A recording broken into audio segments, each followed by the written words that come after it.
Chapter 1.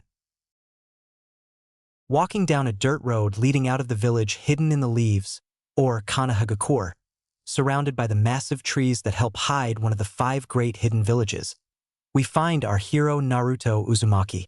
He is a spiky blonde-haired boy with 3 whisker marks on each cheek, bronze-tan skin, cerulean eyes, and is wearing an orange jumpsuit with a white collar, navy blue going along the shoulders and upper back, a red swirl circle in between his shoulder blades, a kunai holster on his right thigh, a beige weapons pouch on his right butt cheek, a forehead protector with a leaf symbol, which denotes his affiliation with Kanahagakure, and black shinobi sandals. He's walking slightly behind his sensei, one of the 3 legendary Sannin Jiraiya, starting on his 2.5-year training trip. Jiraiya is a tall and well-built man in adulthood with fair skin. He has a wart on the left side of his nose and waist length, spiky white hair tied back into a ponytail, with 2 shoulder-length bangs framing his face. There are red lines under his eyes which extend further down his face all the way to the bottom. His attire consists of a green short shirt kimono and matching pants, under which he wears mesh armor that is visible at his wrists and ankles. He also wears handguards, a black belt, traditional Japanese wooden sandals, and a red haori with 2 yellow circles on each side. He's carrying a large scroll on his back and has a tattoo on his left palm, and wears a horned forehead protector with the kanji for oil, which denotes his affiliation with Mount Myaboku. This normally hyperactive 13-year-old shinobi is lost in thought, wondering how he'll get strong enough to bring back his friend Sasuke for the girl he loves, Sakura, all in the premise of keeping his promise of a lifetime to her. Sure, he has his own reasons for wanting to save Sasuke from becoming Orochimaru's next vessel. After all, he is the closest thing to a brother he's ever had, and that's not a bond he wants to lose. But even after fighting him with everything he had and more, with the help of the 9-tailed fox boosting his power exponentially, he still lost to Sasuke's superior powers and techniques. Not to say he wasn't as fast or strong as Sasuke, but he had more jutsu, superior skills with kunai and shuriken, and stronger taijutsu than he has. So he figured that meant he'd be working on all of those areas of a shinobi's skills, and was now getting excited to get started. So asked Jiraiya, "Hey pervy sage, what awesome jutsu am I going to learn first?" Jiraiya responds with a little irritation at being referred to as pervy sage. "You won't be learning any new jutsu yet. We need to focus on bringing up your basic skills first. Then, and only then, can I start on actually teaching you jutsu." A despondent Naruto whines, "Oh, come on, that's boring. I can't waste time on that weak crap. I need more jutsu and work on bettering my taijutsu." Jiraiya snaps back, "You can't learn any of those without a better base of skills to build off of." Naruto says, "What do you mean by that, pervy sage?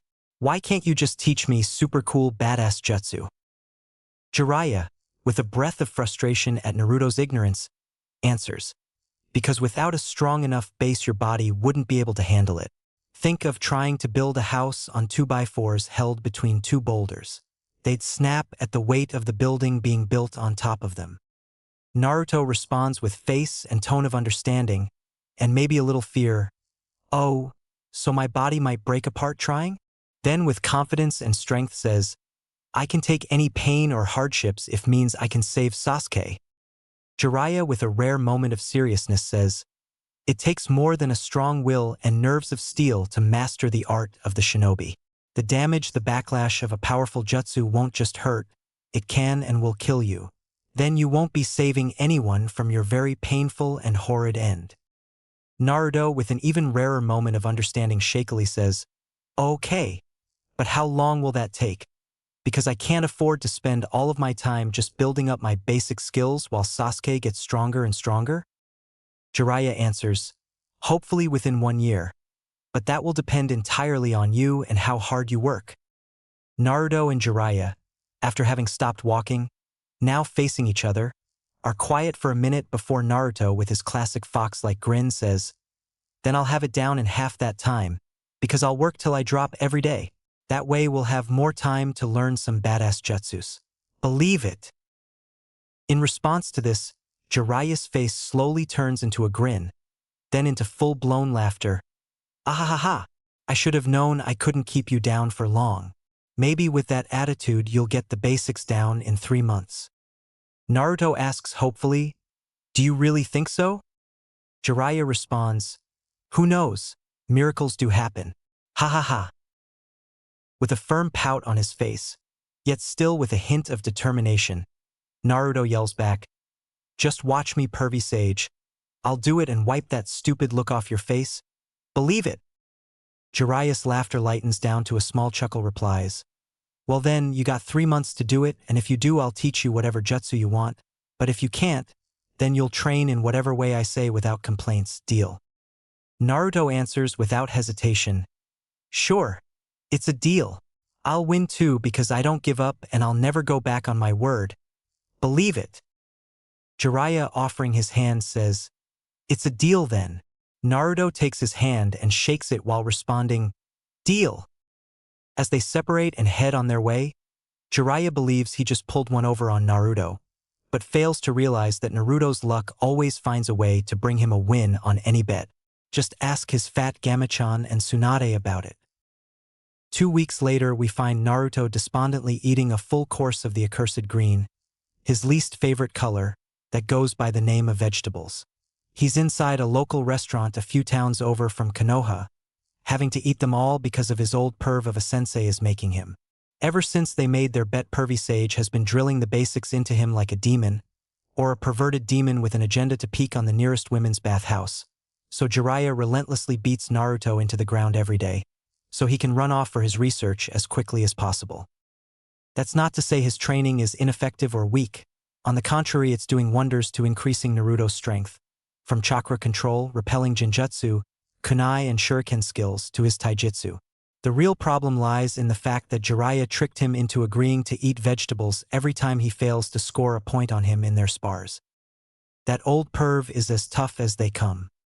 Not only has he failed to touch him even once, every hit Jiraiya makes tends to leave bruises down to his bones. Sure, it's not as bad as getting hit by Bachan, but still it hurts like hell. The veggies after are the worst kind of treatment after his training. He should have known that perv offering to teach him a jutsu early if can hit him in a spar was a setup. But come on, how could he pass up a chance to learn a jutsu? What an idoid he is now, stuck eating his least favorite color food. On top of all of that, his progress to finishing his basic training wasn't even close to reaching the 3-month goal. At this rate he'll finish maybe in a year or two. Damn it all to hell. So in a poor attempt to spy on the pervy sage to possibly learn something really cool, he sends a shadow clone to follow him after every training session, only to end in failure every single time. The bright side is it takes a little longer for pervy sage to lose his clone every time he goes off somewhere. How does Naruto know this? That's simple. When his clone loses the perv, he comes back and reports to the original that's stuck eating vegetables. This time is different though, because mid-bite of the accursed green, Naruto get a flash of memories from his clone following the perv and catching him neck deep in women, sake, and money. Damn it. He should have known that's all he'd find when looking for that old pervert. Wait a minute. How did he know all that? A look of pure confusion came across the blonde's whiskered face. His face scrunched up, lost in deep thought, wondering how he had the memories of his clone. Steam soon came off of his head, leading him to face plant on top of his food with swirls in his eyes. It seemed too much thought in one moment lead to his mind overheating, go figure. Later that evening, with the sun just starting to pass over the horizon, Naruto finds himself being carried by a mess of white hair, stinking of sake and shame, to their hotel. Apparently, Jiraiya noticed Naruto's clone bursting as it charged the old perv, trying to hit him for wasting his time following him, who knew he could be so observant with a pair of breasts in his face.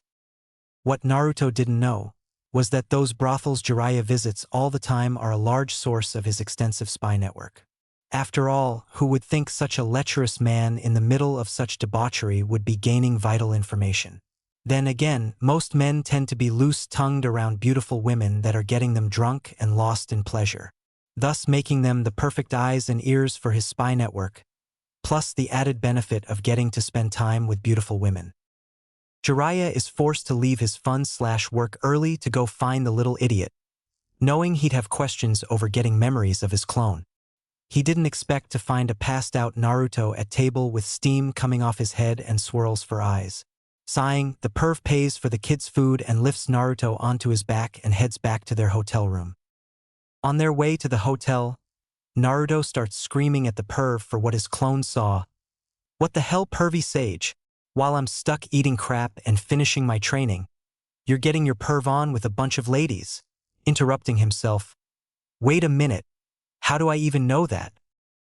Jiraiya responds, "What, you seriously didn't know about the memory transferability of the shadow clone jutsu? I mean, that's what it was created for, to spy or infiltrate dangerous areas without having to risk your life. How could you not notice that aspect of shadow clone jutsu with how often you use it, idiot?" Naruto, looking rather bashful, says, "Well, nobody ever told me that, and I'm a little busy trying to kick ass or not die to notice my clone's memories in battle."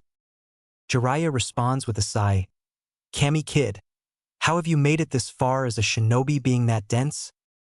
With anger and a blush on his face yells, "Hey, don't call me an idiot, you old pervert of a sage. How have you not been killed by some random bimbo with how perverted you are?" Jiraiya raising his own voice while tossing Naruto off his back. "Because unlike you, I am an experienced shinobi who can come off as an idiotic, lecherous fool while being aware of everything going around me. You're 100 years too young to judge me, brat." After recovering from being dropped on his butt, Naruto replies, "Yeah, right, you perv. You're just covering your butt for being caught red-handed in your perverted ways." Jiraiya responds, "Whatever, Gaki. It still doesn't take away from your own stupidity for not knowing how your own jutsu works. And take it from me, that has been the end of many a shinobi. So from now on, you're not to use any jutsu in the future without knowing everything it does. Is that clear?" Seeing the serious face of Jiraiya, Naruto just nods his head yes. Jiraiya continues, "Good. Now that you know all about the shadow clone jutsu, let's head back to our room and get some sleep. First thing in the morning, we continue your training." As Jiraiya turns to head to the hotel, Naruto asks, "Wait, can't I use clones to speed up my training?" Jiraiya answers, "No. Any physical training won't help with clones, because only mental information goes back to the creator." Naruto replies, "Okay, but what about training that only takes getting a feel for something, like breaking genjutsu and chakra control?" Jiraiya stops and puts his hand to his chin to think for a minute, then responds, "Yeah, maybe. I never really thought about it that way before. Usually I only use a clone for training when practicing dangerous and life-threatening jutsu. Maybe using clones will increase your experience with certain jutsu and practices, but things like increasing your speed, power, and stamina can't be helped other than being done by you directly. Hump, it's an original idea for sure, but then again you are no for doing things outside the box. Yeah. I mean, think of it. With 2 clones working on the same jutsu, it'd cut the time to learn it in half. 3 clones a third as long. 4 clones a fourth, and so on and so forth. In theory, you could gain years of experience in a week." At this point, Jiraiya has a huge grin on his face, which only drops when Naruto says, "Yeah, with the number of clones I can make, I'll win that bet for sure. Ha ha ha." The horror of that truth sends Jiraiya into a depression. Damn my loud mouth.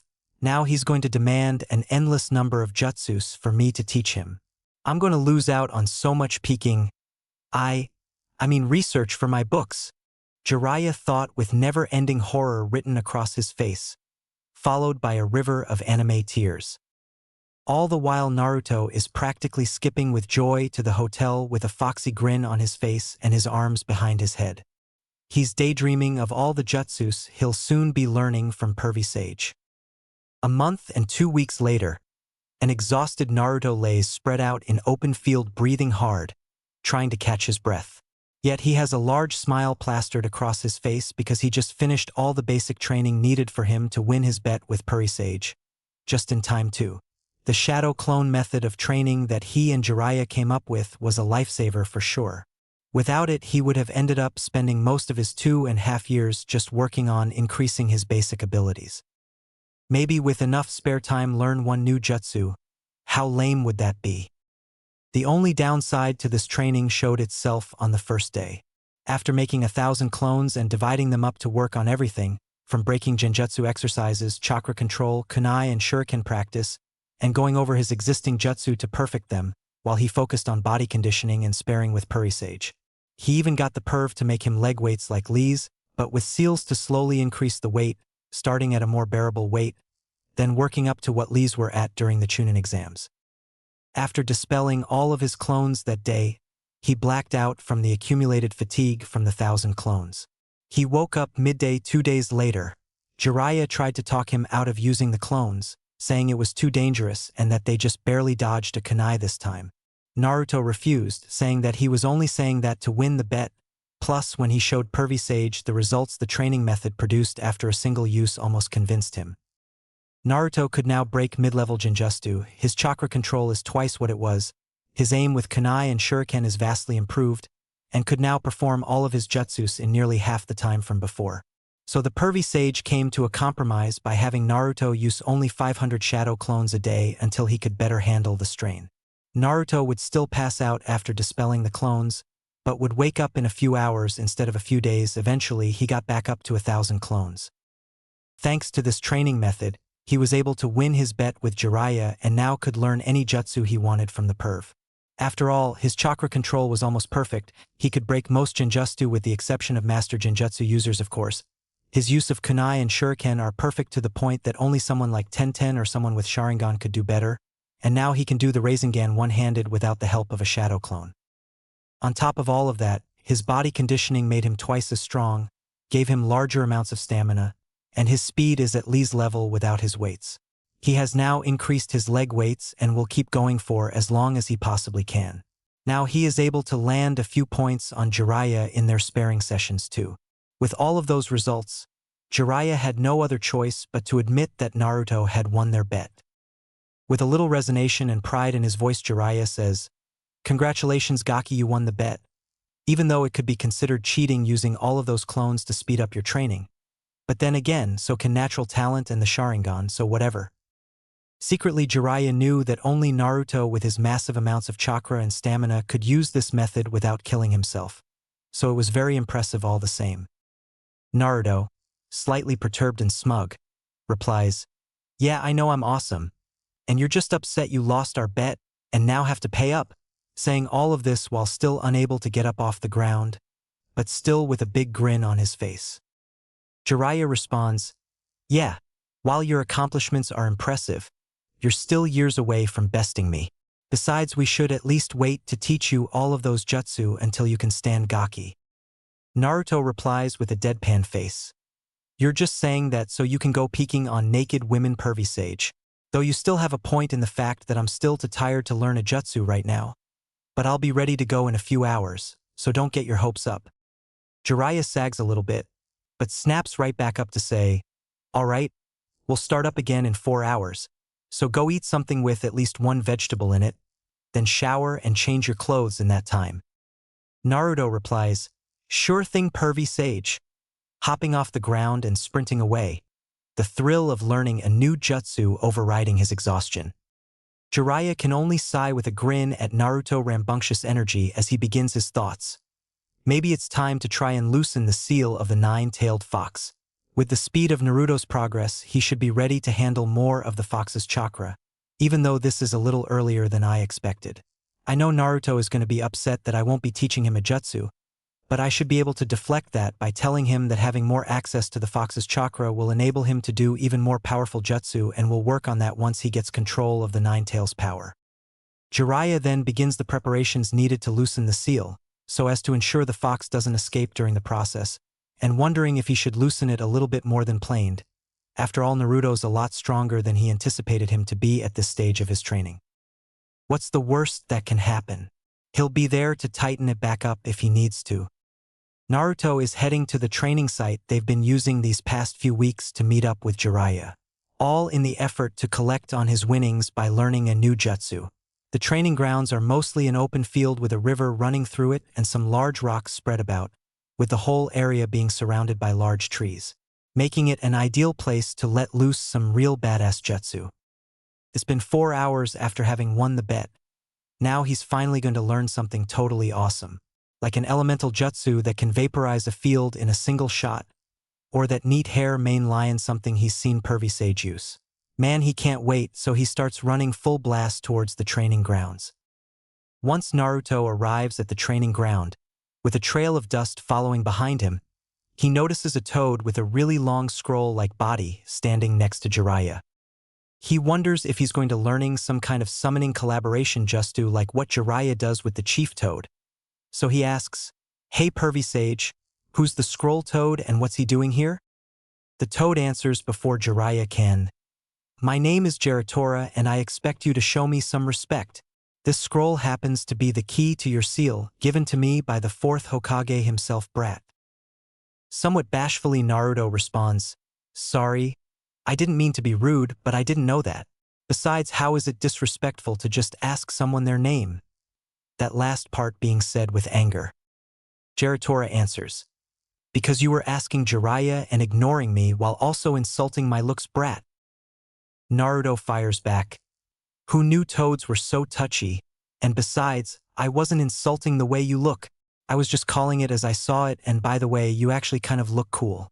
I was hoping that I'd be learning some kind of cool collaboration jutsu." Geritora responds with a blush. "Oh, thanks I guess. Unfortunately, you won't be learning any jutsu from me. I'm not suited for combat. Like I said, I hold the key to the nine-tailed fox's seal." Naruto simply replies, "Oh no biggie. But why are you here then if you're not going to teach me a jutsu? And what does it have to do with the fox?" At this point, Jiraiya takes charge of the conversation. What he's here for is to loosen the nine-tails seal, so you can have access to more of the fox's chakra. Now, before you get your panties in a bunch about not learning a jutsu, put in mind that with access to more of the fox's chakra, not only will it increase all of your abilities from strength to speed, but it will also give you access to more chakra, which means you'll be able to learn more powerful jutsu than otherwise without. Plus, whether you like it or not, you're going to have to learn to control the nine-tails power sooner or later. The truth of the matter is that the seal gets weaker with every passing year. Eventually, it will fail entirely, and if you're not ready, the fox will escape, killing you in the process. At this point, Naruto's sweating with fear and loudly gulps, leaving him with the only option but to nod his head in understanding. Jiraiya didn't like being so blunt about Naruto's predicament, but he knows anything less than the brutal truth could lead to huge argument with Naruto over the bet. "Kami, why did I ever agree to take any bet with Naruto of all people?" he thought. "Damn, I'm stupid." Unknown to everyone, this event will lead to both Jiraiya's and Naruto's life, along with the entire world of the shinobi, to change forever. As Jiraiya uses the key on the seal on Naruto's stomach, Naruto begins to feel a sudden surge of power flooding through his body, changing his appearance. His finger and toenails became elongated, along with his canines. His whisker marks became more prominent, his hair more wild and untamed. Naruto felt like things were going to get rough, making him glad he left his headband given to him by Iruka-sensei and the necklace by Tsunade-bichan back in his room. He would never be able to replace such precious items. After all, they were given to him by the few precious people he has in his life. At this point, Jiraiya backs off, having loosened the seal by nearly half, and looks to see Naruto being shrouded in red bubbling chakra filled with pure hatred and malice. But Naruto still seemed to be in control of himself, taking the shape of a fox with two tails. It wasn't until the appearance of the third tail that things started to get really going.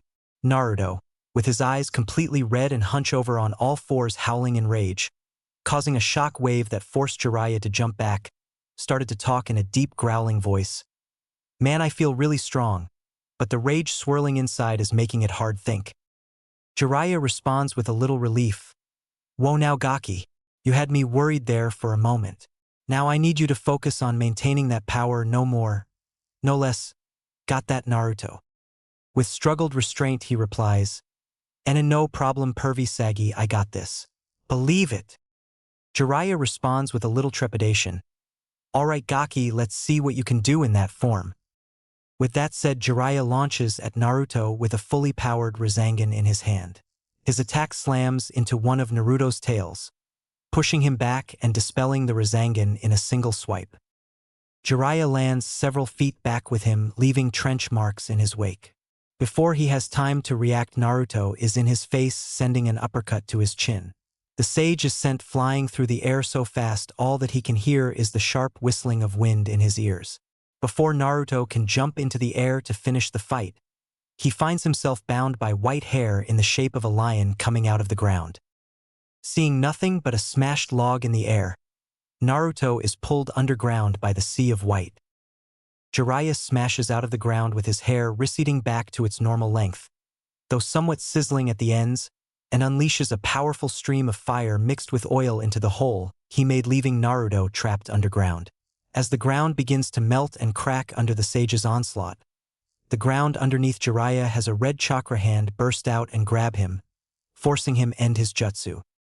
With a rumble and a roar, Naruto causes the ground to explode out from around him, revealing himself to be completely unharmed. Jiraiya would be impressed if it wasn't for the fact that the hand holding him was growing tighter by the second and the feel of his skin starting to burn from the contact of the Nine Tails chakra. Before he can figure out how to escape Naruto's grasp, Naruto pulls Jiraiya towards him and slugs him right in the face, sending the sage flying into nearby boulders, tossing up a cloud of dirt obscuring Jiraiya. Earth-style, dark swamp, Jiraiya yells, casting a jutsu that causes a deep sticky mud swamp to trap and sink Naruto inside it. While Naruto struggles as he sinks into the swamp, Jiraiya comes walking out of the dust cloud, whipping the blood from his mouth, saying, "All right, Naruto, let's call it a day before someone gets really hurt. I'll release you from my jutsu and you can stop using the Nine Tails power." Instead of a response, all Jiraiya gets is an explosion of mud, chakra, and a massive roar of rage, causing him to go on guard, and for good reason. At the center of the swirling black and red chakra is Naruto, screaming in hellish pain as his skin peels off, mixing his blood with the fox's chakra, until it completely surrounds him in a dome of black energy shooting into the sky, blowing back the nearby trees and causing all manner of animals to flee in the opposite direction as fast as possible. This dense and foul chakra brings a shiver of fear to creep up Jiraiya's spine. It's been a very long time since Jiraiya last felt such a sensation, leaving him very worried, but not for himself, but for Naruto. He needs to reel in the Nine Tails power before it's too late. As the black dome recedes, Jiraiya sees a black miniaturized nine-tailed fox, just with only 4 tails, and pure white eyes looking at him, bringing back that sensation tenfold. Before Jiraiya can even think about what to do next, the black fox just appears out of nowhere, getting completely past his guard, slashes at him with his claws, cutting open his chest, spewing blood all over both him and the fox. The only bright side Jiraiya can take from this development is that the attack sent him flying backwards, away from Naruto, or at least what used to be Naruto. Staggering to his feet, holding the gaping wound across his chest, feeling the blood practically flood through his fingers, he gasps, not out of pain, but shock, as 2 more tails start forming from the fox's rear, making a total of 6. Realizing that he's got no other option, Jiraiya's hands blur through a set of hand signs. Slamming his blood-covered hand to the ground, yells out, "Summoning Jutsu!" Small black symbols spread out form under his hand, causing an explosion, covering the area in white smoke to reveal a massive purple toad with black markings surrounding his eyes, connecting to his eyebrows, and running down his chin, connecting under his mouth. He's wearing a classic black shinobi top with a huge shield strapped to his back and a Susumida in his right hand. Jiraiya commands, "Gamaken, hold Naruto off long enough for me to summon them and enter Sage mode. It's the only way I can think of sealing up the fox's power in my current condition." Gamaken replies in a deep voice, "I shall try, for I am ungraceful." Then Jiraiya draws blood down from his eyes and across his cheeks to his ears, slams his hands together and starts gathering chakra, while Gamaken charges the 6-tailed fox Naruto that has just grown a fox skeleton on top of it. Gamaken brings down his Susumida right on top of Naruto, breaking the ground around them and kicking up a small dust storm. When it clears up, Gamaken is shocked to see the boy-sized fox is simply holding the massive studded weapon with one hand with little effort on its part. Even more shocking, Naruto then lifts the weapon, along with the building-sized toad, and tosses them away like they were a mere pebble. Gamaken is able to correct himself by gracefully flipping in the air. Upon landing, the toad uses the momentum to launch himself forward yet again, but this time he channels a large amount of chakra into his weapon, thus increasing its destructive capabilities. This forces the possessed Naruto to jump out of the way, once again breaking the ground and creating a large crater that kicks up even more dirt, causing Gamaken to lose sight of his target. Naruto capitalizes on this by making a bijou bomb. Small orbs of black and white chakra begin coming together in front of his snout, forming a large black ball. He further condenses this ball down to about the size of an apple, causing the ground around him to buckle under the extreme weight of it, forming a crater from under him. Then he opens his mouth so wide you can see his jaw separating and swallows the concentrated chakra ball whole, expanding his body to its limit before letting it loose in a powerful shot at the landing toad. Being caught flat-footed, Gamaken only has enough time to raise his shield and channel as much chakra into it as he can muster, before the bijou bomb smashes into him. A massive bang rings out as the bomb collides with the chakra-enhanced shield, causing an equally massive shockwave to push out a torrent of air that slams into the nearby forest, bending, snapping, and uprooting all the trees on the perimeter of the clearing. In a split second, all of this destruction is eclipsed by a blinding light and the roar of a deafening explosion. The bijou bomb ignited forward into a beam of pure chakra, consuming shield, toad, and a long path of forest, leaving nearly a mile-wide trench in their place. Off to the side, Gamaken is plowing through acres of trees, having both the fortune and through extreme effort on his part, to be pushed to the side halfway down the beam's path of destruction. Eventually, coming to a stop by smashing into a plateau of rock. Laying on his back covered in burns, cuts, and blood, his shield all but disintegrated and his Susumida nowhere to be seen, Gamaken groans in pain as Jiraiya appears on the ground by the left side of his head asking, "Are you all right, Gamaken?" The battered toad grunts out, "I'll live, but I'm unable to hold him off any longer, for I am ungraceful." Jiraiya responds in relief, "That's all right, you held him off long enough. I'm ready to enter Sage mode now, you can head back and rest. Thanks for your help." Instead of replying, Gamaken simply disappears in a poof of white smoke. Naruto's mouth is still steaming as he locks his empty white eyes onto Jiraiya, whose hands are glowing brightly with chakra, and lets loose an animalistic roar. The time it takes for the rage-filled monster to bridge the gap between him and Jiraiya is almost instantaneous, throwing an enlarged fist into Jiraiya, caving his entire body into the rock wall behind him. Withdrawing his arm, the fox just sits there roaring in victory, only to be suddenly hit by a high-pressure blast of water, slamming him backwards into the ground, leaving a trench in his wake. Out of the dark hole in the rock wall, 3 pairs of yellow eyes with horizontal pupils can be seen moving forward into the light, revealing Jiraiya in an altered state of appearance and a small old toad on each shoulder. Jiraiya's Sage mode gives him a larger, more bulbous wart-covered nose, toad eyes, a white beard going along his jawline to his chin, and a red hue around his eyes. The toad on his right shoulder is an old male with a green complexion, large bushy white eyebrows, a white pointy goatee, a spiky white top knot, and is wearing a gray cape coming up behind him to a point, named Fukasaku. The old female toad named Shima on Jiraiya's left shoulder has a lighter pale green complexion, purple marking around her mouth. The top of her head looks as though she is wearing a purple hair net with hair rollers underneath, and is wearing a high-collar black cape. Fukasaku with worry asks, "That their monster wouldn't happen to be the Nine-Tails Jinchuriki, Jiraiya boy?" Jiraiya answers, "I'm afraid so, boss." Shima yells out, "How in tarnation did he turn into that?"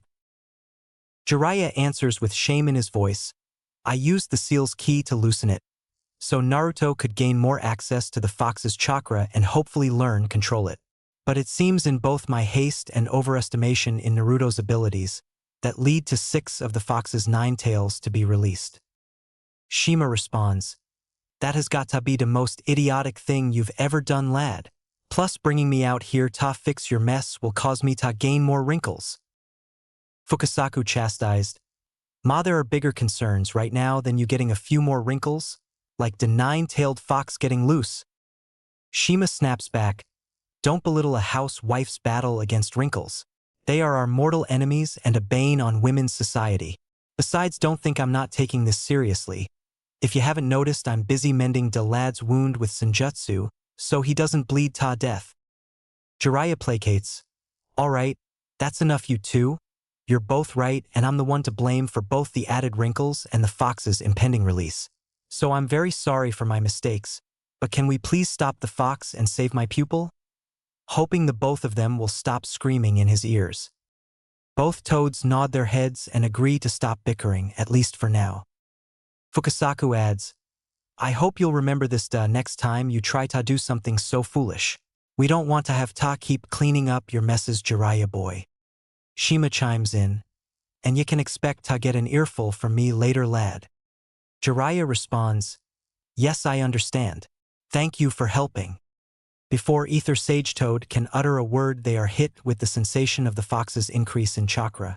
Looking over at him, they see him forming another bijou bomb. Knowing he can't let him finish making it, Jiraiya kicks off his sandals and gets on all fours.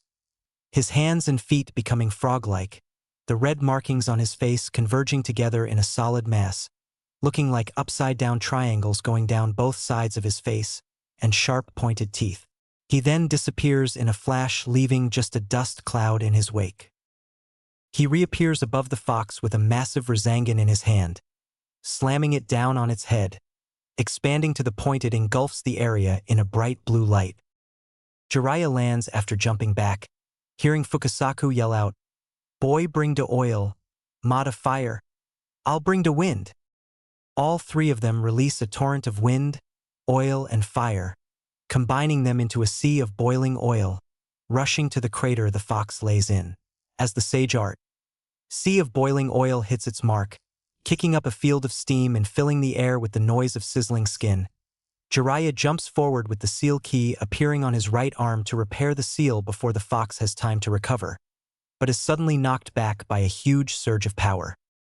Sage Mode Jiraiya is eclipsed by a massive shadow as large skinless clawed fox hands smash into ground, shaking the entire landscape, revealing a skinless eight-tailed fox the size of a mountain.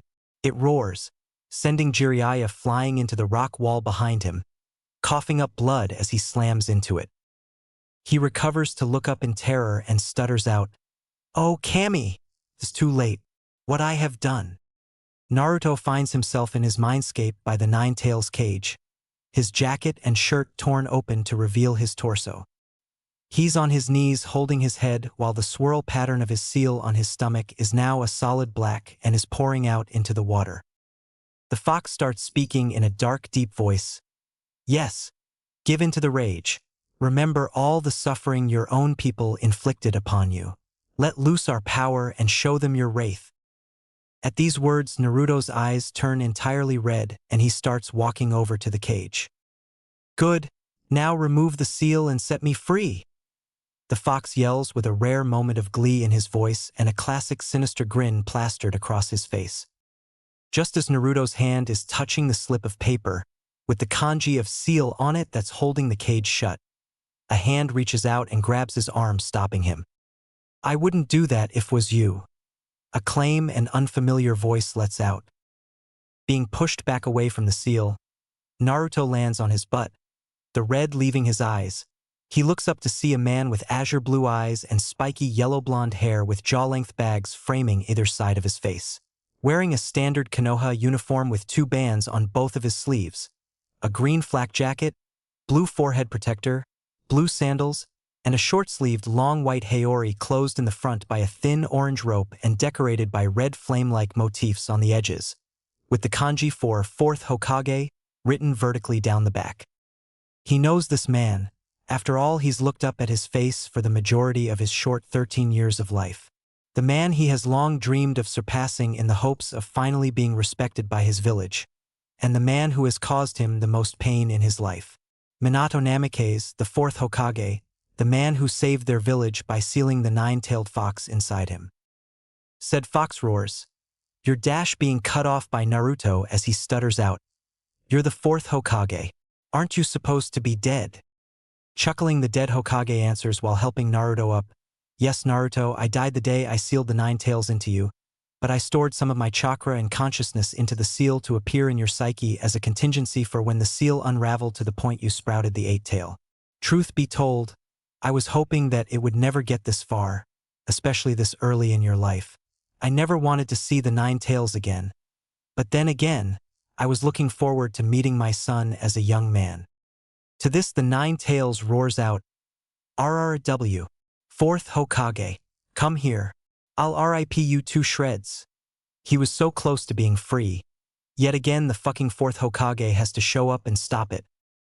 The Hokage calmly responds, not the best invitation, so no thanks, right, Naruto?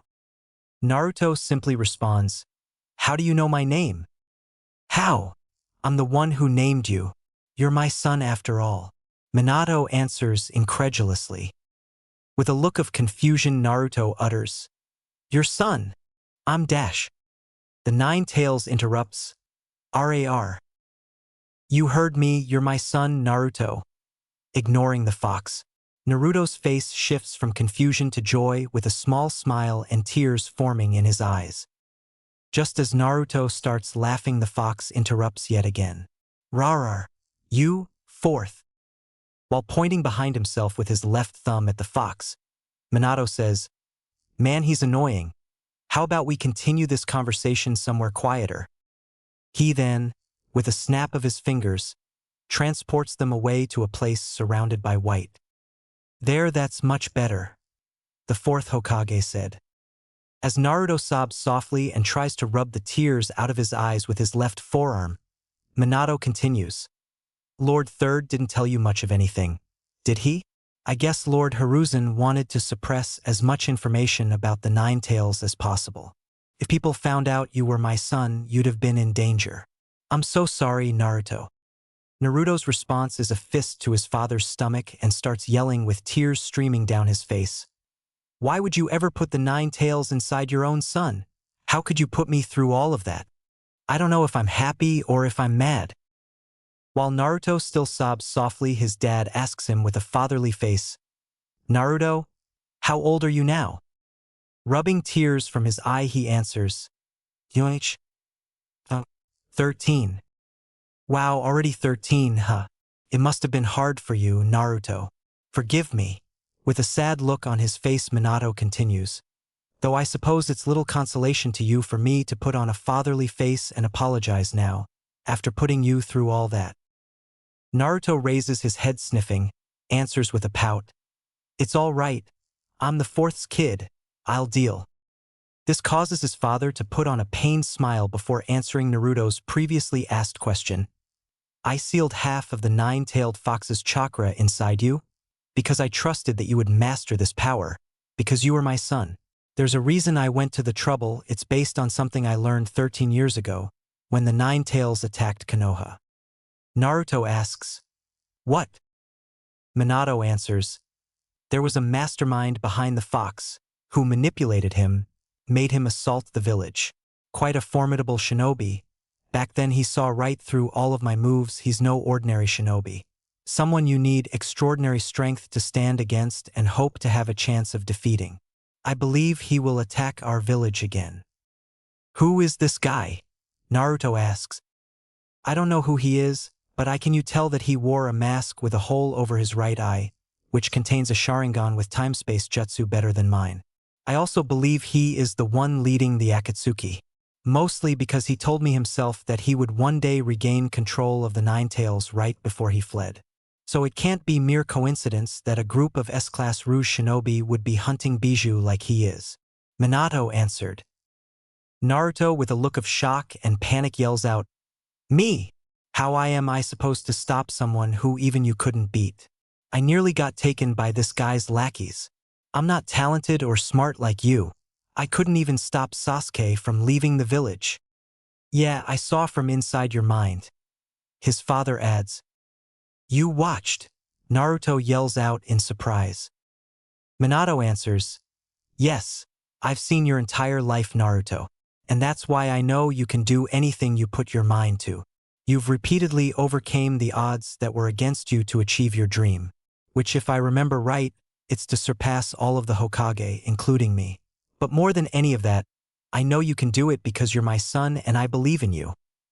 He says that last part while putting his hand on Naruto's head affectionately. Naruto asks, unsure of himself, "You do? Do you really think I can?" Minato replies without hesitation, "Well, it is the duty of a parent to unconditionally believe in their child." That brings a large foxy grin to his face. Chuckling a bit, Naruto says, "Yeah, I guess I can do it, because I'm the son of the fourth Hokage. Believe it." This makes Minato laugh out. "Ha ha ha ha, you sound just like your mother." That causes Naruto to realize he can find out who his mother is. "Wait, who is my mom?" he asks. His dad answers, "Your mother's name was Kushina Uzumaki. She was a strong-willed redhead who talked with the same spirit you do. I wish I had more time to tell you about her, but my chakra's fading, so it's time for me to go. If you want to know more about your mother, ask Jiraiya-sensei. I will rebuild the seal for the last time." At this point, Minato puts his right hand on Naruto's seal and with a twist of his hand, returns the seal back to normal.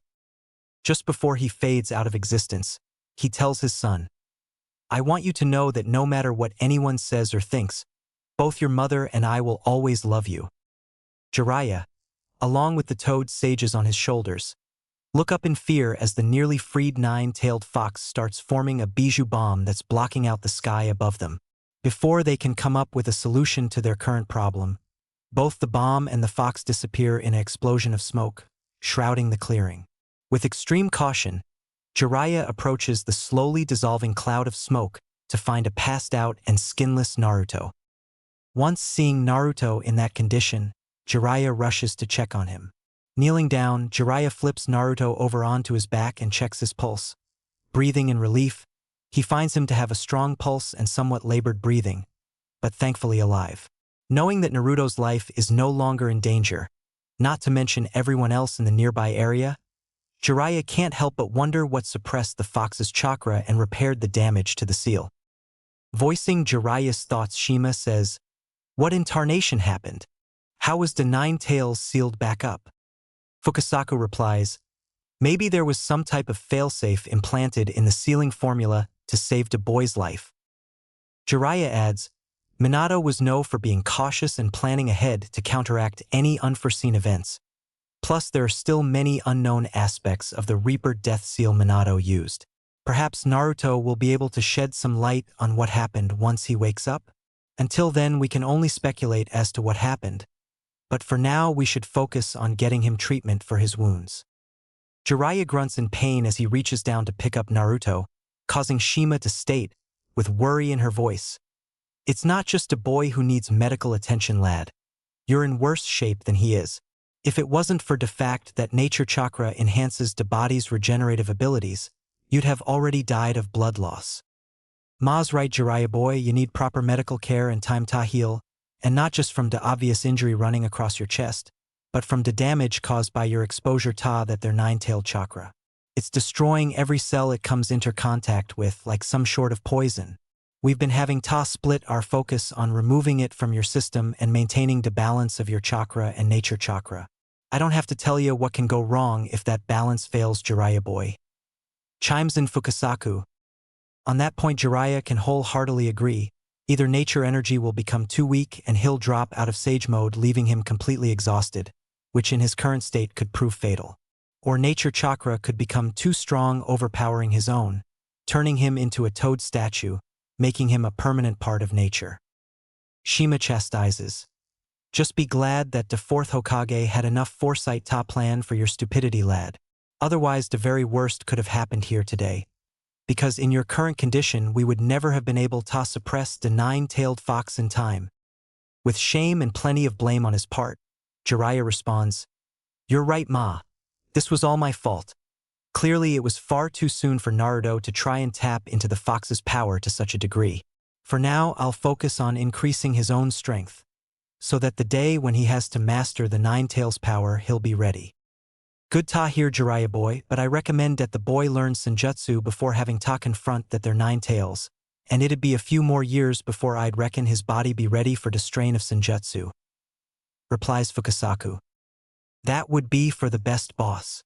I'll train him up as best I can, and then when you think he's ready you can summon him to Mount Myaboku to train in Senjutsu. Though he'll probably need more combat experience before he's ready, and that's something he can only get in real battle. That's still a long ways off if you ask me. Answers Jiraiya, while he picked Naruto off the ground and starts to head to the nearby town to get them both some much-needed medical attention. A few days have passed since the incident with Naruto's seal, finding both Jiraiya and Naruto heavily bandaged in Jiraiya's hospital room. It kind of annoys Jiraiya at how fast Naruto tends to recover. He's already been discharged and is now removing the last of his bandages, revealing perfectly healed skin. To be honest, his skin came back in under a day, but his chakra exhaustion is what kept in the hospital for as long it did. Naruto didn't want to be bothered by the doctors, so he kept the bandages on to shut them up. While Jiraiya, on the other hand, is still looking at about a week before he'd be discharged. This meant it'd be a week before Naruto could collect on his winnings. But instead of a disgruntled kid, we find a Naruto lost in thought. He was thinking about everything he learned from his dad in his mindscape. He wanted to bombard the pervy sage with questions as soon as he woke up. But Jiraiya has been unconscious for the past couple of days, only just now waking up, and Naruto was feeling responsible for his condition. If he had been stronger and not as weak-willed, he could have resisted all of that hate and not hurt the pervy sage. Before Naruto can go down that rabbit hole, Jiraiya calls out, "Hey Gaki, what are you thinking about? It's not like you to be lost in thought. To be honest, I thought you never really used that lump you call a brain." While he broke out laughing, Naruto starts pouting and yells back, "Hey, I have—" This causes Jiraiya to immediately stop laughing and his face to take on a very serious look as he lectures Naruto. "Now you listen to me good when I tell you that the only one at fault is me. I should have never tampered with your seal, especially as much as I did at your age. It's far too soon for you to handle that type of power. I let my ego get the better of me, and we both paid the price for it. So I don't want to hear any more of this it's my fault talk. Understand? If anything, I should be apologizing to you." Somberly, Naruto nods his head and replies, "Okay, but you're not entirely at fault, because I do need to master the fox's power. Even my father said so." With a sudden look of shock, Jiraiya quickly asks, "What do you mean your father told you? While we're at it, how about you tell me everything about how you were able to suppress the Nine Tails?" The next few minutes were spent with Naruto telling Jiraiya about everything that transpired in his mindscape, only stopping to clarify a few things for the pervy sage. Jiraiya was quiet, lost in contemplation over everything he was just told, before finally voicing his thoughts. So it wasn't just an automated failsafe, but Minato himself, and on top of that he tells you that the Nine Tails attack on Konoha was orchestrated by a masked shinobi with Sharingan and time-space jutsu better than his own. And on top of that, this masked shinobi plans on finishing the job by retaking control of the Nine Tails. Not to mention he suspects that the same man is the one leading the Akatsuki, who are planning to go after the Bijou. Damn, this complicates things. I'm gonna have to send a report of this to Tsunade, and I should try to send warnings to all the villages in procession of Bijou to keep an eye out for the Akatsuki, for they'll be after their Jinchuriki. Letting out a sigh at all the extra work he's going to have to do, Jiraiya is interrupted by Naruto asking, "What's a Bijou and Jinchuriki?" A confused look plastered on his face. Jiraiya can only facepalm and groan out. A Bijou are tailed beasts, like the nine-tailed fox, and Jinchuriki are people the Bijou are sealed inside of. It's a practice that came along as a means to weaponize the Bijou's massive power. After the first Hokage gave them to rivaling villages to maintain a power balance among the nations. A moment of realization hits Naruto. He's a Jinchuriki and there are others like him out there. A million questions race across his mind, from wondering how many there are and if they had the same upbringing as him, to how could people willing turn others into weapons against their will and hate them for it. Seeing the thoughts swirling around in Naruto's head, Jiraiya starts answering his unasked questions. There are 9 Bijou in total, ranging from the 1 tail to the 9 tails. Their power is represented by the number of tails they have, meaning that there's never more than 9 Jinchuriki at any one time, and they tend to be treated the same in every village. After all, you met and fought the 1-tailed Jinchuriki from Suna, Gara, so you know how unstable they can be. though that's mostly from how horrible their childhoods are. Wait, Gaara's a Jinchuriki like me? Naruto yells out. Yes, he is Gaki, so that makes him a target of the Akatsuki too. But don't worry, I'm already planning on warning Suna, which should be the easiest of the villages to warn. Jiraiya answers. Now does that answer all of your questions? Yeah, about Jinchuriki and Bijou anyways. Naruto replied. But what are we going to do about me mastering the Nine Tails power? My dad said I'm going to need that power to beat that masked guy. Jiraiya in a reassuring tone answers, Don't worry, I only said you weren't ready yet. Not that you'll never master it, but we need to get you ready before we try again. That's going to include teaching you as many jutsu as you can handle, upping all of your basics even more, and sparring without the kid gloves. Naruto almost jumped for joy at the jutsu part. Didn't like the whole basic stuff again, but couldn't help but ask a question about the sparring. What do you mean kid gloves? To this, Jiraiya's face breaks out into a shit-eating grin and answers. What? You thought I was fighting you seriously? Come on Gaki, at best I was fighting you at high Chunin level. I'm considered to be a Kage level shinobi. If I sparred with you at full power, you'd be left as a pile of bruises and broken bones. Naruto would like to argue that fact, but he remembered the battle Pervisage had with Orochimaru, and that had been with both of them in a weakened state. That was a battle he couldn't even keep track of, so he relented. Jiraiya continues with explaining his plans. We'll start by finding out what your elemental affinity is, so we can focus on jutsu that'll be easier for you to learn. Normally, it would take years of training to master even one affinity, but with the shadow clone method, we'll be able to knock that out in a few weeks or months. That sounds totally awesome. It'll be like learning the fireball jutsu and the Chidori, right? Naruto yells out excitedly. Well, only if you have either fire or lightning affinities, but you could still learn weaker jutsus of affinities you don't have. But it will take longer and be harder to learn, so we'll only focus on the affinity you have. Actually, if you can hand me my scroll, I'll be able to tell you which ones you have. Once hearing this, Naruto practically ran over, grabbed the scroll and tossed it to him. After Jiraiya opens his scroll and unseals a piece of paper, he hands it to Naruto and tells him to channel his chakra into it. What's a stupid piece of paper have to do with figuring out what affinity I have? Naruto impatiently asks.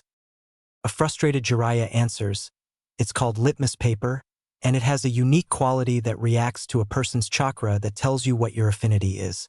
If it's fire, it will burn. If it's wind, it will split in two. If it's lightning, it will crumple. If it's earth, it will crumble. And if it's water, it will get wet. Now just channel your chakra into and find out. Doing just that, Naruto waits on bated breath as the paper splits in two. It appears you have an affinity for wind chakra. That's a very rare one to have, and I only know a few jutsus for that one. But the bright side is that it's unrivaled in battle power, able to cut, tear, and sever anything in its path, Jiraiya explained. I knew it. I knew I was unstoppable. Naruto shouts out. Whoa, Gaki. Hold your horses, we've only just figured this out.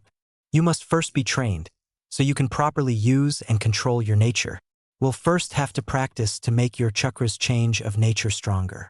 You will be doing this with as many clones as you can while I'm still hospitalized, by holding a leaf between your palms and using just your chakra to tear it completely in two. Jiraiya informs him. Naruto replies, No problem. I'll have it down in no time. Believe it? And starts to run out the door, only to stop and turn around to face Pervisage and says, Hey, I almost forgot, but my dad said to ask you about my mom, Kushina Uzumaki. Jiraiya freezes for a second, wondering how much of the truth he should tell him about his mother and his clan, but decides that he already knows about his father, so why not, and tells him, All right, but sit down, this is going to take a while. Naruto eagerly sits down in a chair by Jiraiya's bed, waiting to hear everything about his mother. Okay, where to start? I guess I can start with how she was the previous Jinchuriki of the Nine Tails before you. My mom was the Nine Tails Jinchuriki? Naruto interrupts, yelling at the top of his lungs. Keep it down, Gaki, or I'll not tell you about her. Jiraiya shouts back. Naruto quickly quiets down and nods his head. All right, good. And yes, she was selected as the second Jinchuriki host of the Nine Tails, brought to Konoha all the way from the land of eddies. Naruto interrupts again, but much quieter. Why? She was a stranger from another nation? Why make her a Jinchuriki? Jiraiya answers, yes, she was from a different hidden village, another nation, but back then, the land of fire and the land of eddies had a very close relationship. The shinobi of Konoha's Senju clan and Yuzushio's Uzumaki clan were distant blood relatives. Full of shinobi brimming with vitality, Yuzushio village was known as the village of longevity. The clan members excelled at sealing jutsu, but they were also a bit savage. The tetragram seal on your stomach was based on a jutsu originally developed by her village. She taught it to Minato, your father, along with other sealing jutsu. Naruto, that symbol on the back of your jacket is the crest of Yuzushio village. It symbolizes to this day the camaraderie between Konoha and Yuzushio, even though Yuzushio no longer exists as a nation now. During the era of war and unrest, their sealing jutsu abilities were greatly feared, so they were targeted and eradicated. Survivors fled and hid themselves throughout the lands. Yet again Naruto interrupts. But why her? Why my mom? No longer caring that he keeps interrupting, it's to be expected, answers. She was born with a particularly powerful chakra, strong even for one from her village, strong enough to suppress the Nine Tails. In fact, the first Nine Tails Jinchuriki was also an Yuzushio kunoichi, which made it tradition. Her name was Mito Uzumaki, and she was the wife of the first Hokage.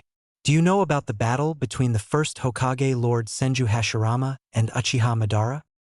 Naruto replies yeah, and Jiraiya continues. It was during that battle that in order to lend strength to Lord Hashirama, who obtained the Nine Tails, Lady Mito sealed the Nine Tails inside herself using sealing jutsu, thus becoming the Nine Tails Jinchuriki. Ever since, Konoha has possessed the Nine Tails, and when Lady Mito approached the end of her life, your mother was brought in to become the Nine Tails' next vessel. Not surprisingly, Naruto yells out, they weren't even treating her like a person. Jiraiya replies, I don't know all of the details because everything was top secret. I only know what I do because your mother told your father, who told me. What I do know is that even though your mother was a Jinchuriki, she appeared to be happy with friends and a growing family.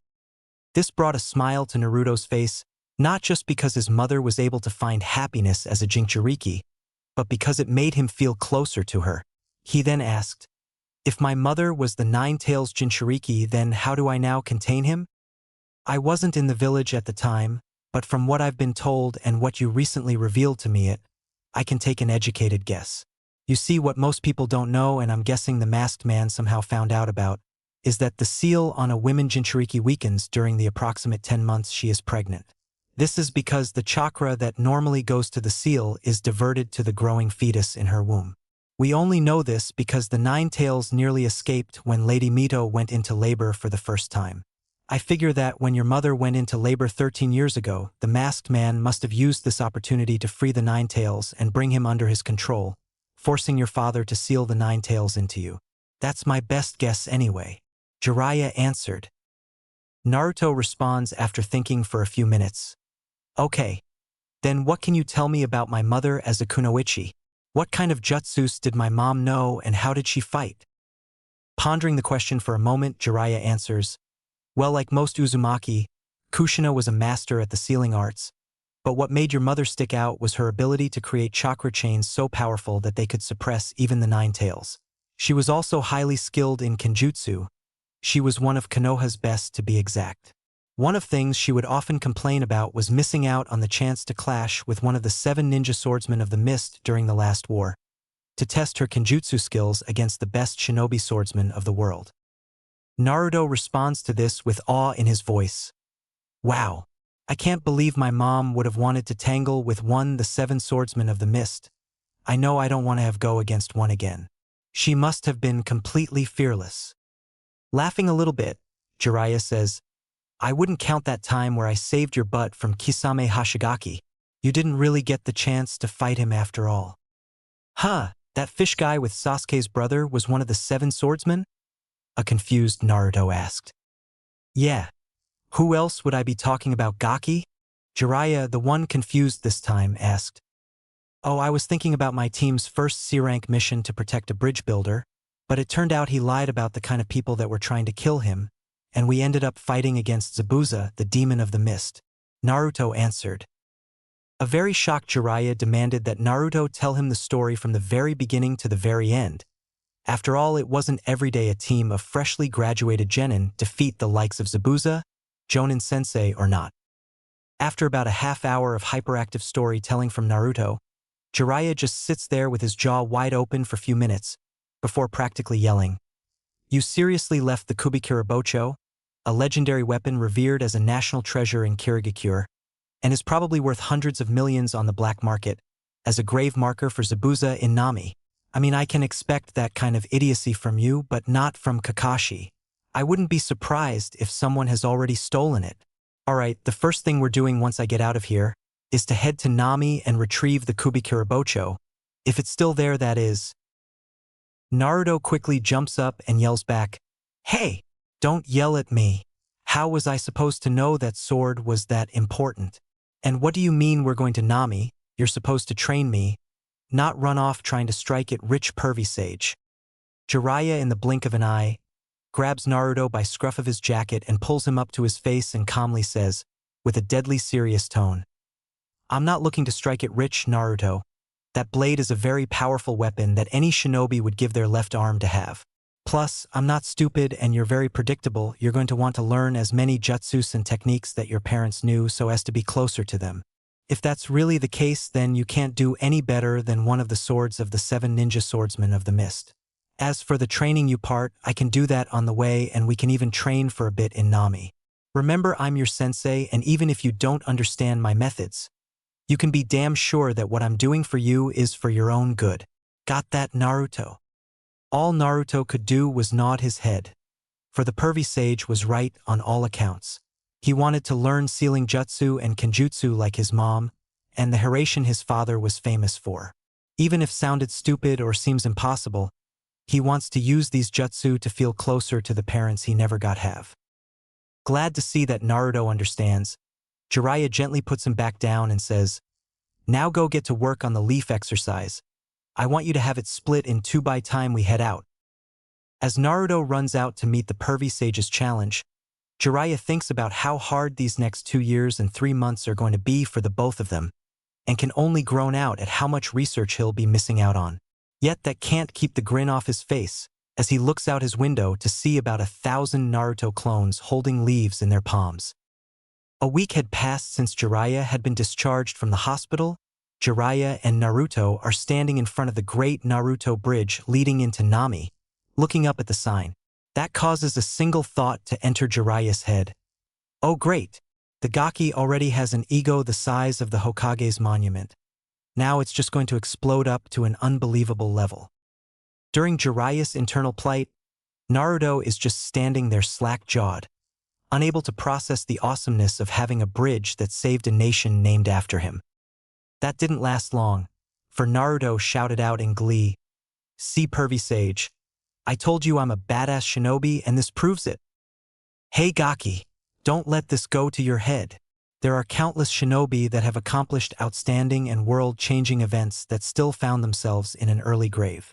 Hell, just about every Hokage except the third died fairly young, your father being the youngest.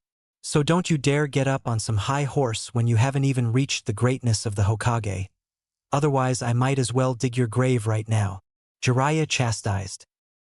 This causes Naruto to deflate fast and mutter out, I'm sorry, pervy sage. It's just that almost nobody thinks that I'll ever amount to anything, and to have the entire nation of Nami practically shout out otherwise filled me up with so much joy that I couldn't contain myself. Jiraiya responds, Look kid, I wasn't trying to make you feel bad. You just need to realize that a swelled head has killed more shinobi than any jutsu. I don't want you to be the next victim of pride. It's called a deadly sin for a reason. Naruto replies, All right, pervy sage, I won't forget. But once I become the greatest Hokage ever, I will have you write a book about me and it'll outsell everything you've ever written. Believe it. Even though he was still being boisterous, He knew that everything Pervy Sage said was true. His father was an unbridled genius who became the youngest Hokage in a flash, was feared throughout the shinobi world, and yet he still died young. Not to mention all of the overly confident assholes he has given a beating to in his years as a shinobi like Niji, but he has mellowed out recently. He could make a long list of people like that, but that was boring and he had better things to do. Jiraiya could just smirk as he replied, "Sure, if you actually accomplish your dream I'll write a book about you, but I'll tell you now, your life story won't be able to surpass my masterpieces. Make out paradise, make out violence, and make out innocence. Even my work in progress make out tactics will outsell your story. Trust me. People want stories with passionate romance and hot sex more than a good action story." Naruto snaps back. "My life is already a way better story than those boring perverted book you write.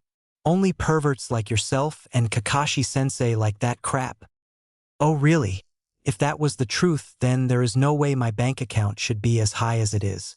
This may come as a shock to you, but my perverted books, as you put it, are among the highest-selling books out in publication right now. So unless you become a lot less dense about women, then there is no way in hell your life story will even hold a candle to my makeout series Gaki." Jiraiya laughs back. With a blush, Naruto says, "Hey, I'm not dense about girls. Don't you remember my sexy jutsu? And I do have a crush on Sakura-chan." Jiraiya turns to face Naruto while he simply replies, "First of all, an understanding of the female form is not the same as understanding women. Secondly, with this Sakura girl, you're only proving my point. If you had even the slightest of understanding of women, you'd know that girl has no romantic interest in you whatsoever. Hell, with the way she begged you to bring back Sasuke should have been a big hint at who she loves." With fire in his voice, Naruto says, "Yeah, I know she loves Sasuke, but that doesn't mean she can't become interested in me. All I have to do is keep trying. She'll eventually accept my feelings for her. I don't give up. That's my Nindo. Believe it." Realizing that he needs to nip this in the bud and fast, Jiraiya, with a serious look and tone of voice says, "Naruto, I need you to pay attention to me because what I'm about to say may be harsh, but it's the cold, hard truth. There is nothing wrong with persistence, but eventually you have to accept when someone doesn't feel the same way about you as you do them. Trust me, nothing good will come out of a one-sided obsession. At best, it will lead you down a life of loneliness, where you'll be envious of the happiness of others, never experiencing it for yourself. At the worst, you can end up driving her away completely, where she will go out of her way to avoid you, cutting off all ties with you. No more being on the same team, no more friendship, nothing. Do you really want to lose her as friend and teammate?" Naruto had never even considered that she could get so fed up with him that she'd stop being his friend. He loves her, but he'd rather let her go and keep her as a friend than hold on so tight that she'd stop being in his life. Sadly, he replies, tearing up, "No, I don't want to lose Sakura, but I don't know how I'm supposed to stop loving her that way." Jiraiya answers with understanding and compassion, "I'm afraid that you may never stop loving her in that way, but you can let her go and be happy that she's happy. To do this, you'll have to try finding someone else who returns your feelings, and trust me when I tell you, you'll feel much more love than you've ever felt before. In the moment where your feelings are returned, will you truly understand what love is?" Sniffling a little bit, Naruto asks, "Why are you telling me this?" "Because you need to hear it, and I don't want you to end up like me. I spent so much time chasing after Tsunade that my entire life passed me by. Sure, I'm a famous shinobi and author, but I missed out on having a family of my own. Who knows how many opportunities one missed out on by not being able to move on from her, even though she rejected me repeatedly, usually with a fist to the chin. The point I'm trying to get across to you is that you shouldn't be so blinded by what's right in front of you, that you miss out on what is waiting right around the corner." Jiraiya answered, with the hope that at least Naruto would give it some thought. I don't know if I can, but I'll try, Pervy Sage. Just, let's not talk about this anymore. Please?" Naruto choked out.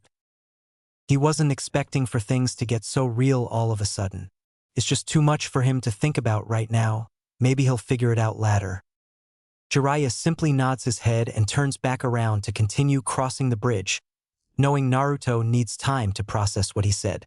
After all, one doesn't get over someone with the snap of their fingers. It takes time and a whole lot of self-examination, and even then there is no guarantee you will. Walking a few paces behind Jiraiya, Naruto is lost in thought, eyes squinted shut and chin in his hand. In an attempt to avoid thinking about his love life or lack of one, he's thinking about the training he has been doing since Jiraiya was hospitalized up to now. The first 3 days of trying to split a leaf with just his chakra had been progressing slowly. Some of his clone could barely rip the leaf, while others would be over halfway through it. Then there was the annoying way people would watch him, like they never saw a bunch of clones hunched over and grunting before. Okay, that was probably true, but it still made him nervous. So he ended up having to find somewhere else to train, and it had nothing to do with nurses repeatedly asking if he had constipation. Anyways, fed up with not getting it, Naruto ran back to Pervy Sage to ask if he knew a trick to getting the feel for wind chakra. Seeing as Jiraiya didn't have an affinity for wind chakra, he couldn't help, but he did tell him that Asuma Sarutobi was the only one he knew that had it. Showing Naruto how to use messenger toads, he was able to get some advice from Asuma-sensei about how he needed to split his chakra and grind them against each other like sharpening a blade. But that didn't come free. He was going to have to treat Asuma's team to a meal once he got back to the village. It didn't seem like a big deal to him, so naturally he agreed. He even added in treating them to 1 meal for each Winjutsu scroll he could give him. That's how Naruto now had a scroll on how to channel wind chakra into weapons and release it to slash his enemies. A scroll on the wind style. Gale Wolf. It gathers wind into the shape of a wolf that tackles into a target, causing a condensed explosion of wind, cutting and tearing anything to pieces. Last, but not least, is the scroll on wind release. Wind Dragon. It releases a dragon made of wind that plows through anything in its path, slicing them up with wind blades. They were jutsu that he wouldn't be able to even attempt until he mastered using wind chakra. But he'd get there, and it only cost him treating Team Asuma to 4 meals, no biggie. It only just now came to his realization that feeding Choji was a part of the deal he already made. This causes Naruto to fall to his knees with anime tears pouring down his face and scream up into the sky while holding his toad-shaped wallet in his hands. "Oh great Kami, what I have done! Forgive me, Gamachan." He was going to be eaten into bankruptcy. Hearing Naruto screaming causes Jiraiya to turn around with a confused look on his face and ask, "What in the world are you crying about, Gaki?" Standing up now, but with anime tears still pouring down his face, he answers, "I promise to treat Team Asuma to 4 meals when we get back to the village." Team Asuma? Oh, that's your generation's Ino Shikacho trio. That causes Jiraiya to burst out into laughter. Ha ha ha ha. You're so screwed, Gaki. The Akimichi appetite is legendary. You'll be lucky to keep the clothes on your back. Why in the hell did you promise that? Naruto bashfully answers, "I did it for some advice on using wind chakra and 3 scrolls on wind jutsu." Jiraiya laughs back, "Asuma played you big time. But look at it this way, at least you learned a lesson on making deals. And that's if it sounds too good to be true, then it probably is." While Jiraiya continues on his way across the bridge, laughing loudly the whole way, Naruto just pouts, falling in behind him. Eventually Jiraiya's laughter dies down, allowing Naruto to return to his thoughts about his training. After getting what he thought was a good deal, Naruto was able to complete the leaf-splitting exercise by the 4th day. He went back to Pervy Sage for the next exercise to only be told to go back and try to split a tree with his wind chakra in a single burst. Normally he would have been told to split a waterfall, but there weren't any nearby. The pervert said it had to do with increasing the strength of his wind chakra's release, now that he got a feel for using it. So for the remaining 3 days of waiting for the Pervy Sage to be released from the hospital, he and more than 1,000 clones could be found in the nearby forest trying to cut down trees with just his chakra. He was just glad those trees weren't even half the size of the ones in Konoha. That would have taken him months even with clones to cut through one. By the time they left for Nami, one would find thousands upon thousands of trees cut in varying degrees of slash marks on them, but not a single cut down tree. That didn't mean he was done trying. All along the way he'd send 1,000 clone to find trees and continue, while he'd occasionally spar with Pervy Sage. When Jiraiya said no more kid gloves, he meant it. Naruto was sometimes beaten so bad that Jiraiya would have to carry his unconscious carcass for the rest of the day, and he wouldn't wake until the next afternoon. 7 days of that while traveling nearly killed him, but at end of it, just before arriving at the Great Naruto Bridge, he was able to split a tree in a single burst of wind chakra, meaning he could start on learning wind jutsu. He was just starting to practice channeling wind chakra into his kunai, along with 1,000 clones of course, but Jiraiya made him stop as soon as the bridge became visible, saying it would upset the locals and that he could continue once they retrieved the Kubikurabocho. Once they made it across the bridge, Naruto is taken back at how good Nami looks compared to how it used to look. The difference is like night and day. Where there used to be rundown buildings and homeless people crowding the streets, there is now a bustling shopping district filled with patrons and happy children running around. Naruto is interrupted by his stupor by Jiraiya saying, "All right, Gaki, you can take in the sights later. Hurry up and take me to Zabu's grave, so we can get his sword and start your training in Kenjutsu." "Geez, pervy sage, I haven't been here in like 2 years and a lot has changed in that time. Let me get my bearings?" A perturbed Naruto replied. With a deadpan face, Jiraiya asks, "Don't tell me you forgot where you buried their bodies?" No. I just can't exactly remember where it is at the moment. Give me a minute, pervy sage." A dumbfounded Naruto answers lamely. That answer leads to Jiraiya to gain a few tick marks on his forehead, while he menacingly advances forward, cracking his knuckles, overshadowing him. "Here, let me help jog your memory," Jiraiya heatedly stated. After a few knocks to his head and several pain-filled screams later, Naruto was able to remember in keen detail where Zabuza and Haku are buried. Unfortunately, the Kubikurabocho was already gone without a trace, leaving Naruto sweating bullets as Jiraiya had a look that could kill, but not the fast drop-dead kind, no, the slowly torment you to death kind. Fortunately for Naruto, Jiraiya was a level-headed person, well, whenever it didn't involve beautiful women, that is, and was already heading back to town to dig up whatever information they could about Zabuza's blade. As it turned out, there was a rumor saying that the one who knows the location of Zabuza's blade is Tazuna. With that in mind, Naruto leads Pervy Sage to Tazuna's house by leaping through the trees at full speed. Dusk was approaching and they needed to hurry if they wanted to get there before nightfall. Plus, he's rather excited to see the old drunker and his family again after all this time. On the way there, Naruto spots 2 trees with slash marks going all the way up them. He can't help but remember the heated struggle he went through to catch up to Sasuke in the tree climbing exercise. Just like then, Naruto finds himself struggling to catch up with Sasuke, but also like then, he'll catch up. Then he'll bring him home. He's brought out of his thoughts when he sees Tazuna showing Inari how to properly cut a piece of lumber to size. Landing a few feet in front of them, Naruto yells out, "Hey old man, Inari, how are you guys doing?" Looking up at the ever-familiar loud mouth, to see Naruto approaching them with a huge grin on his face. Tazuna, with a grin appearing on his face, replies, "If it isn't my favorite pipsqueak, it's good to see you." Tazuna is a gray-haired, bespectacled man with a large beard and dark eyes, wearing a sleeveless V-neck shirt with an obi, pants, a pair of sandals, and is carrying a towel around his neck. Inari's face breaks out into equally large grin before yelling out at the same time as his grandfather, "Hey Naruto, what's up?" He's a kid with spiky black hair and dark-colored eyes, and apparently he's taken up wearing the same clothes as Tazuna. Naruto scowls at the pipsqueak remark. He's still a little sensitive about his height, before yelling back, "Yeah, it's good to see you too, you old drunk. Inari, man, what have you grown a foot?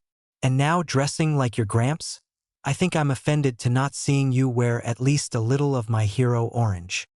This time it's Tazuna's turn to scowl. He doesn't drink as much as he used to. Things are much better now and work is pouring in faster than he can handle. While Tazuna scowls, Inari answers, "Yup, I'm going to be taller than you at this rate. And for your information, I have a custom-made orange towel I'll be wearing when I start working jobs with Gramps. Believe it." That reaction brings a smile to Naruto's face, while both Jiraiya and Tazuna just stand there with deadpan faces, hoping Inari will outgrow that habit. Snapping out of his stupor, Tazuna asks, "Hey brat, who's the big guy?" Did something happen to your sensei and where's the rest of your team? That gets Naruto to stop his conversation with Inari, to answer, huh? Oh, no. Kakashi-sensei is fine and Sakura-chan is training back at the village with Tsunade-chan. This is Pervy Sage, he's training me for the next, 2 years and 2 months. Naruto replied. Jiraiya shouts out, Hey Gaki, I have name. It's Jiraiya the Gallant, the Toad Sage of Mount Myoboku, and one of Dash. A super pervert who calls peeking on women in the bath research, so in short, Pervy Sage. Naruto interrupts, causing said pervert to just sag with a rain cloud over his head. What about Sasuke? What's he doing? Inari asked, completely ignoring Jiraiya. Oh, you see, we kinda got into a fight. But don't worry, we'll resolve our problems when I'm done training. Naruto shakily answered. Inari, wanting clarification, asks, What did you guys fight about? Was it over Sakura? The last part being said playfully. Naruto becomes a bit saddened, while looking down at the ground, unable to look anyone in the eye. He thinks just not of Sasuke's defection, but his failed attempts with Sakura that Jiraiya poked at earlier. Seeing Naruto's downtrodden look, Tazuna says, All right, Inari, that's enough of that. Whatever happened is between them and is none of our business. Come on, Naruto and pervert, let's go inside and talk about what brings you here. Inari just took the hint and silently followed his grandfather back to their house, with Naruto doing the same. Only Jiraiya was dragging his heels, slightly muttering to himself how no one shows him any respect. After heading inside, they are greeted by Tazuna's daughter, a long blue-haired beauty wearing a short-sleeved pink shirt with the end of the sleeves and collar being red, and a long blue skirt, named Tsunami, who invites Naruto and Jiraiya to join them for their meal. Natural they both agree, but for different reasons. Naruto is simply hungry and is looking forward to a home-cooked meal, while Jiraiya is more interested in perving out on Tsunami and getting the location on the Kubikirabocho. Sitting around a table in their dining area, that's in complete view of a modest kitchen, Jiraiya, Naruto, and Tazuna get down to business, while Tsunami has Inari help her bring the food to the table. Alright, we were told that you would know the location of Zabuza's sword. Mind filling us in? Or was that all just a rumor and we're wasting our time here? Asked Jiraiya. Tazuna's face showing a sudden look of realization answers. No, it's not just a rumor. I know exactly where his sword's at, or more exactly to say who has it. To be honest, I was contemplating whether or not to hire your team to take care of the issue, but I've been very busy lately doing jobs all over the elemental nations. Then again, it's my fault that piece of scum got his hands on Zabuza's sword in the first place. With a shocked expression, Naruto asks, How is it your fault someone stole it? Did you try selling it for more booze? Jumping up and yelling in Naruto's face, Tazuna says, No, you little brat. I didn't try selling it for booze, you imbecile. I might like the occasional drunk more often than not, but I'm not about to desecrate the grave of the man who killed that little shit gato just to buy a drink. A bashful Naruto says, Sorry, I didn't mean to insult you. I just don't know how it's your fault.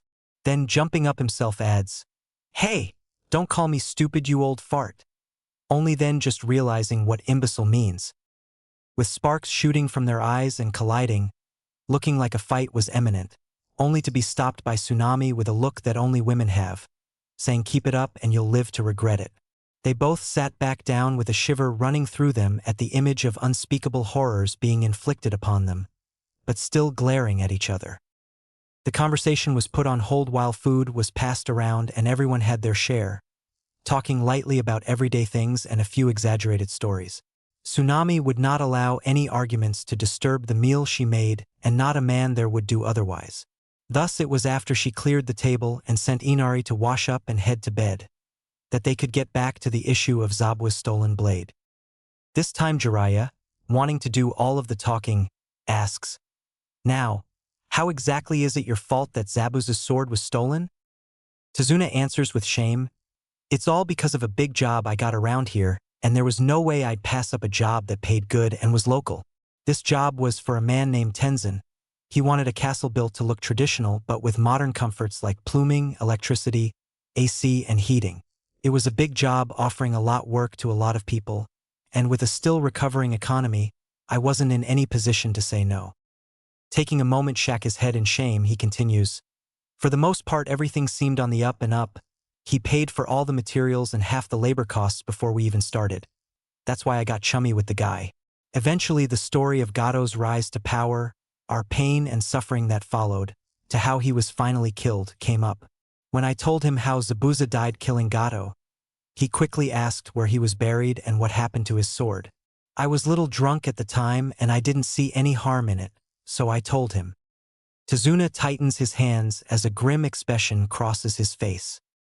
It wasn't until after we finished building his castle that Tenzin changed, or more accurately showed his true colors. Swarms of his thugs came and inhabited the area.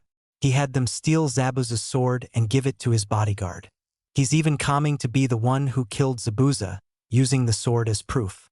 Ever since, they've been shaking down small businesses, running illegal gambling halls, and even started selling drugs. We ended up helping a crime boss get his hooks in our country. Tazuna was yelling out in anger at himself by this point. Hey, you can't blame yourself for some scum coming along and taking advantage of all of you in a vulnerable moment. Tenzin is the only one to blame, so stop attacking yourself, Jiraiya sternly said, trying to get him relax.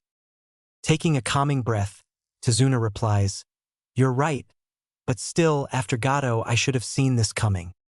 Don't be so hard on yourself, old man. Besides, we're here and I'll personally kick this Tenzin guy's ass straight out, Nami." "Believe it," Naruto shouted out while slamming his fist on his puffed-out chest. "Thank you, Naruto. I just wished we didn't need you to fix our mistakes," Tazuna says with a small smile and tired eyes. Tenzin has kept him worried for a while now, but his crimes are small at the moment and are only affecting a few small towns, so getting the majority of the people to take action is difficult, not to mention Tenzin bribes local officials to turn a blind eye. In a few years he could end up being as bad as Gato, and that's the last thing he wants to happen, so he'll rely on Naruto again to save them. "It's no problem, like the Gaki said, we'll take care of it. Besides, we'll have to take care of this Tenzin guy to get back the Kubikirabocho, so just consider our helping you as a coincidence," Jiraiya stated, then asks, "Can you show us on a map exactly where his castle is and perhaps its layout?" "Yes, of course, it's the least I can do. I'll be back with a map and the castle's blueprints," answered Tazuna. It's about mid-afternoon when Naruto is watching hundreds of Tenzin's men riding in on horseback. The night before, after going over the blueprints to make sure there are no secret passageways out of the building and going over the surrounding terrain in case of having to chase down anyone fleeing, Jiraiya went to the castle to frighten Tenzin into calling in all of his men from all over Nami to protect him from Naruto's impending invasion. They agreed to do this so that they can round up his entire crew in one shot. Now Naruto is waiting as the last of his men to make it inside the castle's gates. He'll be going in alone as a way to gauge his progress and give him some more combat experience. To make it harder on him, Jiraiya forbid the use of lethal force, even though Naruto was never planning on killing anyone in the first place, because sometimes he'll be sent on missions that involve capturing your prey alive. Also, he's not allowed to use any of his jutsu. Jiraiya said that relying on jutsu to win a fight is dangerous, for there will be times when you'll not be able to use jutsu, so you'll need to be able to fight and win without them. In short, this is a test of his taijutsu, skills with his ninja tools, and his ability to improvise. Seeing the last horse cross through the gate before it slams shut, locking in place, Naruto begins his assault on the enemy's fortified position. The plan is simple enough. He rigs explosion tags at the gate and rear wall of the castle grounds to split their forces. Then he'll start tearing into their numbers by climbing over one of the undamaged walls, completely unnoticed by the guards, who will be too busy trying to put out fires and planning to counter a fictional pincer maneuver, picking them off one by one with improvised traps.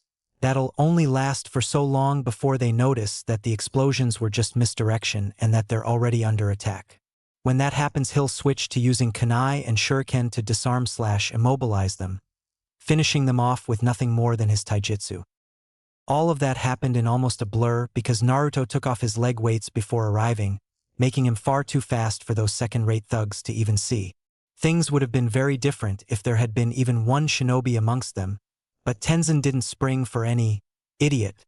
Disappearing and reappearing, Naruto took them all out one by one, not even getting a scratch in the process. After all, compared to his spars with Pervy Sage, they might have well been standing still.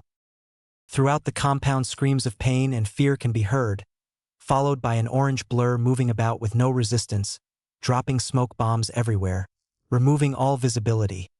That actually causes some of them to take out each other. By the time the smoke cleared, it had become silent and all of Tenzin's men could be found spread out in various states of unconsciousness, battered black and blue, riddled with kunai or shuriken, tied upside down hanging from trees in the castle, all alive but in a lot of pain. Standing in the middle of the carnage is Naruto, completely unharmed, not even breathing hard. To be honest, he could have beaten this lot back before the Chunin exams. He's currently looking up at the top of the castle with fierce eyes, where Tenzin is hiding out.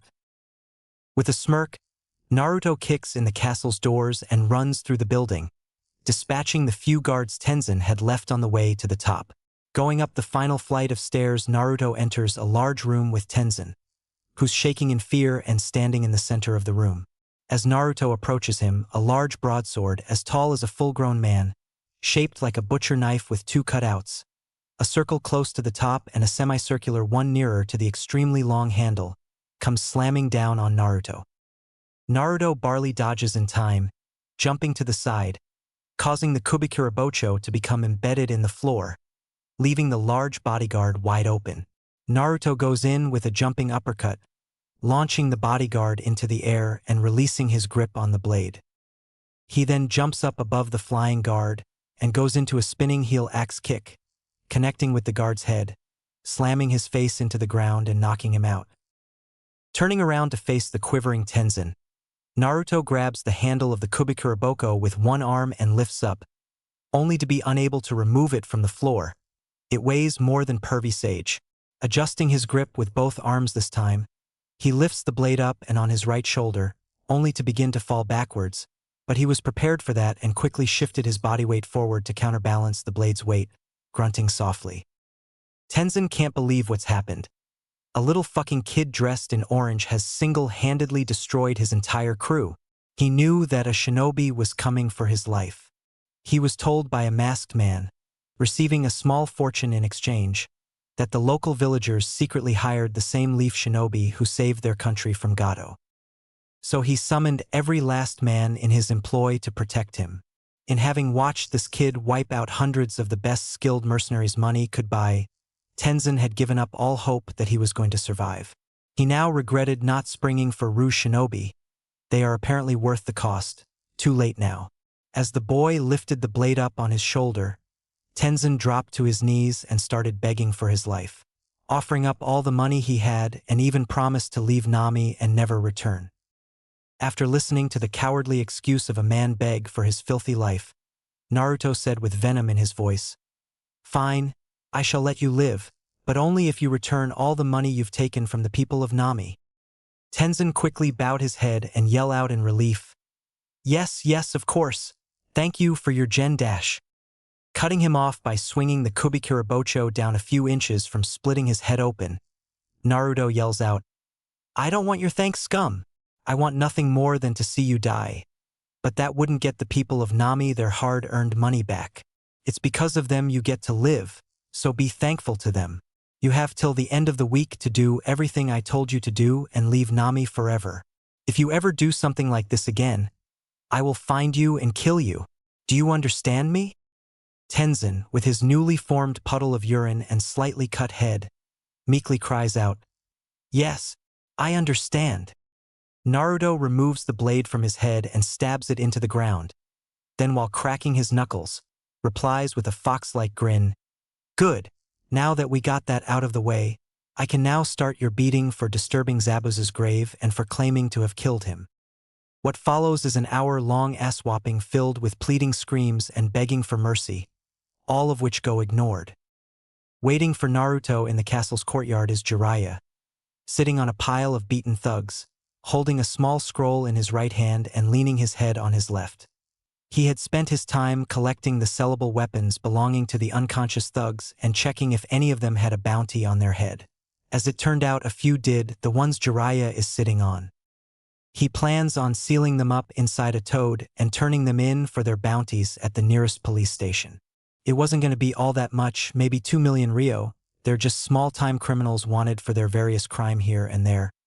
If it had been a bounty on a shinobi, we'd be talking tens of millions to hundreds of millions, but unless they were rouges like Orochimaru, he wouldn't even try. It could cause all sort of trouble, and he didn't like the idea of hunting people down for doing their jobs. Most bounties on shinobi are for collecting vendettas or stealing bloodline abilities like the Sharingan, exclusively run by criminals hidden throughout the elemental nations, making shutting them down extremely difficult. Anyways, he plans on giving Naruto both the money from the bounties and the money he tricked Tenzin out of. It's only fair after all, he did just do a C to low B rank mission, so he should get paid, plus he was the one who beat the guys with the bounties. Besides, Jiraiya makes lots of money from his books, so he doesn't need the cash. Seeing Naruto walking out of the castle with his trademark grin and the Kubikirabocho on his shoulders, Jiraiya complains, "Gaki, what took you so long? Were you having trouble lifting that oversized sword, or just enjoying yourself?" Chuckling a bit, Naruto answers, "Yes, actually, I really enjoyed kicking that jerk's ass, and this sword weighs more than you do, pervy sage. How exactly am I supposed to learn kenjutsu with a blade I can barely swing?" Jiraiya responds, "You do have a point, so I guess you'll just have to build up your physical strength to the point where you can swing it like it's a kunai before learning any actual kenjutsu." "Why can't I practice kenjutsu with a lighter blade until I'm strong enough to wield the Kubikiraboko?" Naruto asked. "Well, I suppose you could practice the basic forms, but to truly master a kenjutsu that fits the Kubikirabocho, you'll need to be able to wield it. For its weight is part of its effectiveness and use. So you'll need to get used to its weight. To do that, I want you to carry it with you at all times, until you don't even notice the weight." Jiraiya answered, "What? I have to carry this around with me all the time? This damn thing is like twice the size of me. Do you have any idea how annoying that's going to be?" A perturbed Naruto screamed. "Yeah, so get over it. The payoff in the long run far outweighs the short-term annoyance," Jiraiya said.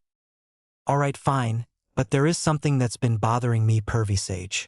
I've never seen you with a sword, let alone use one. So do you even know any kenjutsu?"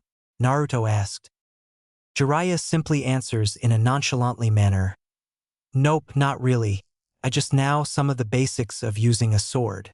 I'm not in any position to teach kenjutsu." That causes Naruto to faceplant, and even the Kubikiraboko seems to have a sweat drop going down it. Jumping up and pointing his newly gained sword at pervy sage, yells out, "Then what the hell was the point in getting this sword if you can't teach me to use it, pervy sage?" Hopping off the pile of thugs, Jiraiya placates Naruto by answering, "Relax, Gaki. I might not be able to teach you kenjutsu, but I know plenty of kenjutsu masters that'll gladly teach you." Putting the blade back on his shoulder, Naruto replies, "Okay, but who are these masters and where do we have to go to meet them?" Answering Naruto, Jiraiya says, "Actually, you've already met one of them, and we don't have to go anywhere. We can just summon them to us." A very confused Naruto replies, "Huh, I don't remember meeting a kenjutsu master. Well, at least one that would teach me. And what do you mean summon them? Do they take house calls or something?" An exasperated Jiraiya, with a twitching eyebrow, yells, "Toad summons, you idiot. Haven't you noticed how some of them use swords?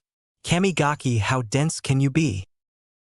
Naruto snaps back, "Hey, it's not my fault that you didn't just say that, you loudmouthed pervert. I shouldn't have to. I even used the word summon as a clue. But then again, I should have known you're too stupid to figure it out." Jiraiya screamed back. Naruto fires back, "Don't call me stupid, you pervert." Jiraiya ends their argument by stating, "How many times do I have to tell you I'm not a pervert? I'm a super pervert. He he he." With a deadpan face, Naruto replies, Yeah, I get it, you're a super pervert. Happy now?" Proudly, Jiraiya answers, "Yup, as happy as a super pervert in a mixed bathing house. Ha ha ha," laughing loudly to himself in joy. After his laughter dies down, he gets back on point by saying, "Like I was trying to say earlier, we can just summon one of the toads that have mastered kenjutsu to teach you, probably one of the smaller ones. We don't want you getting crushed in the process." Naruto just nods his head in agreement. He can imagine the chief toad flattening him with one swing of his building-sized blade. Oh, by the way, here catch. Jiraiya tossed him the small scroll he was holding.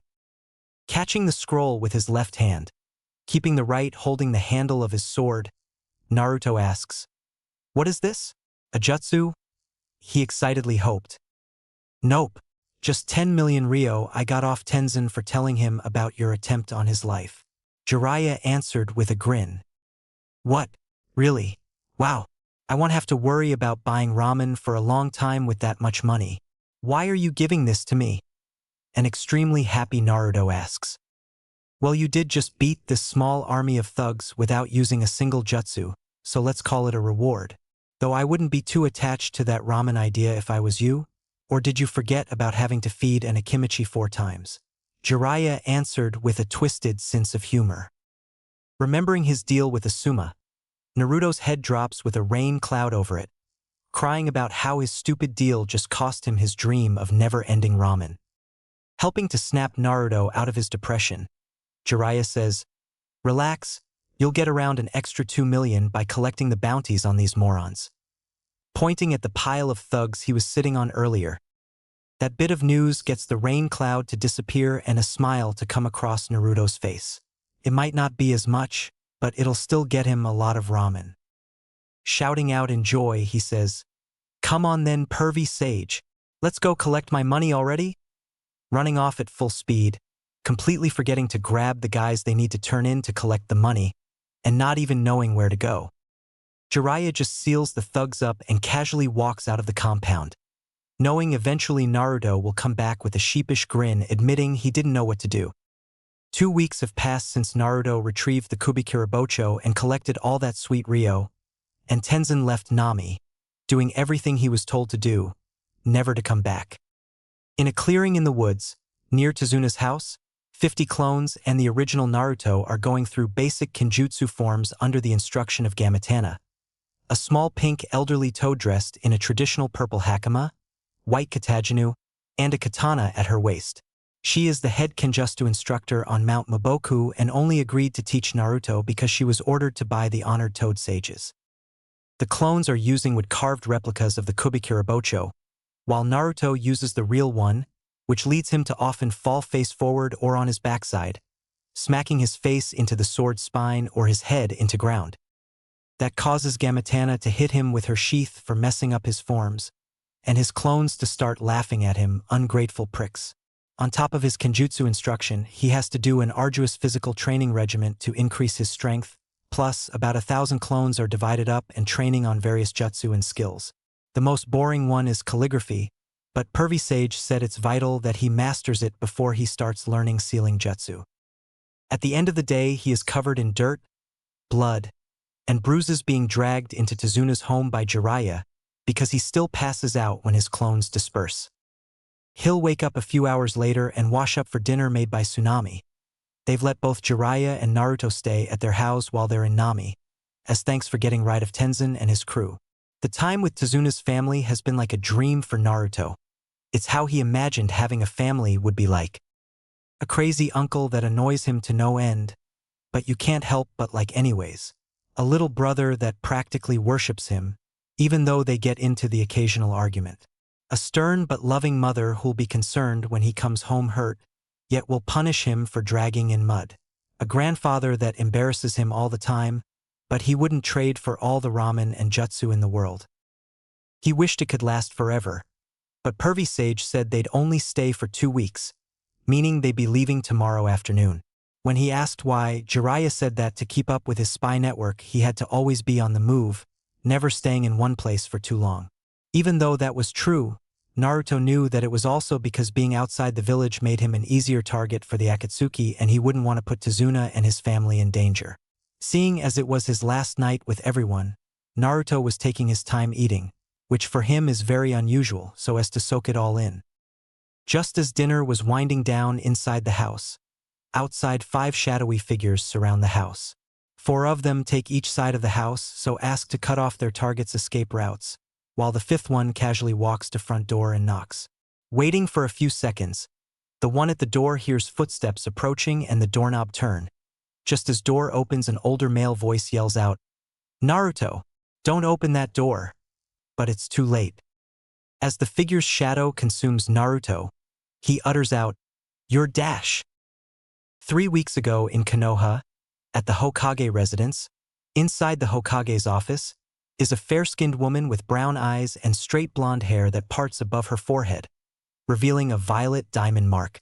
Her hair has shoulder-length bangs that frame her face, and the rest is tied in 2 loose ponytails.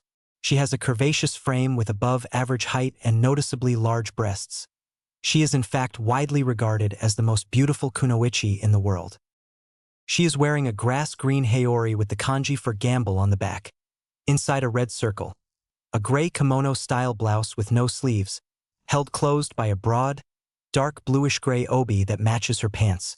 The blouse is closed quite low, revealing her sizable cleavage. She wears open-toed, strappy black sandals with high heels and has red nail polish on both her fingernails and toenails and uses a soft pink lipstick. This woman is Tsunade Senju, the 5th and current Hokage, and she is reading a report from Jiraiya about Naruto's training incident a week ago. As she reads the report, her grip on the scroll tightens, and when she finishes reading it, she slams her fist into her desk, splitting in half, while yelling out, "Damn that reckless pervert! He could have killed Naruto and released the 9 tails. What in Kami's name does he think he's doing? Shizun, get in here now." Shizun is a fair-skinned woman of average height and slender build with onyx eyes and jet black hair. Her hair is straight and shoulder-length with bangs that cover her ears and frame her face. She is wearing a long bluish-black kimono with white trimmings, held closed by a white obi, a mesh shirt underneath, and open-toed sandals with low heels. She was in the middle of filling out a requisition form for another desk when Tsunade called for her. Rushing into the Hokage's office, Shizun quickly answers out, "Yes, Lady Tsunade, what do you need?" Tsunade orders, "I need you and a team of Umbu to track down Naruto and Jiraiya at once." "May I ask why, Lady Tsunade?" Shizun asked, rather confused as to what's happening. "That fool Jiraiya nearly caused the 9-tailed fox to be released by playing with Naruto's seal. That's why," Tsunade replied irritably, giving Shizun Jiraiya's report. After fully reading the report, Shizun replies, "Oh my, are you going to have us escort them back to the village?" Letting out a frustrated breath, Tsunade answers, "No, I want you to give Naruto a full checkup to make sure everything is okay. That coward of a fool, Jiraiya, is too afraid of what I'd do to him to bring Naruto here anytime soon, so I need you to go in my stead. Besides, that little brat would have a fit if I cut his training short." Despite her tough exterior, Tsunade is very worried for Naruto. He means a lot to her. "Okay, but we can't afford to send any Umbu to help me track them down. As you know, Konoha's forces are spread too thin as it is, and we can't risk the village's safety by leaving it too short-handed in the event of an attack." Shizun responded. Agreeing with her protege, Tsunade asks, "Then who can we spare that has the required skills to aid you in tracking them down?"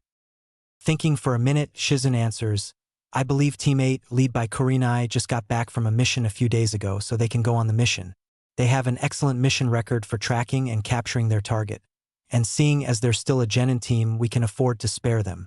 The only downside is that we'd have to come up with a cover story for why we're being sent after Naruto, seeing as everyone in that team but Kurenai is unaware of Naruto's Jinchuriki status." Tsunade puts her chin in her hand while thinking over Shizun's offer. Finding no other alternative, Tsunade says, "All right, inform Kurenai to assemble her team and report for duty immediately, then go prepare as well." "Yes, ma'am," Shizun responded, turning quickly and exiting the office to follow the Hokage's orders. Half an hour later, Kurenai Yuhi and her 3 genin are standing at attention in front of the Hokage's desk, waiting to receive their mission. Kurenai is a fair-skinned woman of slender build, long black untamed hair reaching her upper back, and very unique eyes that are red in color, with an additional ring in them. She wears makeup consisting of red lipstick and purple eyeshadow. Her outfit consists of a red mesh armor blouse with only the right sleeve visible, this very broad material which resembles bandages with a pattern on it similar to those of rose thorns. Her hands and upper thighs are also wrapped in bandages, and she wears the Konoha forehead protector and regular shinobi sandals. Standing in front of Kurenai on the right is Kiba Inuzuka. He's a 13-year-old boy with several physical animalistic traits like most of his clan.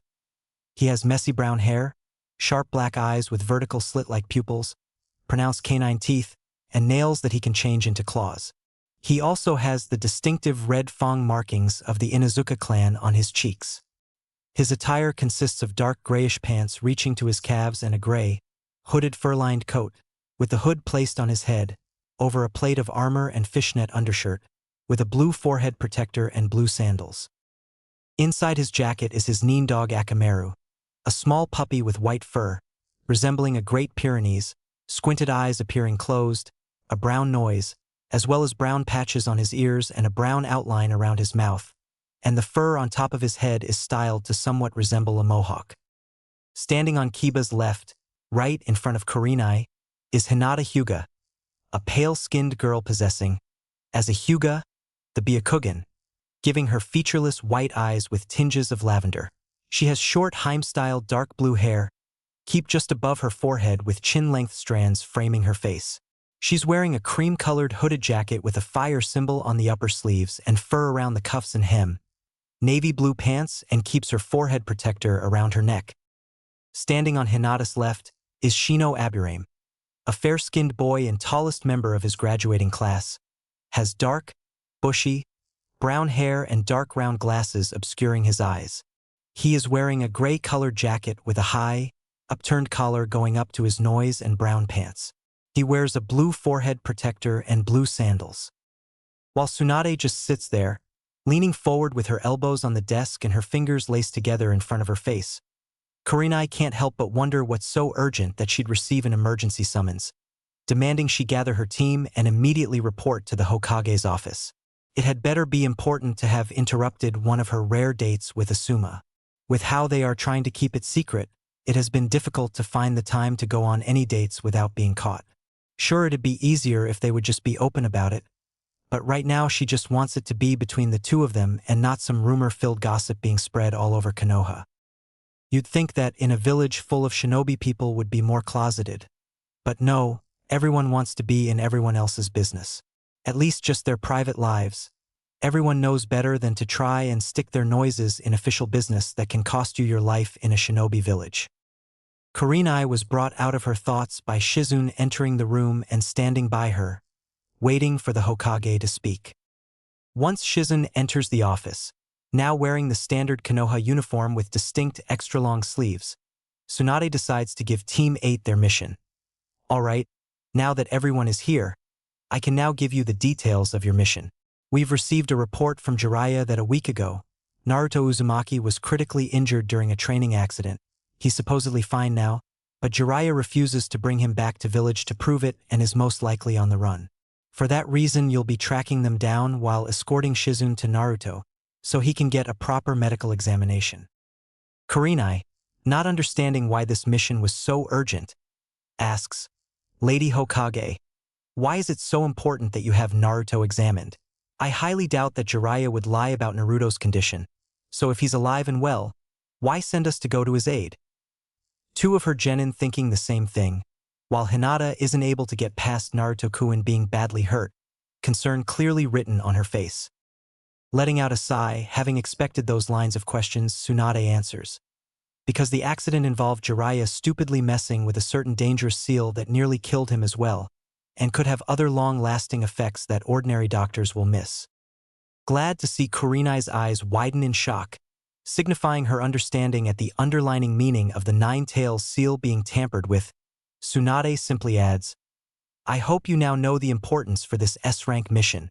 To be honest, I'd rather send a team of Umbu, but you all know we're simply too short-handed to spare them right now, so you'll have to do. Here's a copy of the report and their last known location. Now get going, I won't ask again. Handing Kurenai a scroll with a firm stare. Yes, Lady Hokage. We'll head out immediately, Kurenai says after taking the offered scroll, cutting off Kiba's attempt to ask what Tsunade meant. ushering her team out of the room with Shizun following after them. As they were running out of the village at top speed, Kiba yelled out to his sensei, "Hey, Kurenai-sensei, what was all that about? What kind of seal could be so dangerous that we're suddenly rushing off on our first S-rank mission?" Akamaru barking in agreement with his master, Shino merely nodding his head, and Hinata looking at Kurenai with a mixture of determination and concern, determined to go help the boy she loves and concern with his safety.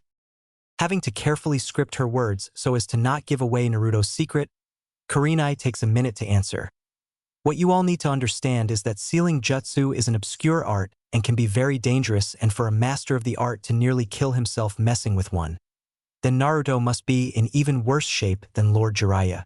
I honestly can't figure out what Lord Jiraiya was thinking in training Naruto with such a seal." Hinata is the one to speak up now, in a frightened tone. "Deed dead. Naruto-kun Kosi could be dead." "No, Hinata. If he was dead, your team wouldn't be on this mission. To be honest, if Naruto was dead, Lady Tsunade would have rushed off to kill Lord Jiraiya," answered a serious Shirzine. Shino chimes in by asking in his usual calm tone of voice, "Then what could be worse than that?" Shizun answers, "Well, for one, his chakra network could be sealed off or even destroyed, preventing him from using his chakra.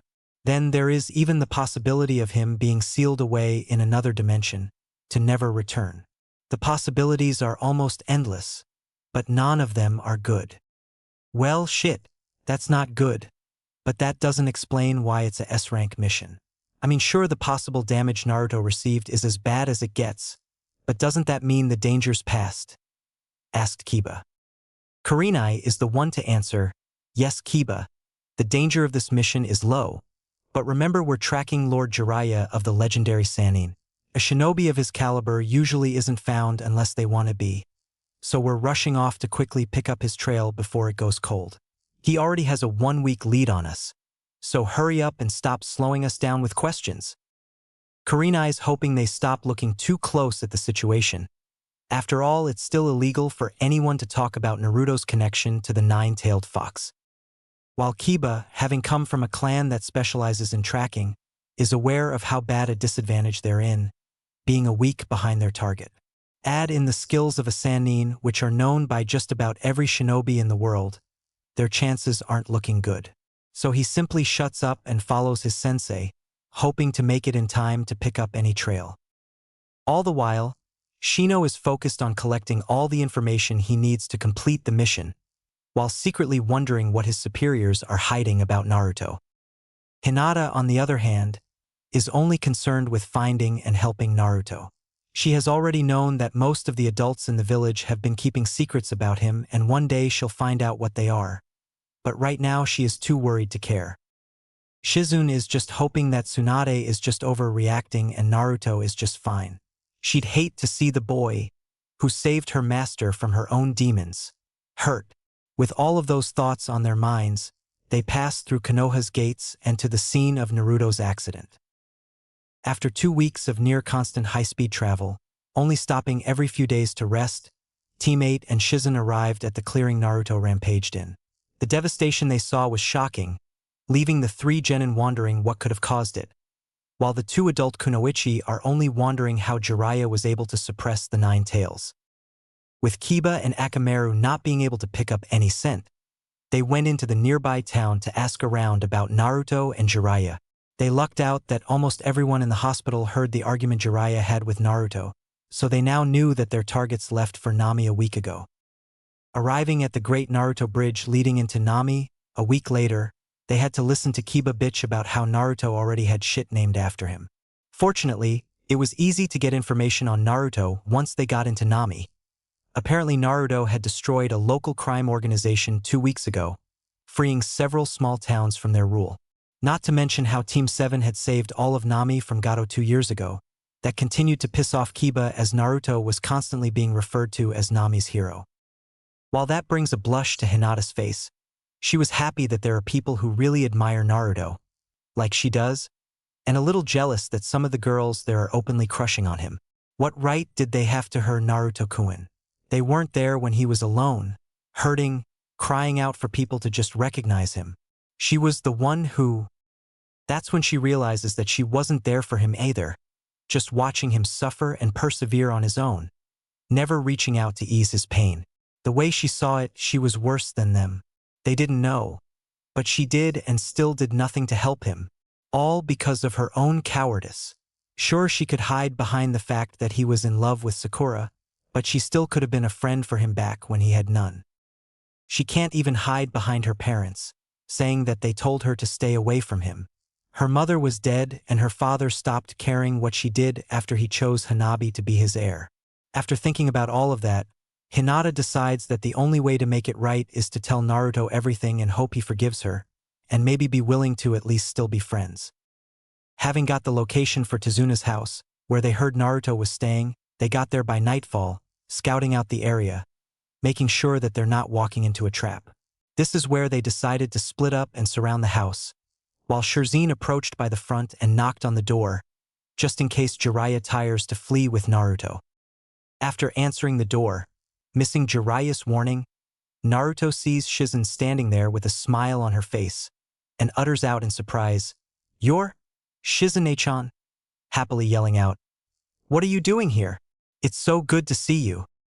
Glad to see Naruto fine, though slightly bruised, Shizen joyously answers, "To see you, of course. After Lady Tsunade got Jiraiya's report, she sent me after you to give you a full medical checkup." Jiraiya interrupts, "Yeah, then who exactly are the 4 shinobi surrounding this house?" Suspicion clearly heard in his voice. "Their teammate, they helped me track you down, Lord Jiraiya.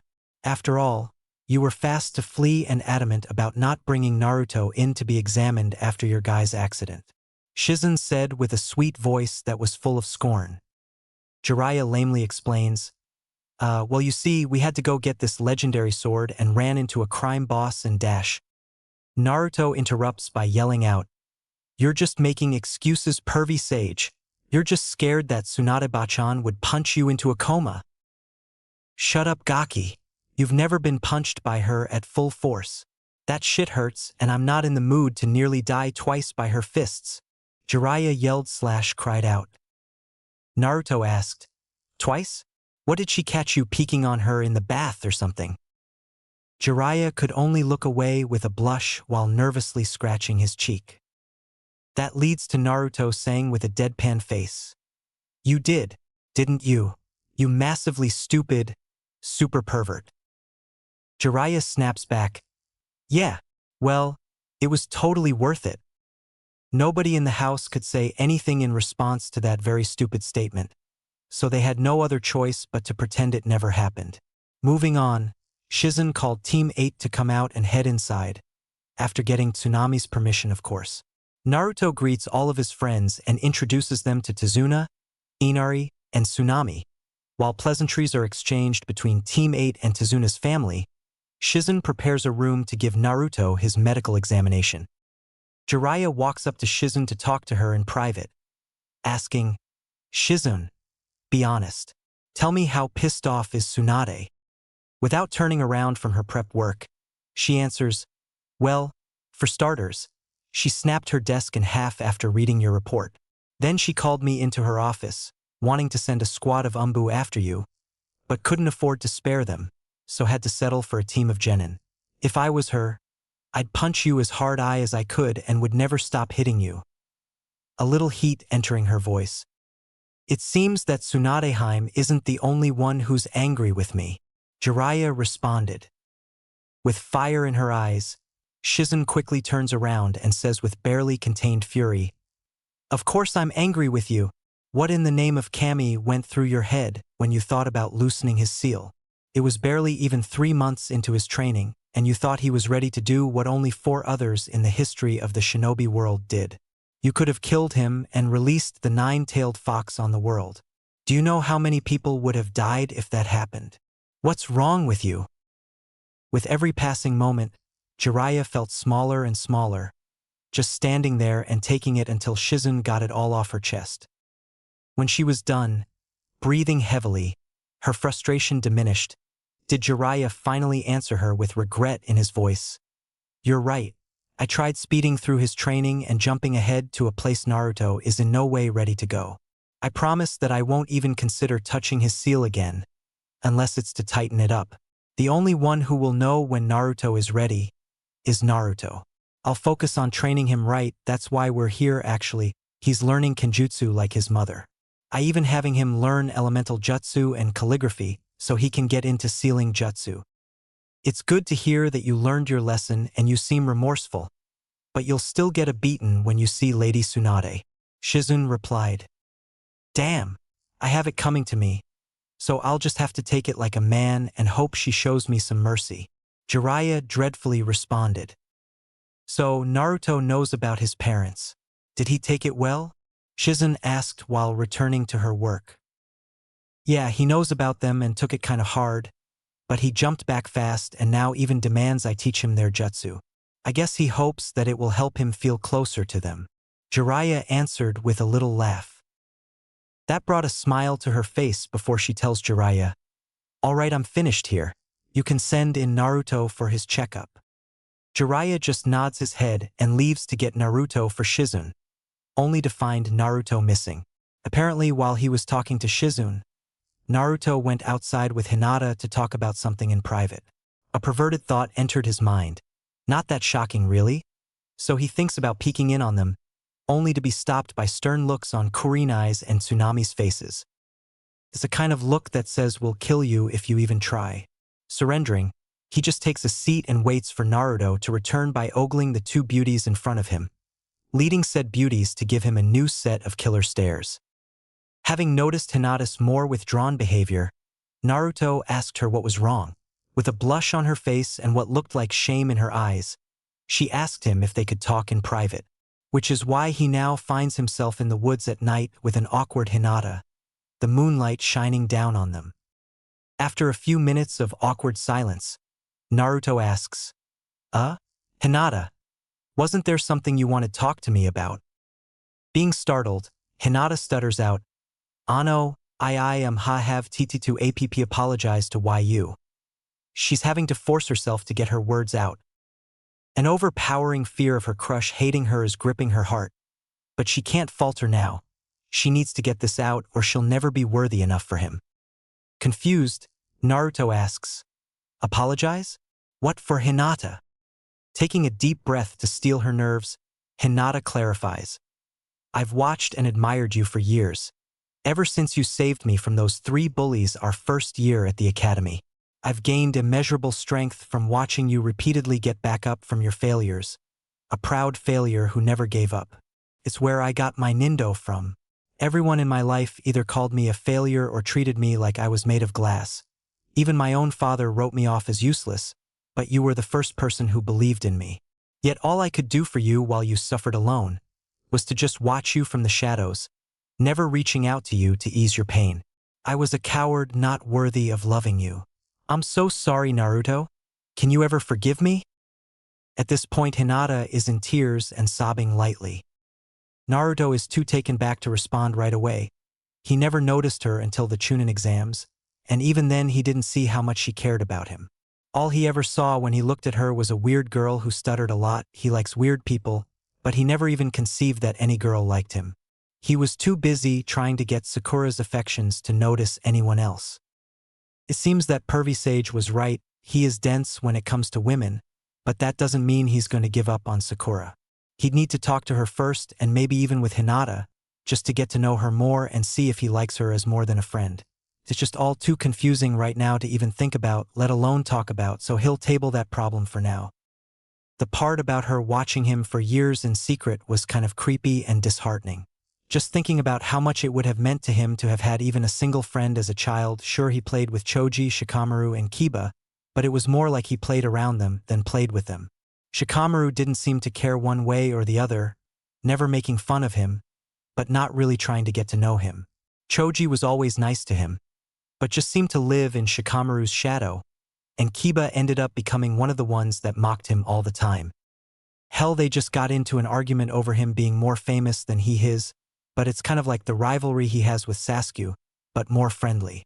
To have had a friend that was concerned about him and actually cared would have brought untold joy to his life.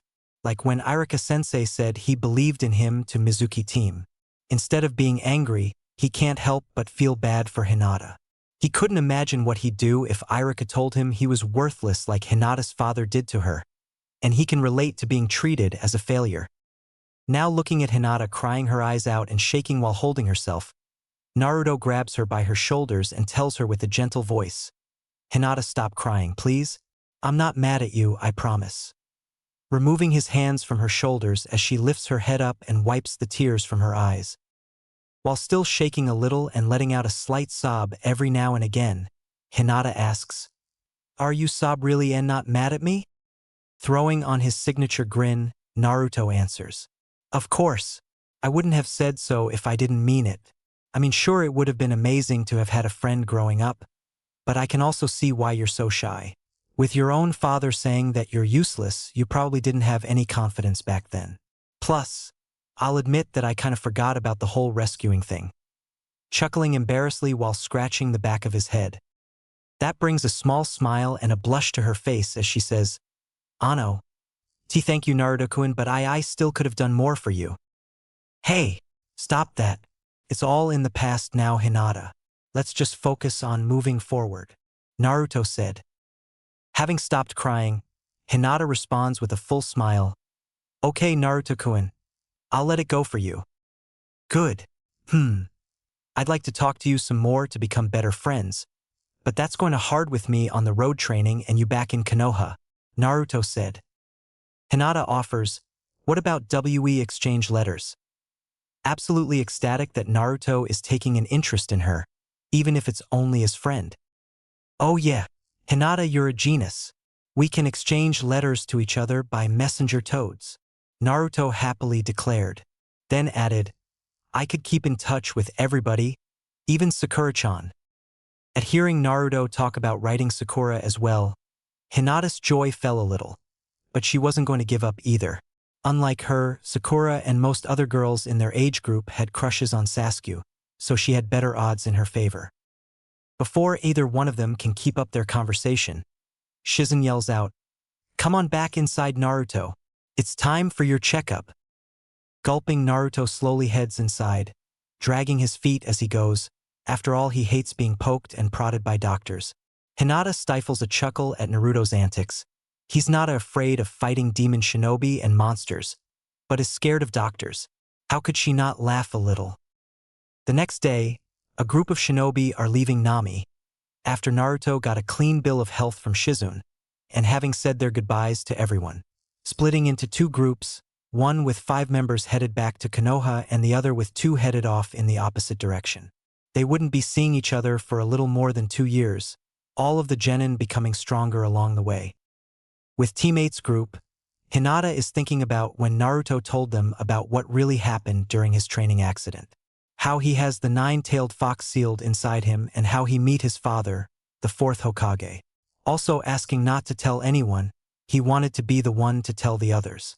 Kiba simply called bullshit, that there was no way he was 4th son, but was quieted by Kurenai, Shizune, and Jiraiya confirming it as true. Shino was just quiet, like he already knew something was up, but didn't really care anyway. Naruto was still just Naruto to him.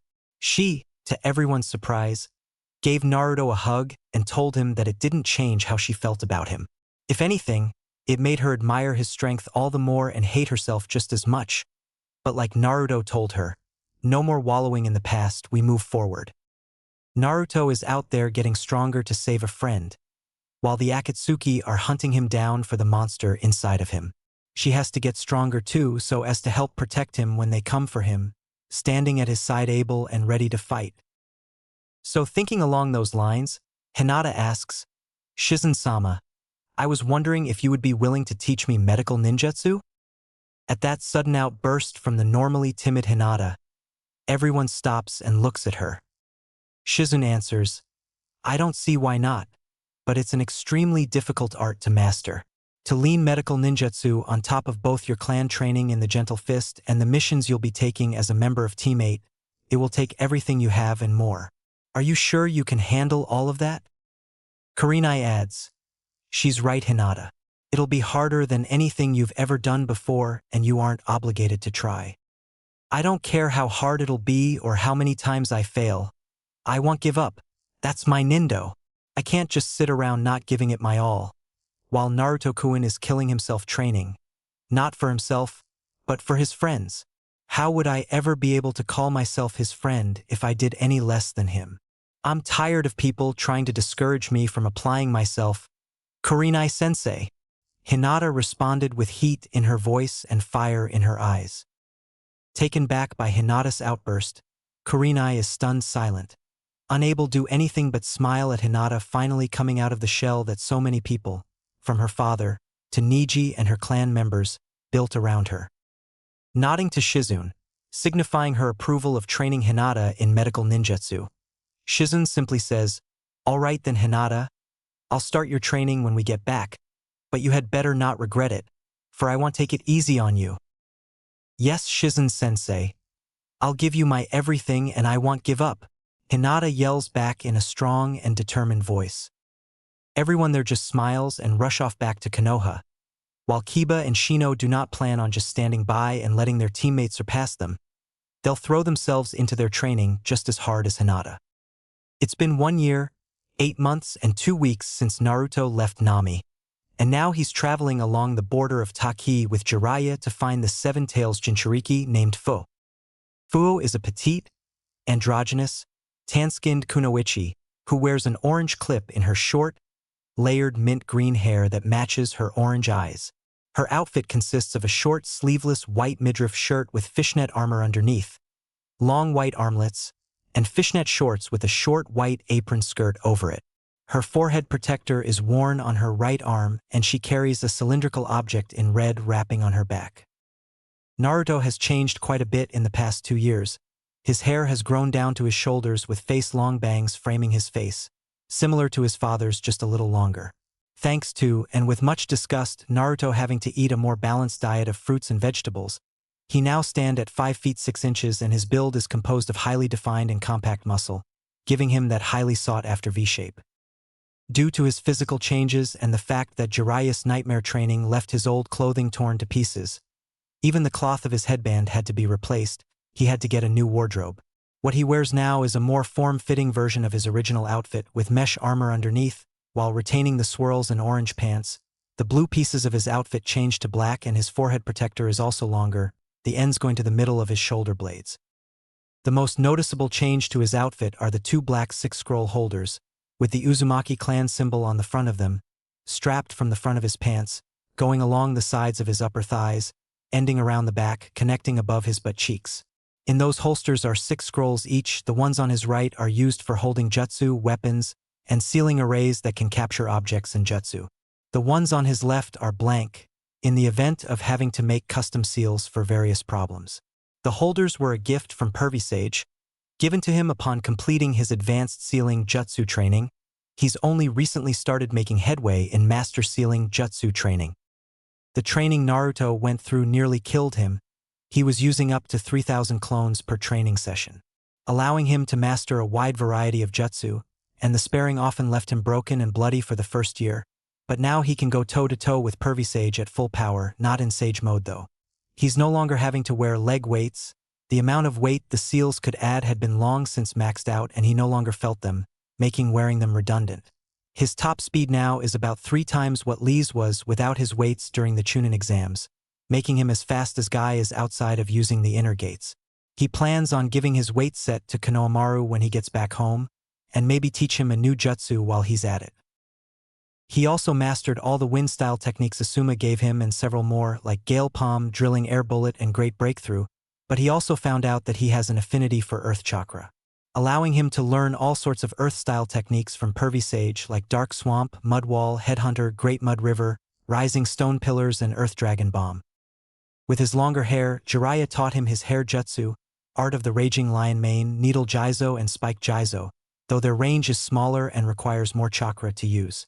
His Kenjutsu is unique, combining the Kubikirabocho with shadow clones and wind chakra, and it's considered to be at the expert level by Gamatana's standards. The massive blade isn't seen on his back because he keeps it sealed in an array tattooed on his right wrist, only after he became capable of welding it with the ease of a kunai, summoning it out when needed. With the most pride and difficulty, Naruto finally became able to use the Hiraishin, not to same degree as his father, but still at great level. To be honest, the first few attempts had been disastrous.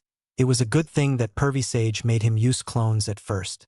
For the entire first year of trying to use it, his clones would be torn to pieces, stuck halfway inside trees, rocks, and even each other. Once, one of his clones used the Hyroshin and never returned. He still has no idea what happened to it. Eventually, he was able to teleport to any of his strange-shaped kunai with the unique seal on it. They were given to him on his birthday by Pervy Sage, saying they belonged to his father. He still wasn't fast enough at creating the seal for the Hyroshin. It takes him a full minute to create in combat, but he can use it with pre-made ones in combat. Though he still has difficulty in exiting the Hyroshin and attacking instantaneously like his father could, but it's still combat-ready. Being his usual unorthodox self, he decided to put the Hyroshin seal on the Kubikurabocho, not just to teleport to it, but to teleport it back to him. Again, it was a good thing he used clones at first, for it didn't work at first. But by streaming wind chakra through it, he was able to teleport it to him, spearing the clones most of the time. Like most things he tries, he eventually got it to work the way he wanted it to. All in all, the training from hell was worth it. For nearly the past 2 years, Naruto has been passing messages with all of his friends through toads, allowing him to tell them all about him being a Jinchuriki and about his parents, as well as keeping up on their lives. Kiba liked to rub in that Naruto was now the only one amongst them that was still a genin besides Choji, Ino, and Sakura, but seeing as they are entered the joint Chunin exams being held in Konoha and Suna, they most likely are Chunin now. He even went into how Niji, Gaara, Temari, and Kankuro even went one step further and became Jonin. Shino tends to give him encyclopedic knowledge on insects and asking him if he has ran into any rare species of insects. Choji keeps bringing up the meals Naruto will end up buying him and all of the new foods he has eaten. Shikamaru rarely writes because it's troublesome, and when he does it's always about how troublesome his life is. Ino goes off on all the gossip happening in Konoha and if he'll end up looking as good as the 4th Hokage. Apparently Ino had a crush on the picture his father back in the academy days before Sasuke. Tenten keeps asking for more pictures of the Kubikurabocho and complaining how unfair it is that he has one of the legendary swords of Kiri.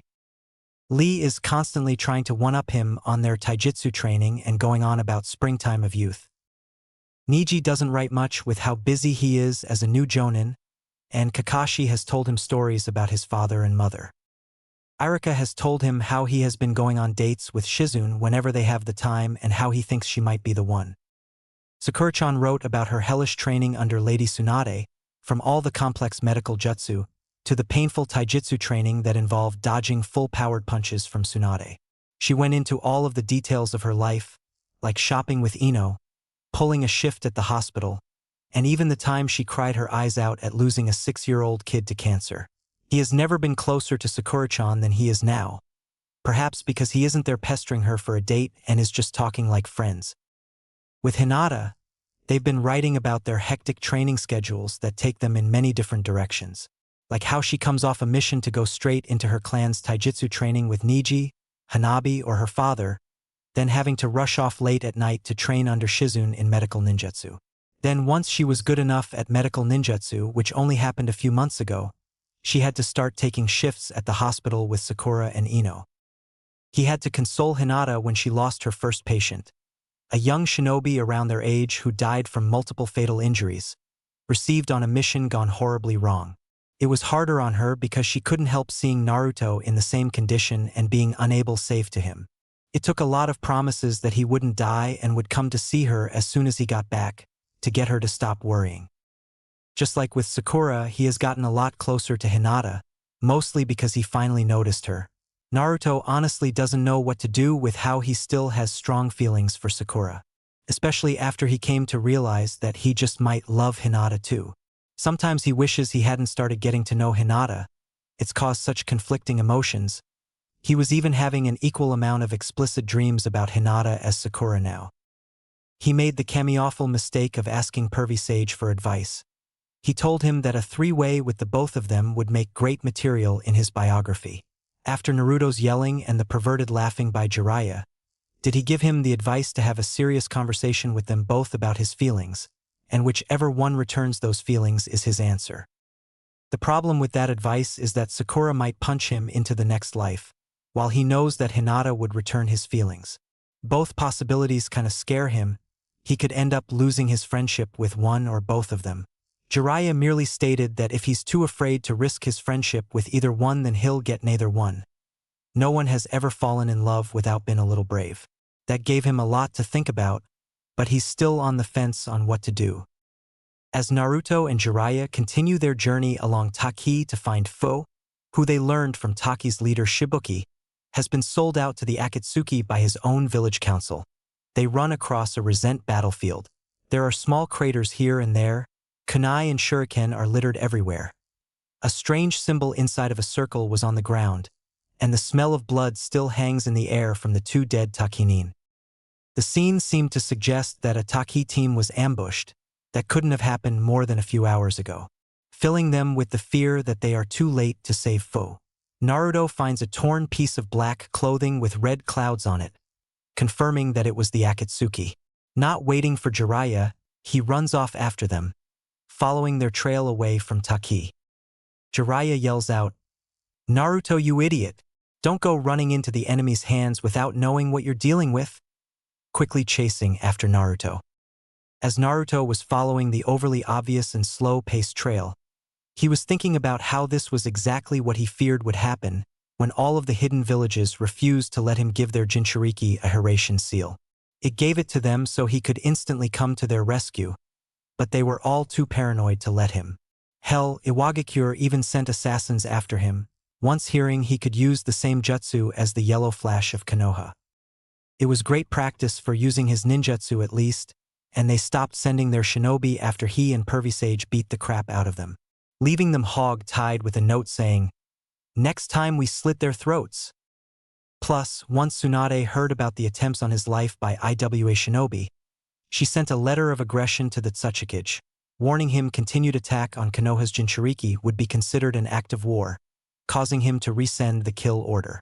Jiraiya had warned him that would happen if he told the other Kages about his ability to use the Hiraition, but he didn't care. He just wanted to keep others burdened with a Biju like him safe from a common enemy. In the end, only Gaara and Suna agreed to Naruto's proposal, but with the stipulation that he add a off switch to the seal, so he will only be allowed to use it when they want him to. Gaara would be able to activate it himself in an emergency, but the Suna Council has a seal tag they can use to counter it, not fully trusting Naruto and maybe even Gaara.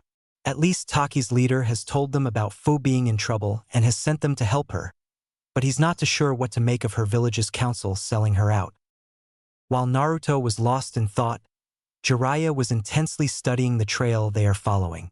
It's too slow-paced and without any traces of them trying to cover their tracks. There is a very clear trail of blood and their footprints are almost perfectly visible, as if the two sets of footprints were walking. If they had really stolen Taki's Jinchuriki, then they'd be moving away from Taki at a much faster rate. Then there was the battlefield only showing signs of 1 verse 2, and there is no way any village would let their Jinchuriki get that close to the border without a protective detail.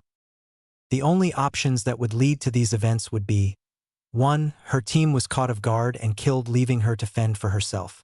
2. She was caught by the Akatsuki while sneaking out of her village with the other two chasing after her.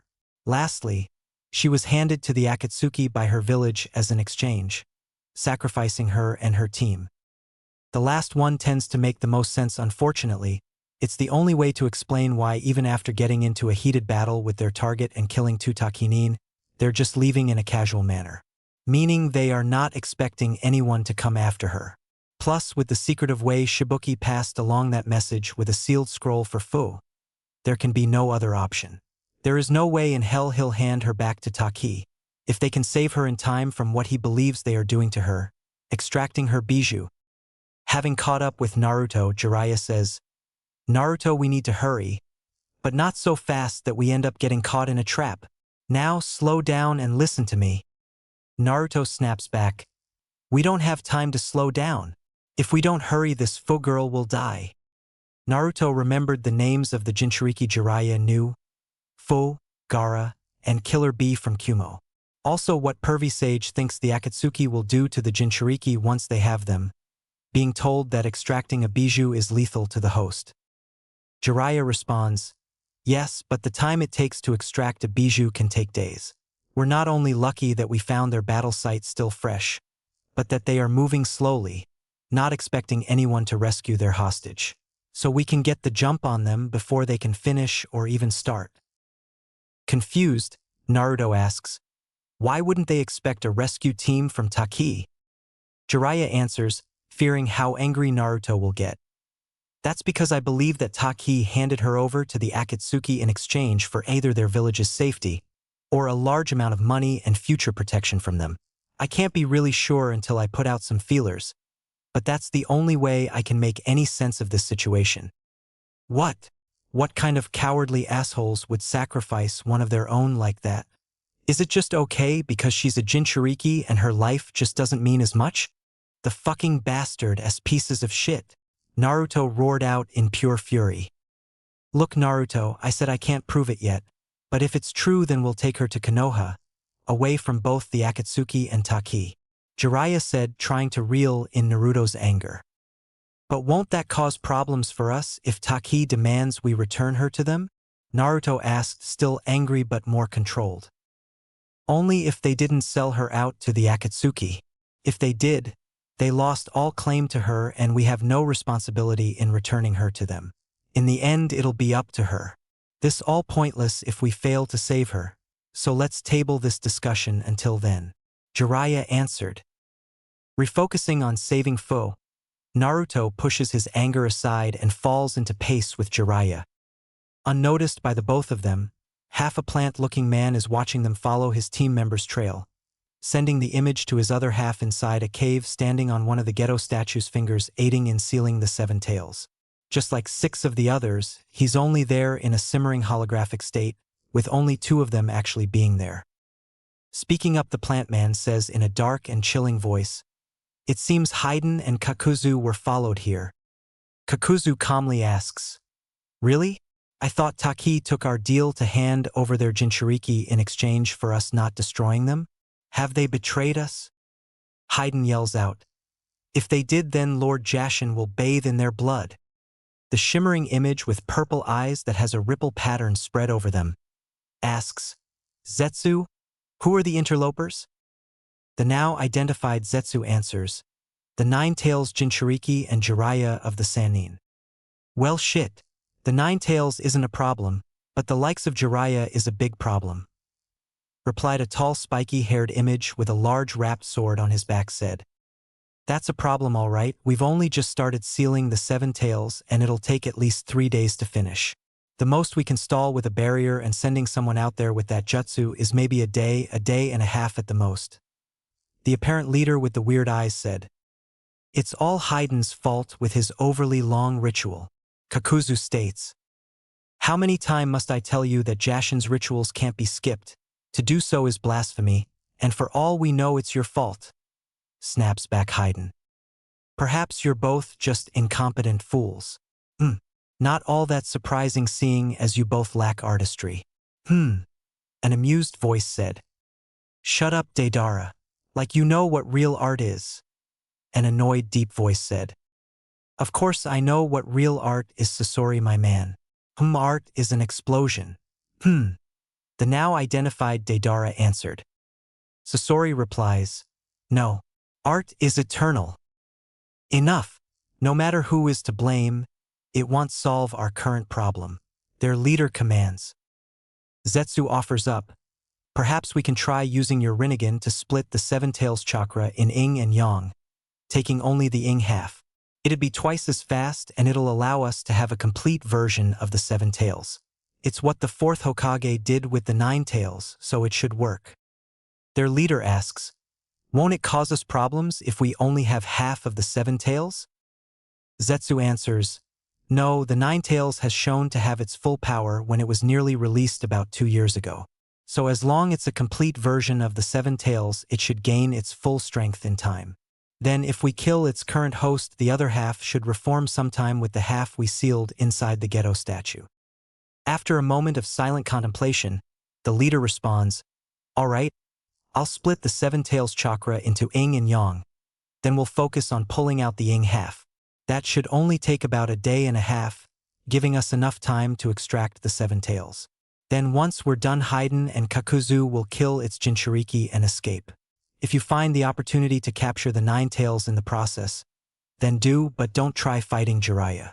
You'll not be able to win so soon after having sealed a bijou. Kakuzu responds, "Fine, but who should we send to stall our guests?" The other half of Zetsu, in a lighter tone than its darker half suggests, "Kisame should go, seeing as he has the most chakra amongst us."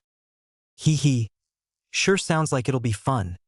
Plus I owe that old sage for nearly killing me with a wall of flesh. Kisame answered. Fine, now go and buy as much time as you can.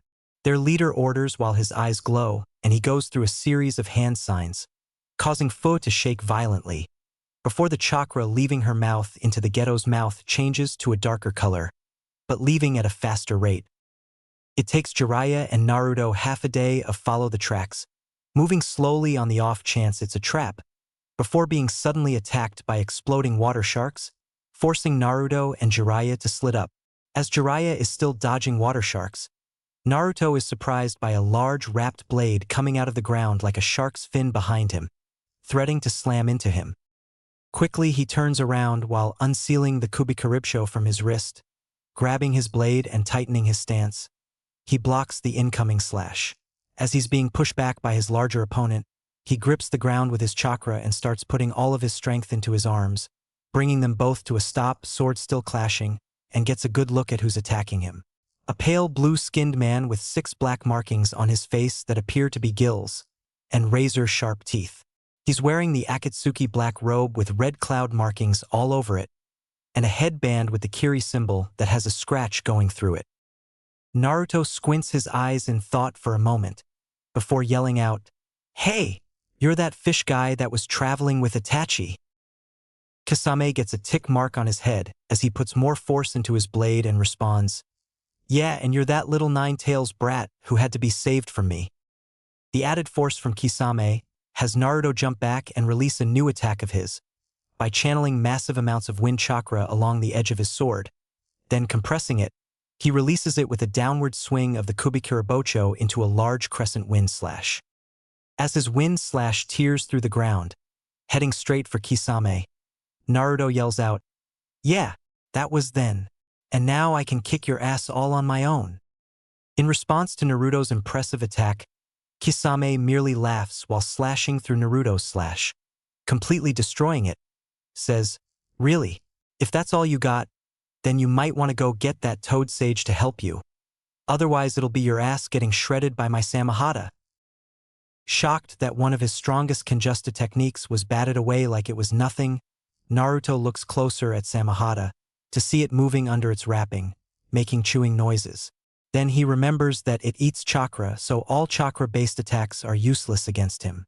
Damn, his Kenjutsu is not strong enough to beat a Kenjutsu master like Kisame, so he'll have to create an opening to hit him with a powerful Justu when he's not holding Samata if he wants to win. He creates 3 shadow clones and takes out one of the scrolls from his right holder, throwing it into the air while unfurling it, causing dozens of tri-pointed kunai with Hiratian seals on them to shoot out of it, surrounding the area in them. "Well, don't count me out yet," Naruto shouted out while charging Kisame. You sound cocky for someone whose pathetic attempt at hitting me with kunai failed to even touch me." Kisame mocked while raising his blade to block Naruto's basic downward sword strike, planning to counter with a kick to his sternum. Once Naruto's strike lands, slightly buckling Kisame's knees, one of Naruto's clones comes slamming in with a kick to the back of the Kubikaribsho, having been catapulted by the other 2 clones that had jumped in the air. The added force of the clone's full body kick causes Kisame to quickly sidestep away as Naruto's blade splits open the ground.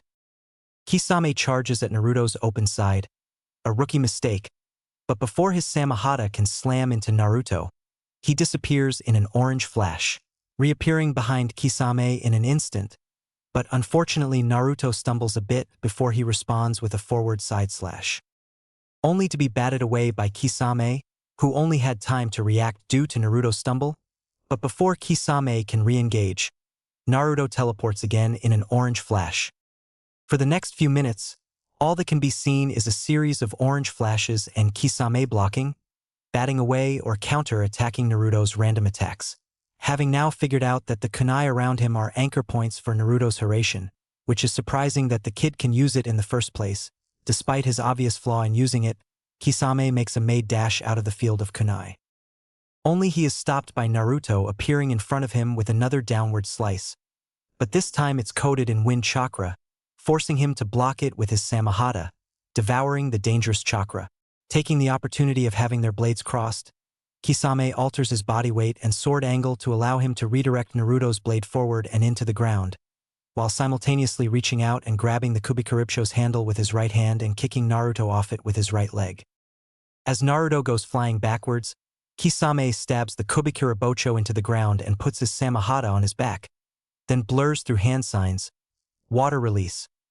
Great exploding water colliding wave, Kisame shouts out, causing a large explosion of water to wash away all of Naruto's kunai and slamming into him as he crashes into a tree, flooding the area in water. Not bad, brat, but your kenjutsu is nowhere near mine. The Hiraishin caught me by surprise. It's not a jutsu scene since the yellow flash of Konoha. It's just too bad that you're not nearly as skilled as he was in using it. Plus, you wasted your only shot by trying to best me in kenjutsu. Kisame laughs out victoriously. Kisame's laughter is cut short by Naruto teleporting right in front of him, slamming a giant Rasengan into his chest. Blood spurts out for his mouth and the ground around them breaks as he is repelled off his feet into nearby trees, only stopping after smashing through about 20 of them. What Kisame failed to realize is that Naruto knew he couldn't beat him in kenjutsu and that his Hiraishin is still flawed. So he let him take the Kubikarabocho, that he had a Hiraishin mark hidden inside the removable part of its handle, knowing that he'd then get rid of or get away from his kunai. In short, it was all a setup to get Kisame to put away his Samahata. Naruto might not be the sharpest kunai around, but no one thinks faster on their feet than him. Picking up his sword and placing it on his shoulders, Naruto yells out, "Did you enjoy the show, pervy sage?" Having easily dealt with the water clones launching exploding sharks at him, Jiraiya decided to watch Naruto's fight and gauge his progress. With Naruto's fight clearly finished, Jiraiya lands next to Naruto and says, "Yup, you've really improved, Gaki. I'm proud of you, but let's hold off on the victory party until we've confirmed he has been dealt with and we've rescued the girl." "Yeah, you got a point, pervy sage. Let's go," Naruto responded. When they both arrive at Kisame's blood-filled landing spot, they're shocked to find some nondescript individual lying dead in Kisame's place. Same injuries and clothes. No sword though.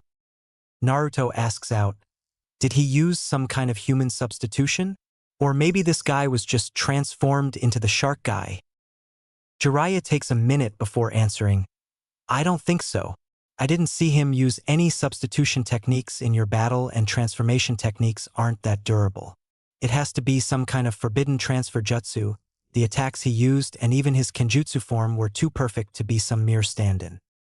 An even more confused Naruto asks, "Then was the shark guy even here in the first place?"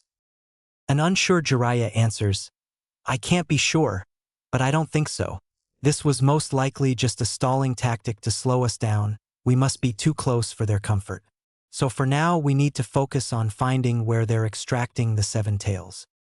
With that in mind, Naruto seals the Kubikarabocho back up in his wrist, while Jiraiya seals up the body of Kisame's doppelganger for Tsunade to examine later and maybe get an explanation on how he's a doppelganger.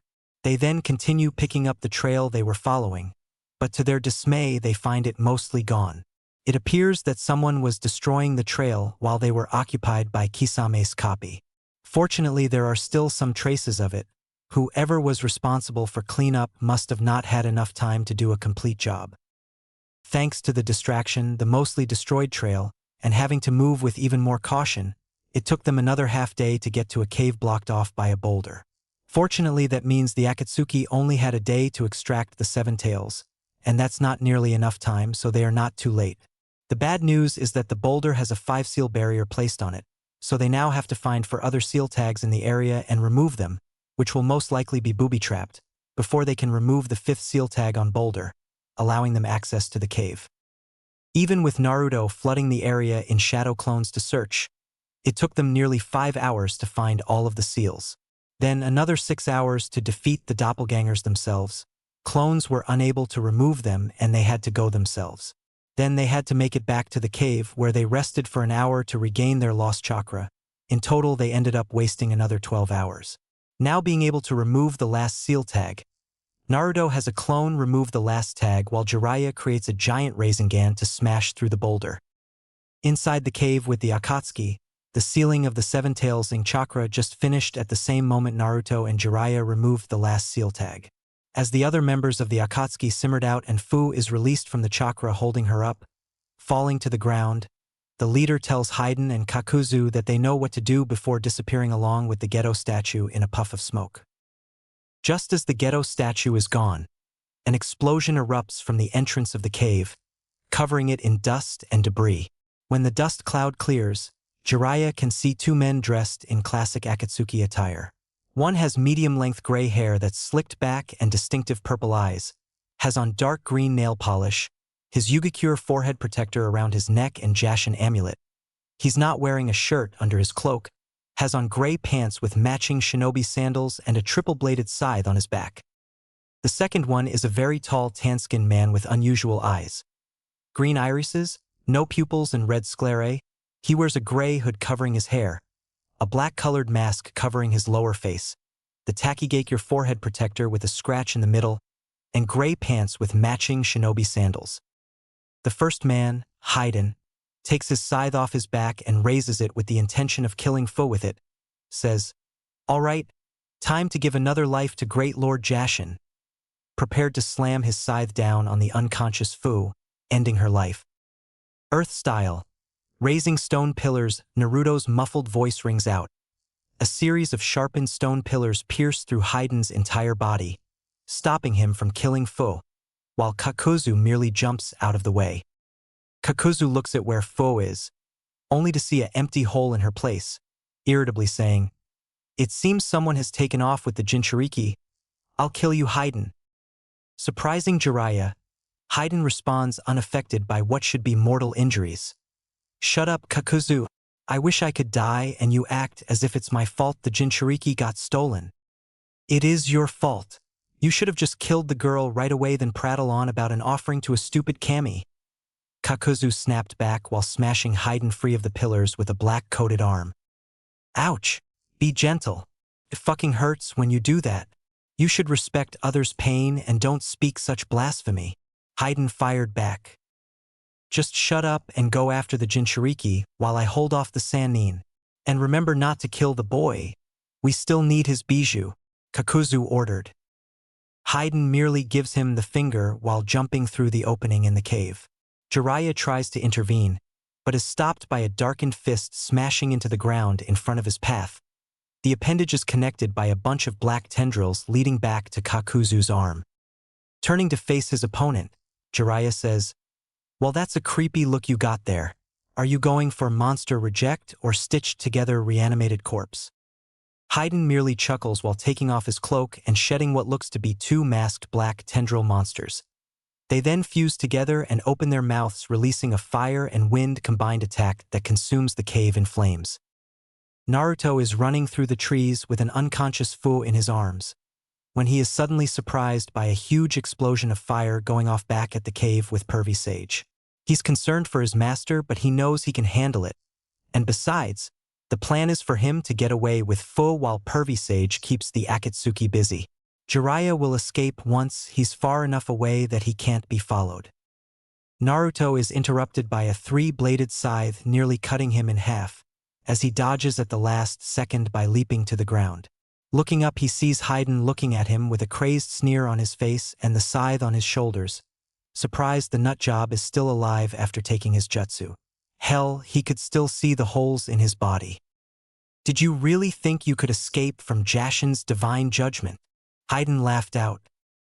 Naruto responds by simply creating a clone to hold Fu while he unseals the Kubikurabocho and takes a stance, then says, "I don't care about any kind of Kami's judgment, but if you want her you'll have to get through me first."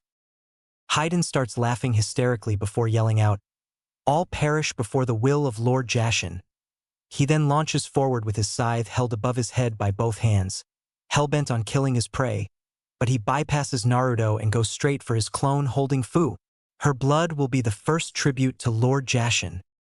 Clank. The sound of metal clashing as Naruto used the Harishin mark he put on Fu while fleeing with her earlier, to intercept Haiden's attack with his blade. After pushing Haiden back, Naruto yells out, "What the hell? Why are going after someone who can't fight back? I'm your opponent, not her." Haiden just starts laughing hysterically again, but even louder than before, lifting his scythe up to his mouth, where one of his 3 blades have some blood on it. Haiden then licks the blood, while making a triangle inside of a circle with his own blood and says, "I have cursed you and the ritual shall now begin." His skin has turned pitch black with white outlines appearing as a skeleton over his body. GWHA ha ha ha ha. All the preparations are done. Haiden added. Naruto stands there with a sweat drop going down his head and blood coming from a cut on his cheek. Replies, "Whatever you say, weirdo, but you can't beat me no matter how crazy you are." Naruto charges Haiden with his blade drawn to the side, only to fall to the ground in pain as Haiden pulls out a stake and stabs his own right leg. Naruto looks at his right leg from the ground to see it bleeding in the same spot Haiden stabbed himself. "Do you now understand Jashin's punishment?" Haiden screams out in a sick kind of joy, while stabbing himself in the gut over and over again, avoiding anything vital and vigorously wiggles the stake around, causing Naruto to roar out in agony. Haiden is lost in twisted pleasure of hearing Naruto scream out in pain, thinking about how once he gets his current victim to pass out from pain, they do still need him alive. He'll get to experience the ultimate pain with the girl. To him, there's no greater pleasure than feeling the pain of someone else's death. So lost in his twisted pleasures, Haiden fails to see Naruto go through a series of hand signs, art of the raging lion's mane, to grab Haiden and stop him from causing any more harm to his body. As the lion-shaped hair catches Haiden by surprise, lifting him back off his feet into the air, outside his circle on the ground, Naruto feels the impact of his own attack, and as it feels like he's being wrapped in tight steel wire, the pain suddenly stops. Looking at a cursing Haiden in his grasp, then the circle and back at Haiden, Naruto realizes that whatever jutsu was hurting him ended because Haiden was out of the stupid circle on the ground. With the curse ended, the Nine Tails chakra quickly gets to work healing Naruto's body. Testing to see if he is no longer in danger, Naruto throws a shuriken at Haiden, cutting his ear. When nothing happens to him, Naruto then crushes and pierces Haiden's body with his chakra-infused hair. Haiden screams in pain as all of his bone are shattered and all of his muscles are torn, organs and flesh punctured. Haiden yells out in a mocking tone, "Haven't you realized that I'm immortal yet, you fool? I'm blessed by the great Lord Jashin, and he'll punish you for interrupting my ritual to him." Seeing that the crazed lunatic really is immortal, Naruto comes up with a good yet horrendous idea. With a smirk, Naruto says, "Yeah, well, you might not be able to die, but as a pile of pieces you won't be doing anything. Now will you, Stumpy?" Haiden yells back, "It doesn't matter. All I need is my teeth to chew out your throat. No matter how long it takes, I will kill you." While grabbing the Kubikirabocho off the ground, Naruto casually walks over to Haiden's torso and says, "I suppose you have a point, so I'll have to take care of that as well." Lifting his blade up, he then brings it down, cutting off Haiden's head. "Ha ha ha ha ha ha. It doesn't matter what you do. I can't die. Fool," Haiden mocks, scratching the side of his head as he leans on the Kubikirabocho that he stabbed into the ground, says, "I guess you're right. Oh, I know what to do. Let's see, 1, 2, 3, 6. All right, 6 pieces of you and 6 spare scrolls. That works out perfectly." Taking out the 6 blank scrolls in his left holder and creating sealing scrolls out of them, he has clones gather Haiden's body parts.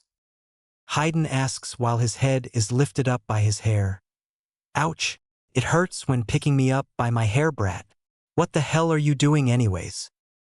"Oh, I'm just going to seal up your body parts in different scrolls to make sure you can't be put back together," Naruto casually said while finishing off the sealing scrolls. "What? You can't do that to me, you little shit. I swear I'll get free and tear you apart. You hear me? Even if it's hundreds of years from now, I'll get out and release a just vengeance on your family, village, friends, everyone you'll ever care about. Haydn yelled out, along with a stream of curses and foul language, until his head was finally sealed away. Putting the now sealed Haydn scrolls back in their slots, Naruto walks over to the downed foe, his clone having dissolved from Haydn's curse, and moves to gently scoops her up into his arms. Only to be stopped by a pair of orange eyes looking up at him. It seems Fu had awoken at some point during his fight, if you could call it that. Getting down on his haunches, Naruto asks, "Hey, are you okay?" Fu cracks out a weak reply, "I feel weak, B, but otherwise I am okay. W, who are YYU and WY did YU help M me?" With a soft smile and gentle voice, Naruto replies, "I'm Naruto Uzumaki. I helped you because your village leader, Shibuki, told us you were in danger and asked us to save you." Fu asks, "Why would YUBW willing to go through all that agony for me, and WI would Shibuki send YU?" Naruto answers, suddenly getting a blush on her face. Fu tries to hide her face with her hair.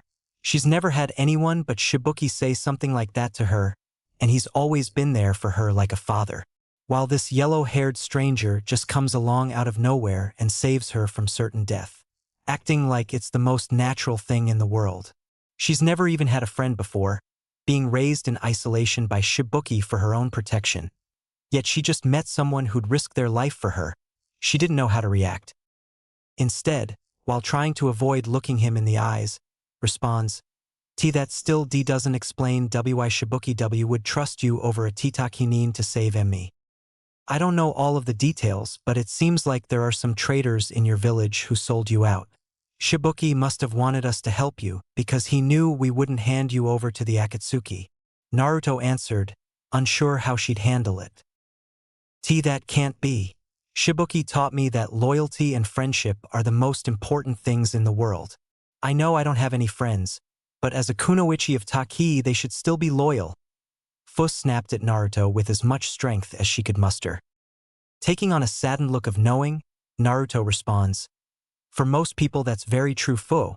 But Jinchuriki like us aren't always looked at as people. Some are too frightened or hate-filled to see us as anything but as the bijou sealed inside of us. That can lead people to do horrible things to us, while thinking they are being loyal to their village. Tears start to fill Fu's eyes as she knows that before Shibuki found her, she was hated by everyone to the point that they tried to kill her. She was hoping that after being taken in by Shibuki and doing great at the Chunin exams, people of Taki wouldn't be afraid of her anymore. That she could finally make friends, but she was wrong. They'll never see her for her. Like Shibuki does, she'll always be alone. Then it hits her. Wait, you're a Jinchuriki too. Smiling again at seeing her tears stop, Naruto answers out enthusiastically, Yup, I'm the Jinchuriki of the Nine-Tailed Fox, Naruto Uzumaki, the next Hokage. You know.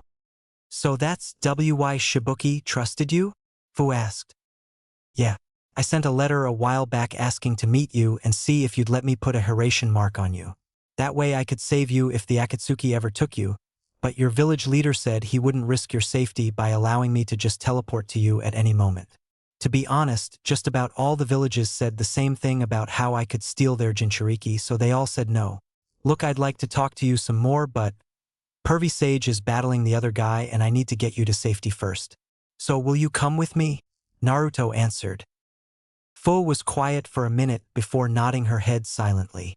Naruto took that as his sign that it was okay to pick her up in his arms, causing Fu to become crimson and looked away embarrassed.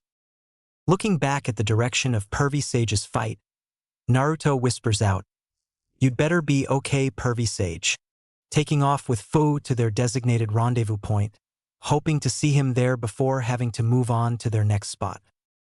An hour later, back at what used to be a cave, Jiraiya is slightly battered and highly irritated at how after killing this guy 3 times, he still won't stay down.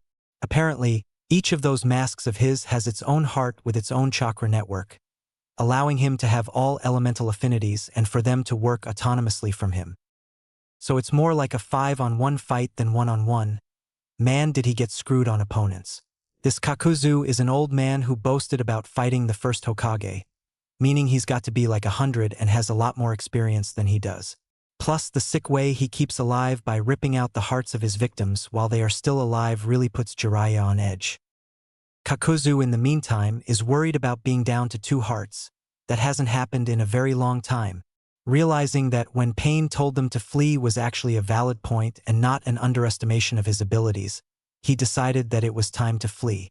All the money in the world is not worth his life, so he made the decision a long time ago that no matter how much he was going to make, that he was to flee if he got down to 2 hearts. With his next course of action decided, Kakuzu uses his remaining affinities of water and lightning to unleash a massive wave of electrified water at Jiraiya.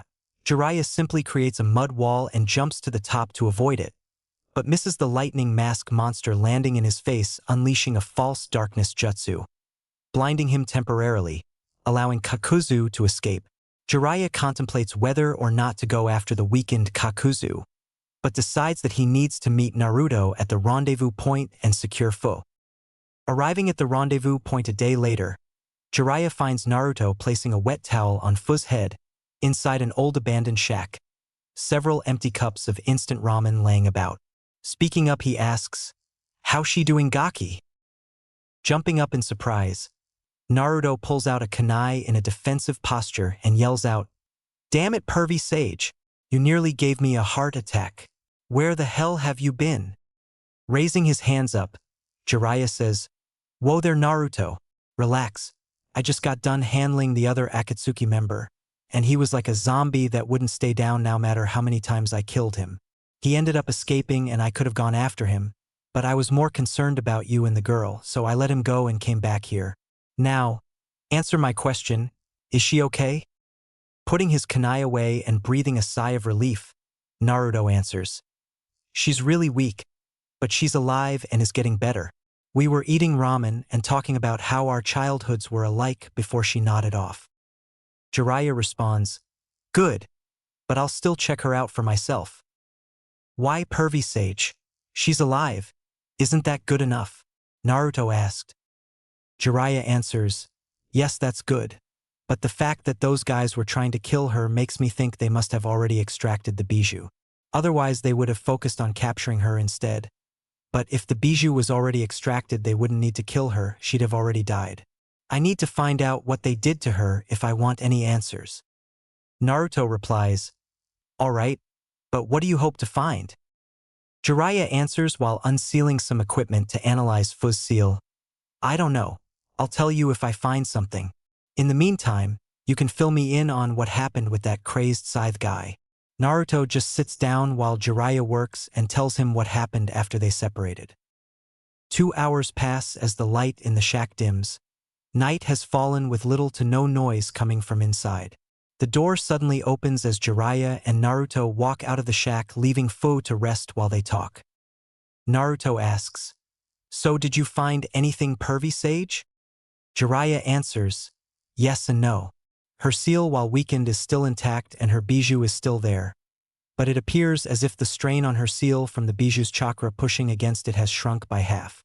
I noticed this while reinforcing her seal. I think the Akatsuki split her bijou in half like your father did, by separating its yin and yang chakra.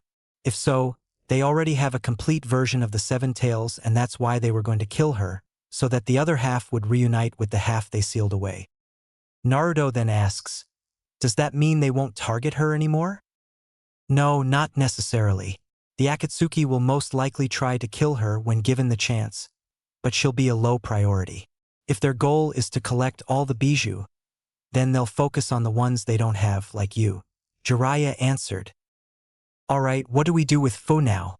I don't like the idea of sending her back to Taki where traders are waiting to sell her out again," Naruto asked. "Well, it's not up to us. Fu will have to decide for herself what she wants to do. Plus, we still have to wait for her to wake up and unseal the scroll I received from Shibuki. It might have crucial information on this entire situation and might help Fu make a decision," Jiraiya answered. "Then let me open it and take a look," a feminine and somewhat weak voice let out. Turning to the voice, Jiraiya and Naruto see Fu standing at the doorway of the shack, leaning on the door's frame to stay up. Naruto quickly runs over to her, taking the place of the door frame by letting her lean on him, causing Fu to blush and Jiraiya to silently chuckle to himself. Naruto says, "Fu, be careful, you're still recovering. You should still be in bed resting." A little flustered, Fu responds, "I'm fine. I want to see what Shibuki-sensei left for me. I'll rest afterwards. I promise Naruto." Naruto caves with a sigh and says, "Fine, but you'll do it inside while sitting down. I don't want you falling down from shock or something. Okay, Fu?"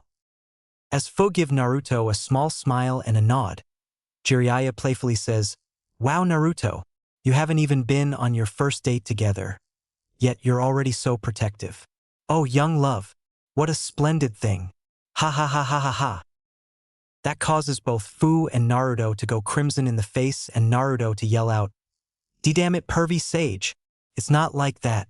I'm just worried about her health. She did just have half her bijou stolen. Can't you be a pervert later?" That just makes Jiraiya laugh even harder and Naruto to pout. But Fu is shocked and asks, "Wait, what do you mean half of my bijou has been stolen? What happened to me?" She's starting to hyperventilate. Jiraiya immediately stops laughing, wiping the tears from his eyes, responds in a calming voice, "Relax, Fu. Let's go inside and we'll tell you everything, and you can see what Shibuki left you in this scroll." Taking several deep breaths, Fu calms down and allows Naruto to help her inside with Jiraiya following after them. Jiraiya then goes into a detailed explanation of what he knows and believed happened to her. After a few minutes of Fu silently thinking about what she has been told, and shedding some tears over her team member's death, she asks for the scroll Shibuki gave them. With a hand seal, she releases the seal on it and opens it up to reveal a storage seal. Biting her thumb to draw some blood, she then presses her hand down on it while channeling some chakra, causing a puff of smoke to appear. When the smoke dissipates, it reveals several items: a pile of clothes like what she has on now, some underwear and pajamas, a stack of around 20 million ryo, some food supplies, extra ninja tools, and another scroll containing a personal letter to her. The letter reads, "Fu, if you're reading this, then thankfully Lord Jiraiya and Naruto Uzumaki were able to save you from the Akatsuki. I want you to know that I love you with all my heart. You are like the daughter that I never had, and I'm so proud of the young woman you've become. I know you'll do great things. As for the two who saved you, you can trust them. They'll keep you safe because I can't any longer. The council went behind my back and made a deal with the Akatsuki to hand you over in exchange for Taki's safety. One of their members is a rouge shinobi from our village named Kakuzu. He left over 70 years ago, so we didn't think he'd be a problem after all this time. We were wrong. With his knowledge of how to find our village and our village's decline in strength, the Akatsuki would have destroyed us. I know that's no excuse for them betraying you, and I was furious when I found out, but I can't stop them for I don't have the power to protect our village from them. I'm sorry for that." So once I heard about what they did, I prepared the scroll for you and sent word to Lord Jiraiya through one of his hidden spies to save you and deliver this scroll to you. Looking back now, I wish I had taken young Naruto's offer, but I was just too protective of you to allow the risk of him taking you away from me. To be honest, I might have been wrong in keeping you isolated the way I did, but I just wanted you to be safe, even if it meant being lonely, and now I need to ask more of you. I need you abandon Taki and go to Konoha for protection. You'll be seen as a traitor who switched sides to become a Konohanin, but you don't have any other option. The council has already prepared a story for the possibility of your return. They have already blamed the deaths of your 2 escorts on you and have written you off as a rouge shinobi. If you returned now, you'd be captured and have the 7 tails removed from you, so you can never return. We'll never see each other again. I hope and pray that you can find happiness and friendship in your new life. Never forget that I'll always love you, Fu, and goodbye." Throughout reading the letter from Shibuki, the closest thing to a father she ever had, she was in tears, shaking uncontrollably.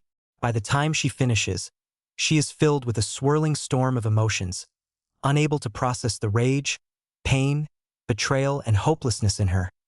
Added with the exhaustion of her ordeal, she passes out. Fu wakes up the next afternoon, having slept nearly 16 hours, ready to discuss what she plans to do now that she can't return home. She let Naruto and Jiraiya read Shibuki's letter to spare herself having to explain everything to them. After reading it, Jiraiya then asks, "Well then, do you want to join Konoha? Because you don't have to. You can always try going at it alone or even joining another village." Fu answers, "Yes, I would like to join Konoha. My most precious person told me that it's what I should do. Shibuki-sensei has never done wrong by me before, why would he now? Besides, I don't think I'd make it on my own for long with the Akatsuki after me, and it wasn't another village that came to my rescue, so I have even less of a reason to trust them over Konoha." Naruto happily says, "That's great, Fu. I can't wait to introduce you to my friends, Bachan, Irika-sensei, and Dash." Getting cut off by Jiraiya. "Whoa now, don't get ahead of yourself just yet, Naruto. Tsunade will have to agree to take Fu in as new member of Konohanin, and then so does the majority of the Jonin Council. They'll have to take into consideration that Fu could be a ploy to unleash the Seven Tails on Konoha, or even acting as a spy for Taki, before they decide to take her in. It'll take some time and we'll have no idea what they'll decide until then. So be patient." Naruto asks with worry in his voice, "Then what's Fu supposed to do until then?" Jiraiya answers, "That's simple, Naruto. She can just stay with us while we finish your training. You still have about 5 months left. That should be more than enough time for Tsunade and the Jonin Council to come to a decision, if that's okay with you, Fu." Fu answers with a smile, "Yeah, that sounds good to me. I don't mind spending more time with Naruto, and besides, what other choice do I have?" It really did sound good to her. She seems to have finally made her first friend in Naruto. Getting to spend 5 months with him will help her build on that friendship and hopefully get to know him better. "All right, I'll finally have someone else to talk to than Pervy Sage. I'm getting tired of having to listen to all his perverted stories." Naruto excitedly shouted before giving Fu a big hug in appreciation. While Fu nearly collapses from suddenly being hugged by Naruto, her body still being overly exhausted from half her bijou being extracted. Jiraiya just shakes his head at Naruto's overabundance of energy, nearly hurting the obviously worn-out girl. Shifting his focus as Naruto finally realizes his mistake and is apologizing to Fu, Jiraiya gets to work on sending out a report to Tsunade. He'll fill her in on all that happened and how she's going to have to convince the council to take in Fu. Plus, he's going to send the corpse of Kisame's body double and the scrolls containing the immortal Haiden to gain intelligence on the Akatsuki and see if she can figure out how to kill him. Jiraiya doesn't envy Tsunade with all the work and problems he's sending her. Though to help out the Fu problem, he'll send her all the information he has on her situation, including the scroll that was handwritten by Taki's leader stating that she was set up and discarded by Taki's council. His bigger concern is that he knows that Danzo is going to try and get the council to take in Fu, so that her bijou can be extracted and sealed inside a loyal Konoha shinobi, but he trusts Tsunade to keep that from happening. All that he knows for sure is that the next 5 months will be interesting, to say the least. Maybe he'll get some good material for his books through Fu and Naruto. Jiraiya starts giggling pervertedly to himself as Naruto and Fu feel chills run up their spines. The first 2 months with Fu had been rather fun for Naruto. He had someone new to spar with and he nearly geeked out on Fu's awesome wings, wishing the fox gave him something cool like that. Then there's how Fu's as excited and hyper as he is, meaning they tend to understand one another with little to no difficulty. Plus, she a total tomboy. She's not afraid to get down and dirty with fighting or pranking Pervy Sage, or even each other. One time Fu actually helped him get Pervy Sage drunk and trick him into going into a cross-dressing bar once. He nearly peed himself from laughing so hard while watching Pervy Sage dancing with a dude in drag, and run away screaming about how he felt something poking against his hip. On top of all of that, he could really relate with her pain at being a Jinchuriki, the loneliness of isolation they both experienced. Sometimes he'd find out that they ended up talking the day away without realizing it until night fell. He also learned that Fu actually ended up saving some of his friends during the Chunin exams she was coming from before being captured by the Akatsuki. She saved Ino, Choji, and Sakura from a giant scorpion that had captured them. He was on pins and needles when she went on about the guy trying to extract Gaara's bijou, then her own, only stopping him by stalling him with a cocoon to protect herself. Fu also enjoyed his stories from the Chunin exams, all the way to getting his Kubikirabocho in Nami.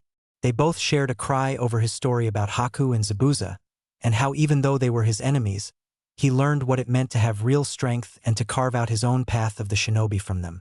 She was even supportive of his desire to bring back his friend Sasuke and even offered to help him do it. He honestly never been this close to any one of his other friends, not even Sakura-chan. Fu couldn't believe how happy she was to finally have a friend like Naruto. She always dreamed what it would be like, but never thought it'd be this great. He just seemed to get her, like they had always known each other. When they shared stories, she couldn't help but see the similarities between them. They both had been hated by everyone and grew up alone, wishing just to be seen and accepted for who they are. She was also inspired by how Naruto was able to make so many friends and find a path all his own. She didn't like how he had this big crush on Sakura, a girl she saved during the exams. Fu feels like Sakura is abusing Naruto's love for her to get him to do whatever she wants. Having finally experienced what having friend is like, she can't stand that someone would exploit one for their own gains. If Sakura doesn't love Naruto, then she should clearly explain it to him, not using it to get her crush Sasuke back at Naruto's expense. To be honest, Fu still has these warm feelings about Naruto that she couldn't quite understand. It was like she couldn't stand being away from him without missing the warmth he seemed to radiate all the time. She even went to Jiraiya to ask him about it, if he could help her understand these unfamiliar feelings growing inside her. He said that it meant she's attracted to Naruto, but not necessarily in the romantic sense. That in many ways, Naruto just seems to give off this aura that attracts people to his side. Though she could be physically attracted to him as well, but that's for her to figure out. After laughing pervertedly, he gave her copies of his Makeout series, saying they'd help give her a clue about what romantic feelings are, and if that's what she feels towards Naruto. After reading the first two, she had to admit that they did help, but they also started to give her vivid dreams of her and Naruto doing similar things as what was done in those books. It's making it hard not to blush when looking at him, and sometimes she peeks on him in the bath. Oh, Kami. She's turning into a female Jiraiya. Well, not as bad as him. She only cares to peek on Naruto and sometimes gazes at other women when she bathes. What? She's curious about how her figure stacks up to other women. There is no crime in that. Fu never really thought about her appearance before now, but she really wants to know if Naruto see her as beautiful. But how to go about it? Then, as several plots in the Makeout stories point out, yes, there is a plot outside all the sex. Just because she finds him physically attractive and even wants to have sex with him, that doesn't mean she is in love with him. It was around the 4th month with Fu that Naruto started to realize that Fu was attracted to him, from the supposed accidental gropes during their spars, to the way she tends to touch him in an excessive amounts. Once he swore that he saw her peeking on him in the bath. To be honest, he was attracted to her too, enjoying the way her breasts felt when she'd press them up against him every chance she got, to how she come out the bath in just a skimpy towel. He just didn't know what to do. Even though he feels a deep connection to Fu, he still hasn't figured out his developing feelings for Hinata and his long-time crush Sakura. It's not like he can have all three. He's not a super pervert like Jiraiya or a character in one of his perverted stories. Besides, just because she's beautiful and he's fantasized about sleeping with her, doesn't mean her loves Fu. Though he really enjoys spending time with her, she just doesn't make him feel that extra warmth in his soul that he gets when reading the responses from Hinata and Sakura. Desperate to figure out what to do, Naruto asked Pervy Sage for advice, against his better judgment, which seemed right when Jiraiya just told him to try for a harem and started laughing pervertedly. After getting his fill of chuckles and Naruto cursing him out, Jiraiya eventually told him to explore his feels for Fu by taking her out on a date. That when put in a romantic setting, he'll be able to see if his heart and mind are solely focused on Fu or someone else. If all he can think about is Fu, then he should go for it and start dating her. But if not, then he should upfront about his feelings and try to break it to her easily. So Naruto decided to lay all of his cards on the table with Fu and be prepared to take a beating from her if need be. He figured that he'd take Fu out to the festival going on in the town they're staying in. Then once they are alone and had their fill of the festivities, hopefully he'd have his answer and not break Fu's heart. Fu was absolutely overcome with joy. Naruto surprised her by buying her a green yukata with an orange obi and himself an orange yukata with a green obi, then asked her out on a date to the festival. Finally, all her efforts to get Naruto's attention paid off, and if everything goes right, she'll know how she really feels about Naruto, possibly going from having her first friend to having her first boyfriend. Fu came to realize that her feeling for Naruto go much deeper than she originally thought when a month ago, word came back from Konoha that she was accepted as an official Konohanin. When it came time to put on her new forehead protector, she couldn't do it. She broke down crying about how her old one meant so much more to her, and to have to throw it away like garbage was impossible for her to do. Jiraiya had to explain that it was a necessary part of becoming a Konohanin, and that her old one was just a metal plate from a village that betrayed her. Naruto, on the other hand, had taken her old forehead protector, flipped the metal piece over and engraved the other side with the leaf symbol of Konoha. All that calligraphy came in handy, making it look professionally done. Handing it back to her, he said that just like his forehead protector, hers carries a weight of success built on effort and is an irreplaceable gift from her most precious person. That this way she'll still carry her past, but be able to move forward with the future Shibuki gifted her with. At that moment, Naruto showed her that he cared about her and knew exactly how she felt. How could she not start falling in love with him? That's the only real question. The festival was great. Naruto and Fu hit just about every stand, playing and winning every game.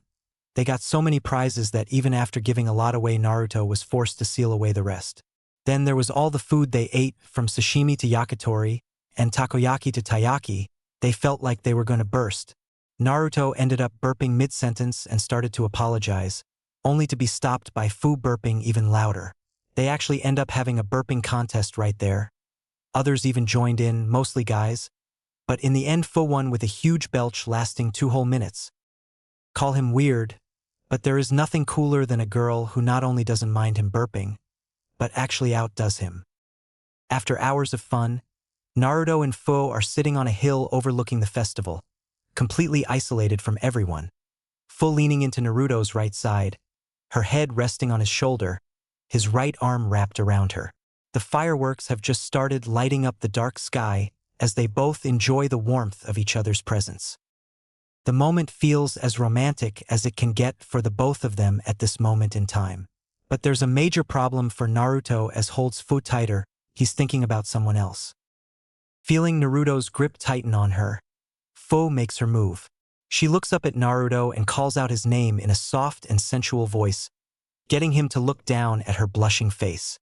Moving closer to each other, their faces inching forward, their eyes hooded and filled with want, Fu bridges the gap, sealing her lips with his.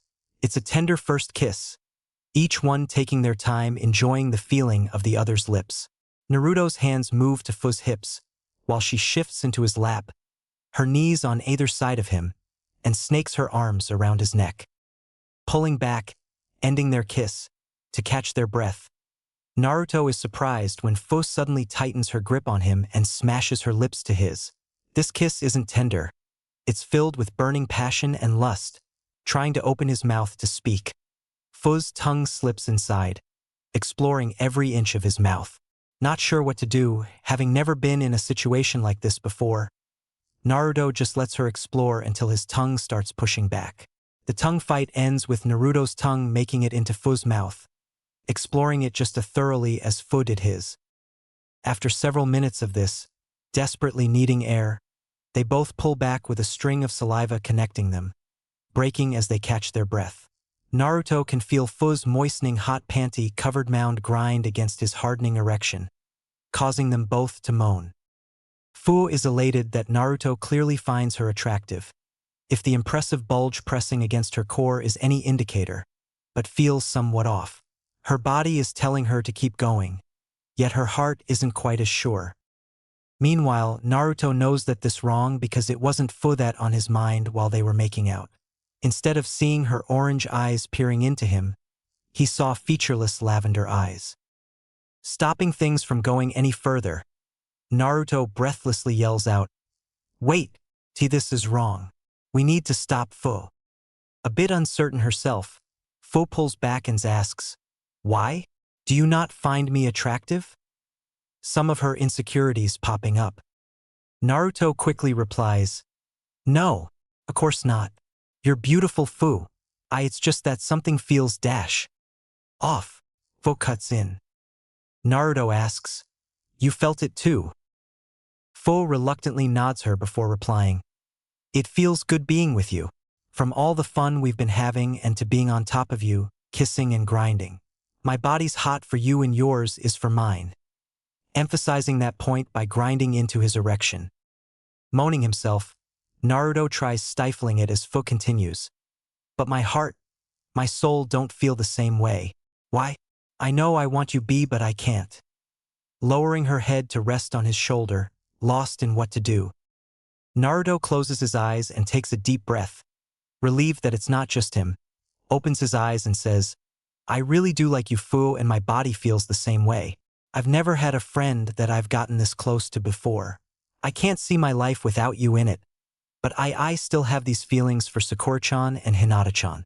Back when I started my training trip 2 years ago, Pervy Sage said something to me that had me doubt my love for Sakura-chan. Then only a few weeks later Hinata comes and drops a bomb on me about how she feels about me. I was at a loss at what to do. So I just pushed it to the side and threw myself into my training." Taking a second to reflect, he continues, "Then over these last 2 years I have been talking with both Sakura-chan and Hinata-chan through messages, finding out that the feelings I tried to ignore were stronger than ever. With Sakura, I got to know her in a way I couldn't before, falling for her all over again. Yet I know that it's only because I've stopped trying to be with Sakura that way. Just being her friend has brought me so much untold joy that I now know that we're better off just being friends. Even though there will always be a part of me that still loves her." Fu looks up from his shoulder to see a look of sorrow cross his faces, hurting even her heart as she sees the depths of pain in Naruto's eyes. Taking another deep breath, Naruto continues, "Then with Hinata, I got to see her for the first time, and over the past 2 years I got closer to her than I ever thought I would, finding out that I have feelings for her too. At first I didn't know what to do with these feelings. But then I learned that she, in her own endearing way, told me that she loved me. And in that moment of realization, I came to love her too." A bright smile gracing his face, replacing the pained eyes from before with warmth and joy. "Then I got that fateful message asking me and Pervy Sage to save you from the Akatsuki. At first all I thought about you was that you're someone like me, burdened with a bijou, and I had to save you from the same fate that awaits all of us Jinchuriki. But over these past 4 months, I've come to have one of the best friendships I've ever had, to the point that I developed feels for you and started noticing how beautiful you are." Fu blushes but still asks with a sorrow-filled voice, "You don't love me, do you?" Naruto answers, "No, I don't love you that way. I thought maybe I did, which is why I asked you out, but when we were sitting here enjoying the fireworks, I was thinking about Hinata. Even to the point that after we kissed and I looked into your eyes, all I saw was her gazing back at me. It doesn't take a genius to know what that means. And I don't think you love me either. That's why you feel that you can't do what our bodies want." Fu places her head back into Naruto's shoulder and responds, "Why, you're right. I really like you a lot. No one's ever made my laugh as hard as you have, and I definitely love your body. The way your rippling muscles and tight ass glisten as the steaming water pours over you gets me wet. But I don't feel that warm sensation flooding my heart that Shibuki-sensei said I should feel when I find the one I love. How when I meet the man I'd one day marry, I'd end up loving him even more than I do Shibuki-sensei. And I don't love you more than the man that raised me." Naruto looks at Fu's face, glad to see that she feels the same way he does, but can't help but focus on just one thought, getting him to accuse with a heated face, "You have been peeking on me in the bath." Fu lamely explains, "What? I got curious about sex and wanted to take a peek at what a naked man looked like." Naruto slaps his palm to his face as he groans out, "Oh sweet Kami, you're becoming as perverted a Pervy Sage. What's next? Collecting his perverted books and walking around in public while reading them?" Somewhere in Konoha, Kakashi sneezes while rereading one of his favorite makeout volumes, wondering who's talking about him. Fu chuckles lightly before responding with a full blush.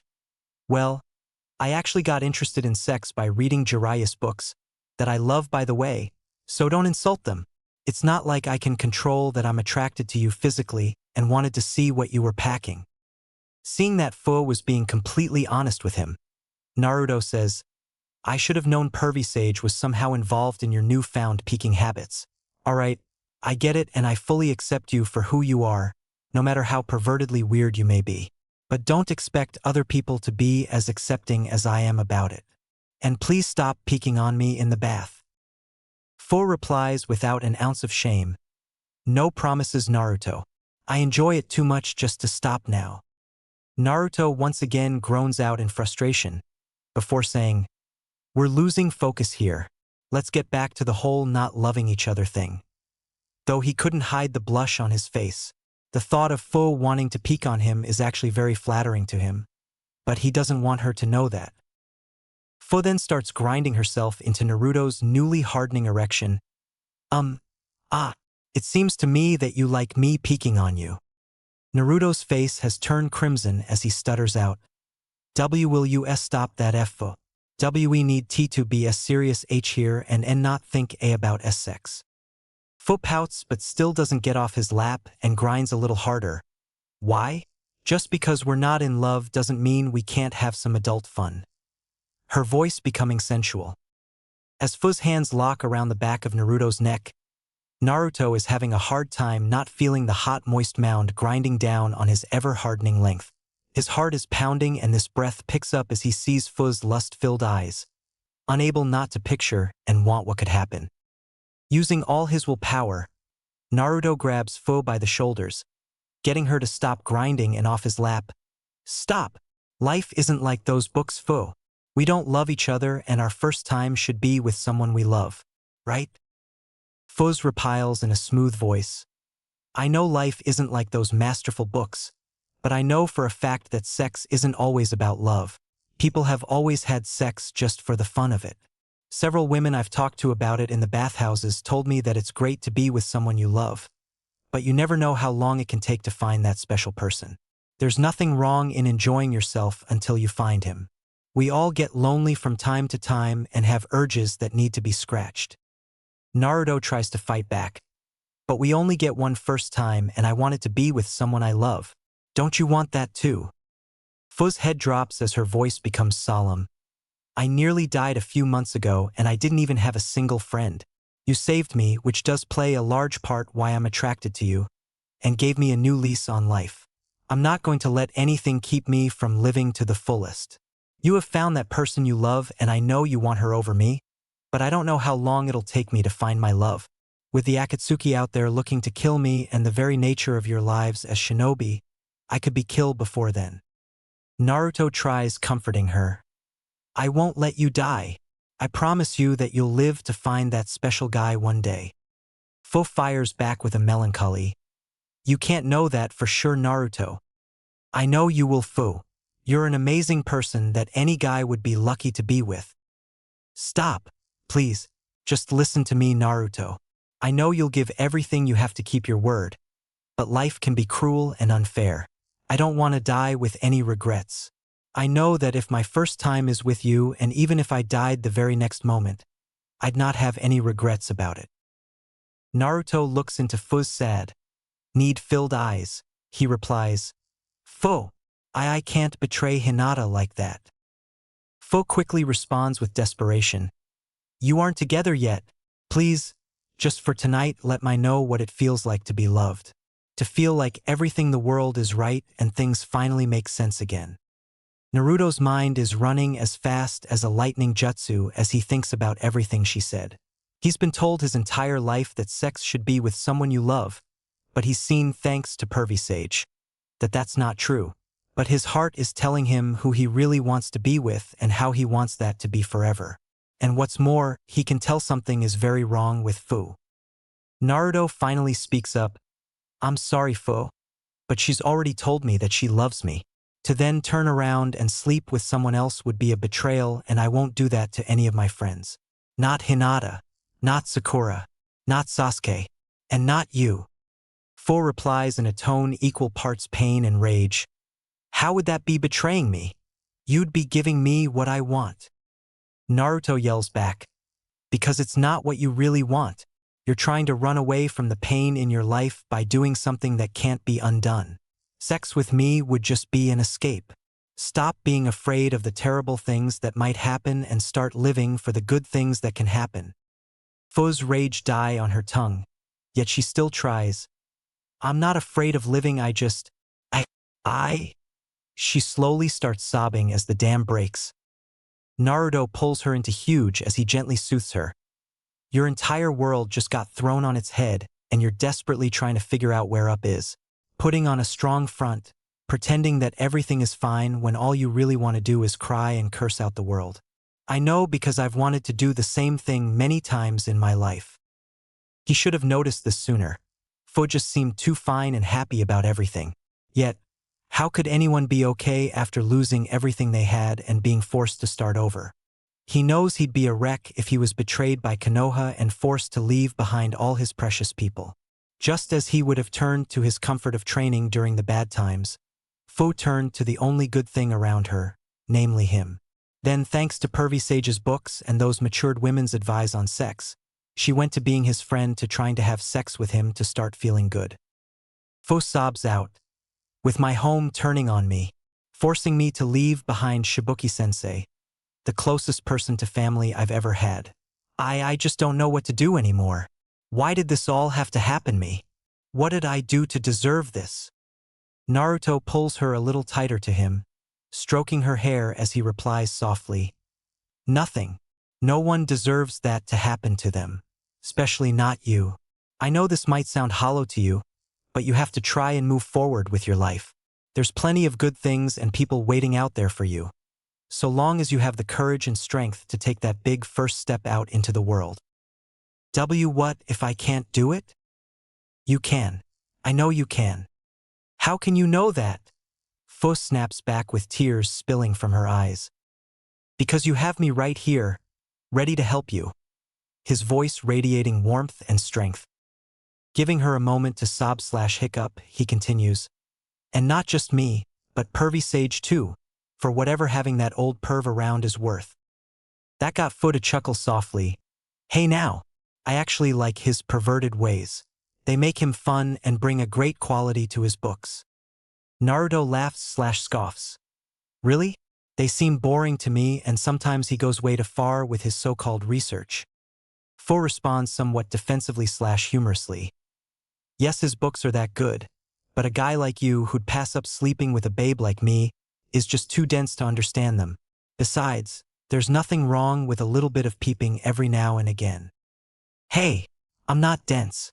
I just didn't want to take advantage of you. And there is plenty wrong with peeping on people. Feeling a little bit insulted. Fu innocently replies. Really? I thought I was the one trying to take advantage of you. Her index finger pressing into her cheek as she puts on a thinking posture. That time they both break off into laughter, just as the fireworks display goes into its final bursts, lighting up the sky in large series of colorful explosions, capturing both their attention for a few minutes. As the display comes to a close, Naruto says, even though he can't be with you anymore, I know Shibuki will always be with you, no matter where you go or what you do with your life, because he is the sun inside you that brightened up life and gave you hope for a better tomorrow, like Irika-sensei is for me. Fu places her hand over her heart as she thinks about Shibuki, remembering all the times he's helped her and made happy. From all the advice on being the very best kunoichi she can be, to all the gifts and words of kindness he'd give her. Even though she grew up lonely and without friends, despised by the village even. But thanks to her sensei, she always had a father and place to call home. As tears of joy and sadness pour down her face, knowing how loved she was and how she will no longer have him in her life, she can at least take solace in the fact that he'll always be a part of who she is. Thank you, Naruto. I almost fell into that dark place inside myself, ignoring what made me who I am and the people that helped me get here. I won't hide from world anymore with half-hearted smiles and desire.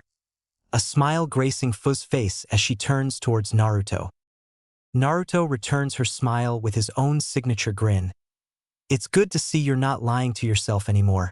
Now we can go back to being friends and you'll stop peeping like pervy sage. Chuckling at the end, Fu replies in a dumbfounded tone. Stop peeping? Whoever said that? I've discovered the woman inside myself and my attraction to the opposite sex. Why would I stop looking at the beauty that is the naked form? I certainly enjoyed gazing at your beautiful body. Oh, and by the way, that's a large package you're sporting, hot stuff. Eyeing Naruto up and down, visualizing his naked body. Naruto goes bright red from embarrassment as he yells back, Will you stop that? I thought you said you weren't going hide in desire anymore. Fu starts giggling. Just because I'm not going to hide in it doesn't mean I'm not going to indulge in my desires every now and again.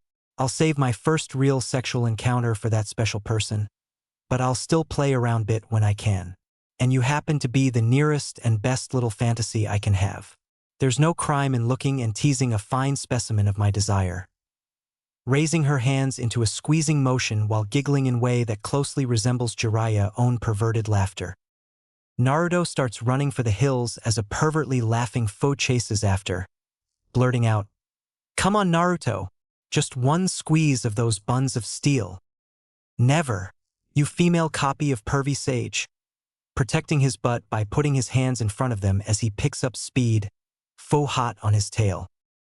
Though, from the grins on their faces and the laughter leaving their mouths, it's all in good fun.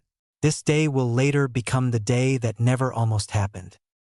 Jiraiya was watching from afar with his telescope, somewhat disappointed that they didn't help inspire his writing by having sex, but glad to see Fu finally coming out of her cocoon of denial.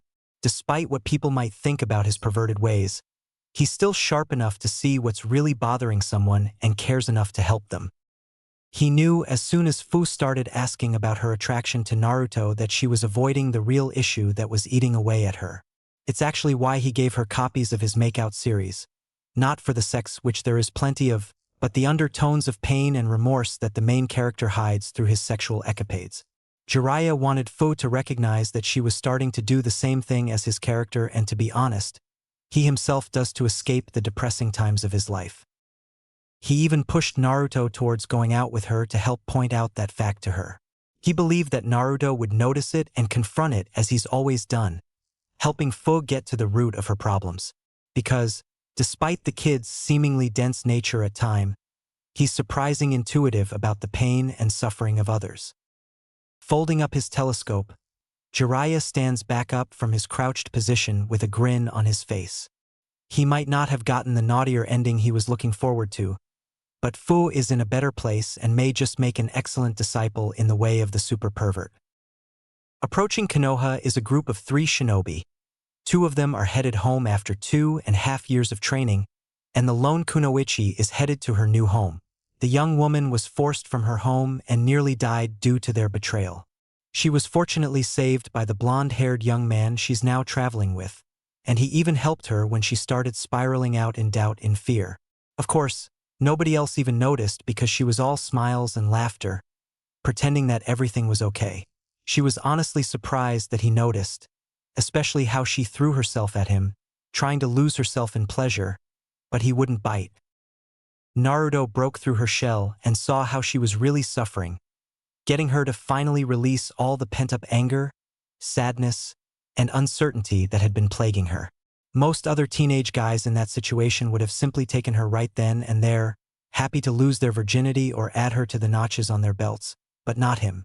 Even though she told him that she didn't love him, just lusted after him, which was true at that moment, she actually has fallen in love with Naruto. After that night, when Naruto looked past the sexual advances and understood her in a way that even she was trying to avoid, she started feeling things. Things that were different than the lust she has for his body. Not to say that she stopped peeking on him and occasionally sneaking in a grope during their spars, but these feelings are new to her. The closest she's ever been to feeling this way are the times Shibuki-sensei would do one of the many fatherly things he's done for her over the years, like throwing her a birthday party, giving her gifts, kissing away a boo-boo when she was little, and tucking her in at night while telling her that he loved her and to have sweet dreams. Yet, with the added fantasies and physical attraction, she knows that her feelings for Naruto are very different than the parent-child love she has for Shibuki-sensei. Fu knows that she wants to have a sexual relationship with Naruto, thanks to her ever-favorite make-out series. But does she really picture herself marrying him and having his whisker-faced children? Fu doesn't know for sure, but the last month with Naruto has been far more revealing to her than the previous 4 months of knowing him, mostly due to no longer hiding her pain anymore and letting herself be vulnerable around him. He's come to hold a special place in her heart from all the times he's held when she's cried, even not letting her deflect by trying to grope him, but making her express and confront her feelings. Naruto has taught Fu to stop running from her pain and to attack it head-on. She's shared with him the more painful moments in her life, the stuff she tried to block out herself, like doubting if Shibuki-sensei really loved when she overheard a conversation he had with an elder, talking about her as if she was just a weapon. How she cried herself to sleep for weeks after that, shutting everyone else out as she started retreating into a dark hole of pain and anger.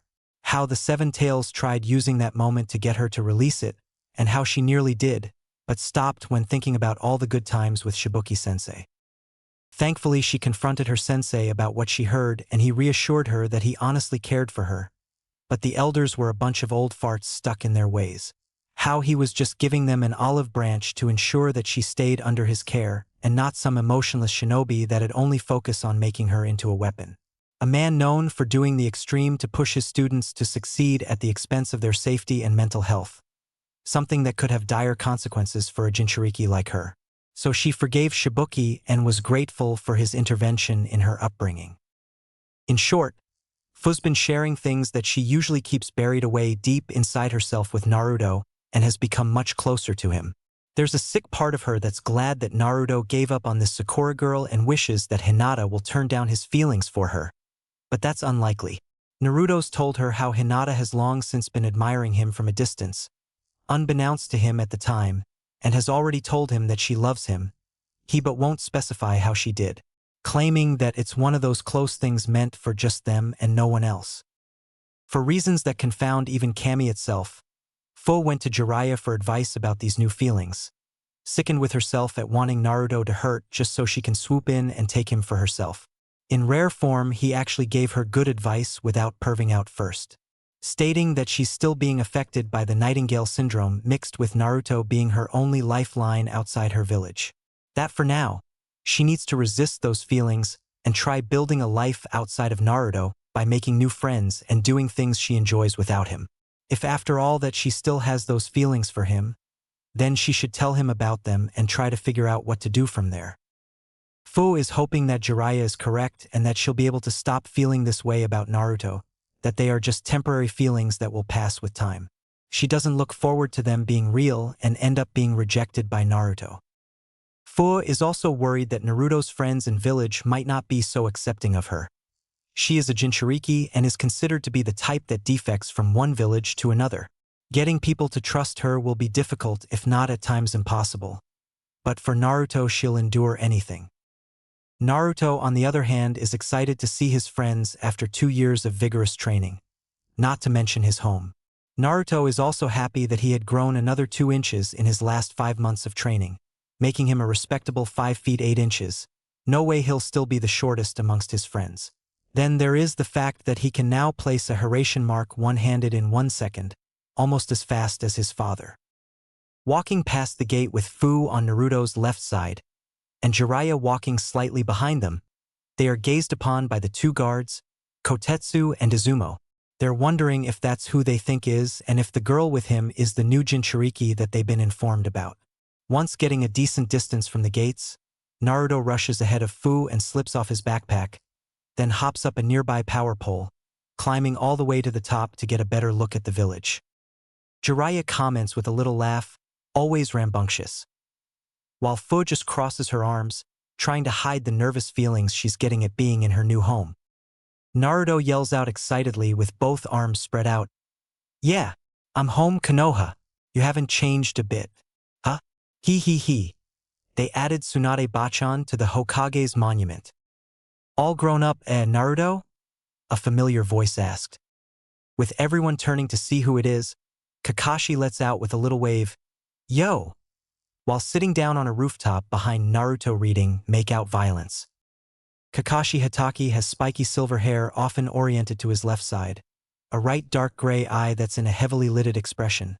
His left eye has a vertical scar going down it with a Sharingan, which is covered by his forehead protector when he's not using it. He also wears a mask that covers the lower half of his face, that prevents most of his face from being visible. The rest of his attire is the standard Konoha Jonin outfit.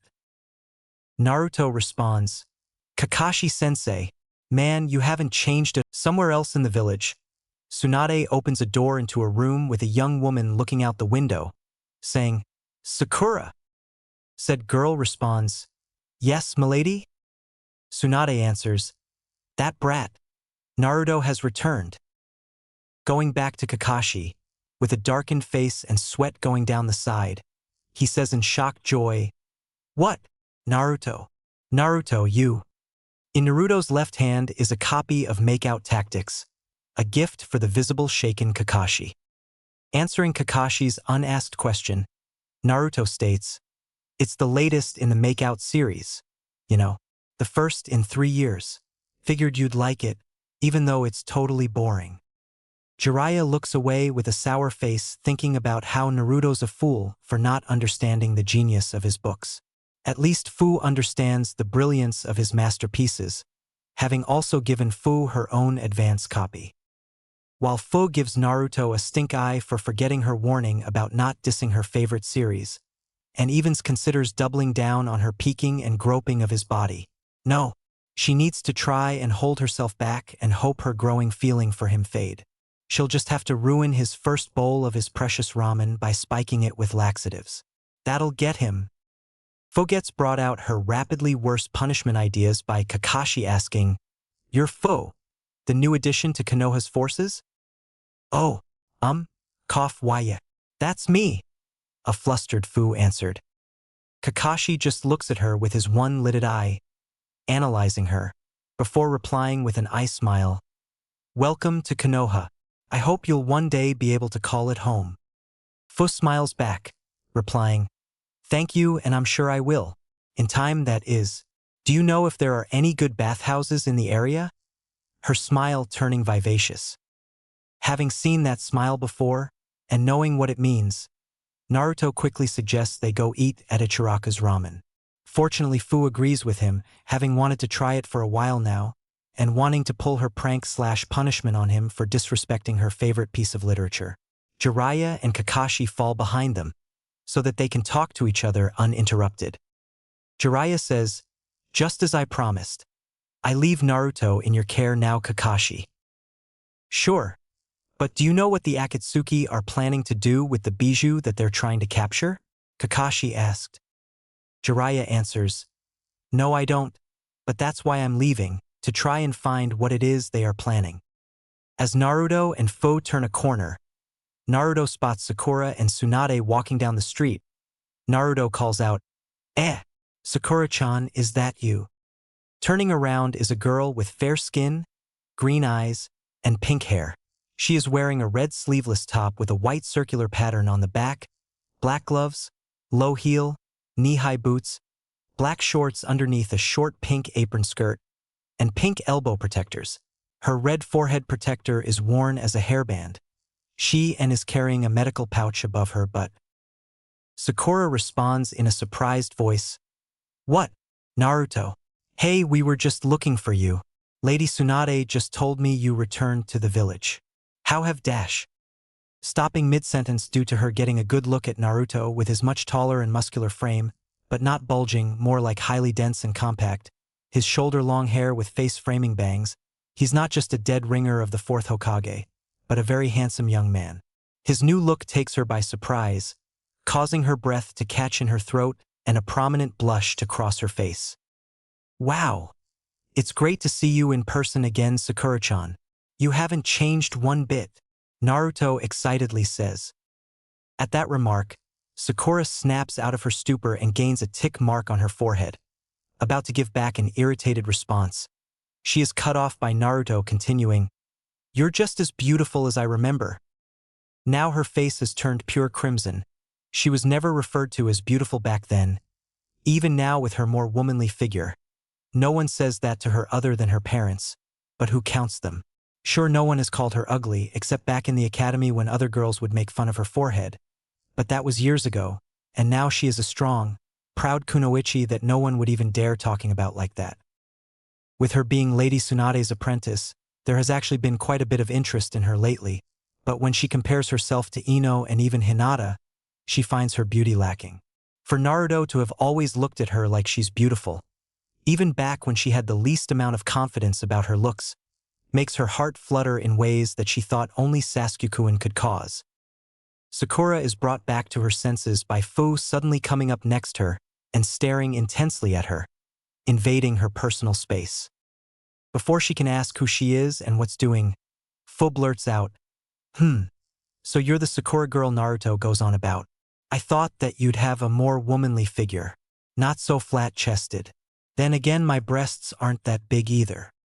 Sakura replies, What? What are you talking about? Who are you? I'm Fu. We actually met during the Chunin exams. I rescued your team from a giant scorpion. What I'm talking about is that Naruto's long-time crush isn't prettier than I am and has a similar build as me. Is Hinata's body type the same as ours? Considering how hard he was when I was grinding down into his cock, he certainly was into my body. Guess he has a type. Fu answered like it was the most common thing in the world, not realizing that she made it sound like Naruto is a player. A series of things happen at that bombshell Fu dropped. 1.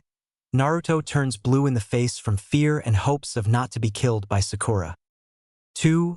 Jiraiya starts snickering with perverted laughs, imagining all the great material it'd make for Naruto's biography. 3. Kakashi just has a blush on his face/mask and thinks that Jiraiya may have had too big an influence on Naruto, his soon-to-be-dead student.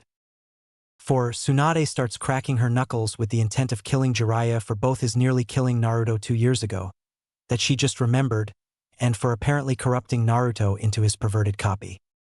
5. Fu is just standing there, completely unaware of what she just caused, looking absolutely innocent. Last but not least, Sakura starts shaking in an uncontrollably rage, right before punching Naruto into the ground, leaving a trench in his wake, stopping a few feet away with his upper body stuck in the ground. Stomping over to Naruto, Sakura yanks him out and grabs him by the collar, then starts shaking him viciously while yelling out, "What the hell kind of perverted crap have you been up to, Naruto? We haven't seen each other in over 2 years, and you think you can just go around feeling up girls? Do you have any idea how wrong that is? How did you think I'd feel about that? Huh? Not to mention your intent to drag Hinata into this. You've become some kind of sick, degenerate playboy who thinks he can just trick some naive girl into fulfilling your perverted fantasies. I'll beat some sense into you and set her straight."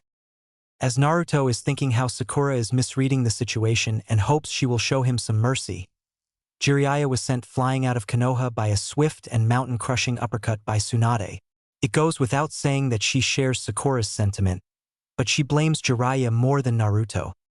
Kakashi simply stays quiet, knowing that getting either of the enraged woman's attention would be disastrous for his health. Fu, on the other hand, is outraged at Sakura and responds by giving her a strong right hook to the face, releasing Naruto in the process. Nobody hurts the man that saved her and who she's possibly falling for, and no one will treat her like a moron. As Sakura picks herself off the ground holding her left cheek, with a little blood come from her mouth, everyone's eyes are on Fu, who says, "What right do you have to judge Naruto? You've only been using him to get back your crush. Sure, Naruto wants to save him for his own reasons, but that doesn't take away how you used his feelings for you for your own purposes." That actually stops Sakura in her tracks, hitting very close to home. So what if he tried moving on with me? But he couldn't because he's in love with Hinata. He even told me how he still has feelings for you. But he also explained, with a pained expression that still hurts me, that he understands that you'll only ever be friends. He's moved on from you. Hinata's the girl he's trying to love now, not you. Oh, and Naruto's not some playboy. He turned me down even though I practically threw myself at him. That part feels like a kunai has stabbed Sakura in the heart, not understanding why. Seeing as she always wanted Naruto to stop pestering her for dates when they were kids. He even got me to see that I was just using sex to hide from my problems. All the times I was peeking on him in the bathhouses, or groping his amazing buns of steel and feeling up his washboard abs. Wanting to lick up the water glistening down his body and gab his huge "Foe!" Naruto yells out in embarrassment, trying to get her to focus. Fo scratches her cheek as she sheepishly replies, "Sorry, I got lost in the ever-beautiful naked form of a well-built man. Ha ha ha." I started to fall into one of the more steamer scenes from the Makeout series. That one stuns everyone listening in, not expecting a woman of any age to like Jiraiya's pervy books, let alone to be that perverted herself. Fo continues, getting back on point. I was using all of that to run away from the mess my life has become, and Naruto showed me that. He passed on sex with me to make sure I was really okay, having seen through my lust to seeing the pain. I feel like the lucky one. Any other guy would have just jumped at the opportunity to have sex. But Naruto's special. Fo proceeds to help pick Naruto up off the ground and lovingly touch his bruised face, checking to see if he's okay, trying desperately to push down the swell of emotions, telling her to kiss him and confess her love for him right there. But she was able to keep them down, not wanting to hurt Naruto if she really did stop feeling this about him later. After Fo's rant, it became perfectly clear that she's not some naive little girl, but a mature and perverted young woman. Tsunade realizes that it wasn't Naruto that was corrupted, but Fo. Apparently she has picked up several of Jiraiya's more unsavory habits, like peeping on people in the bath.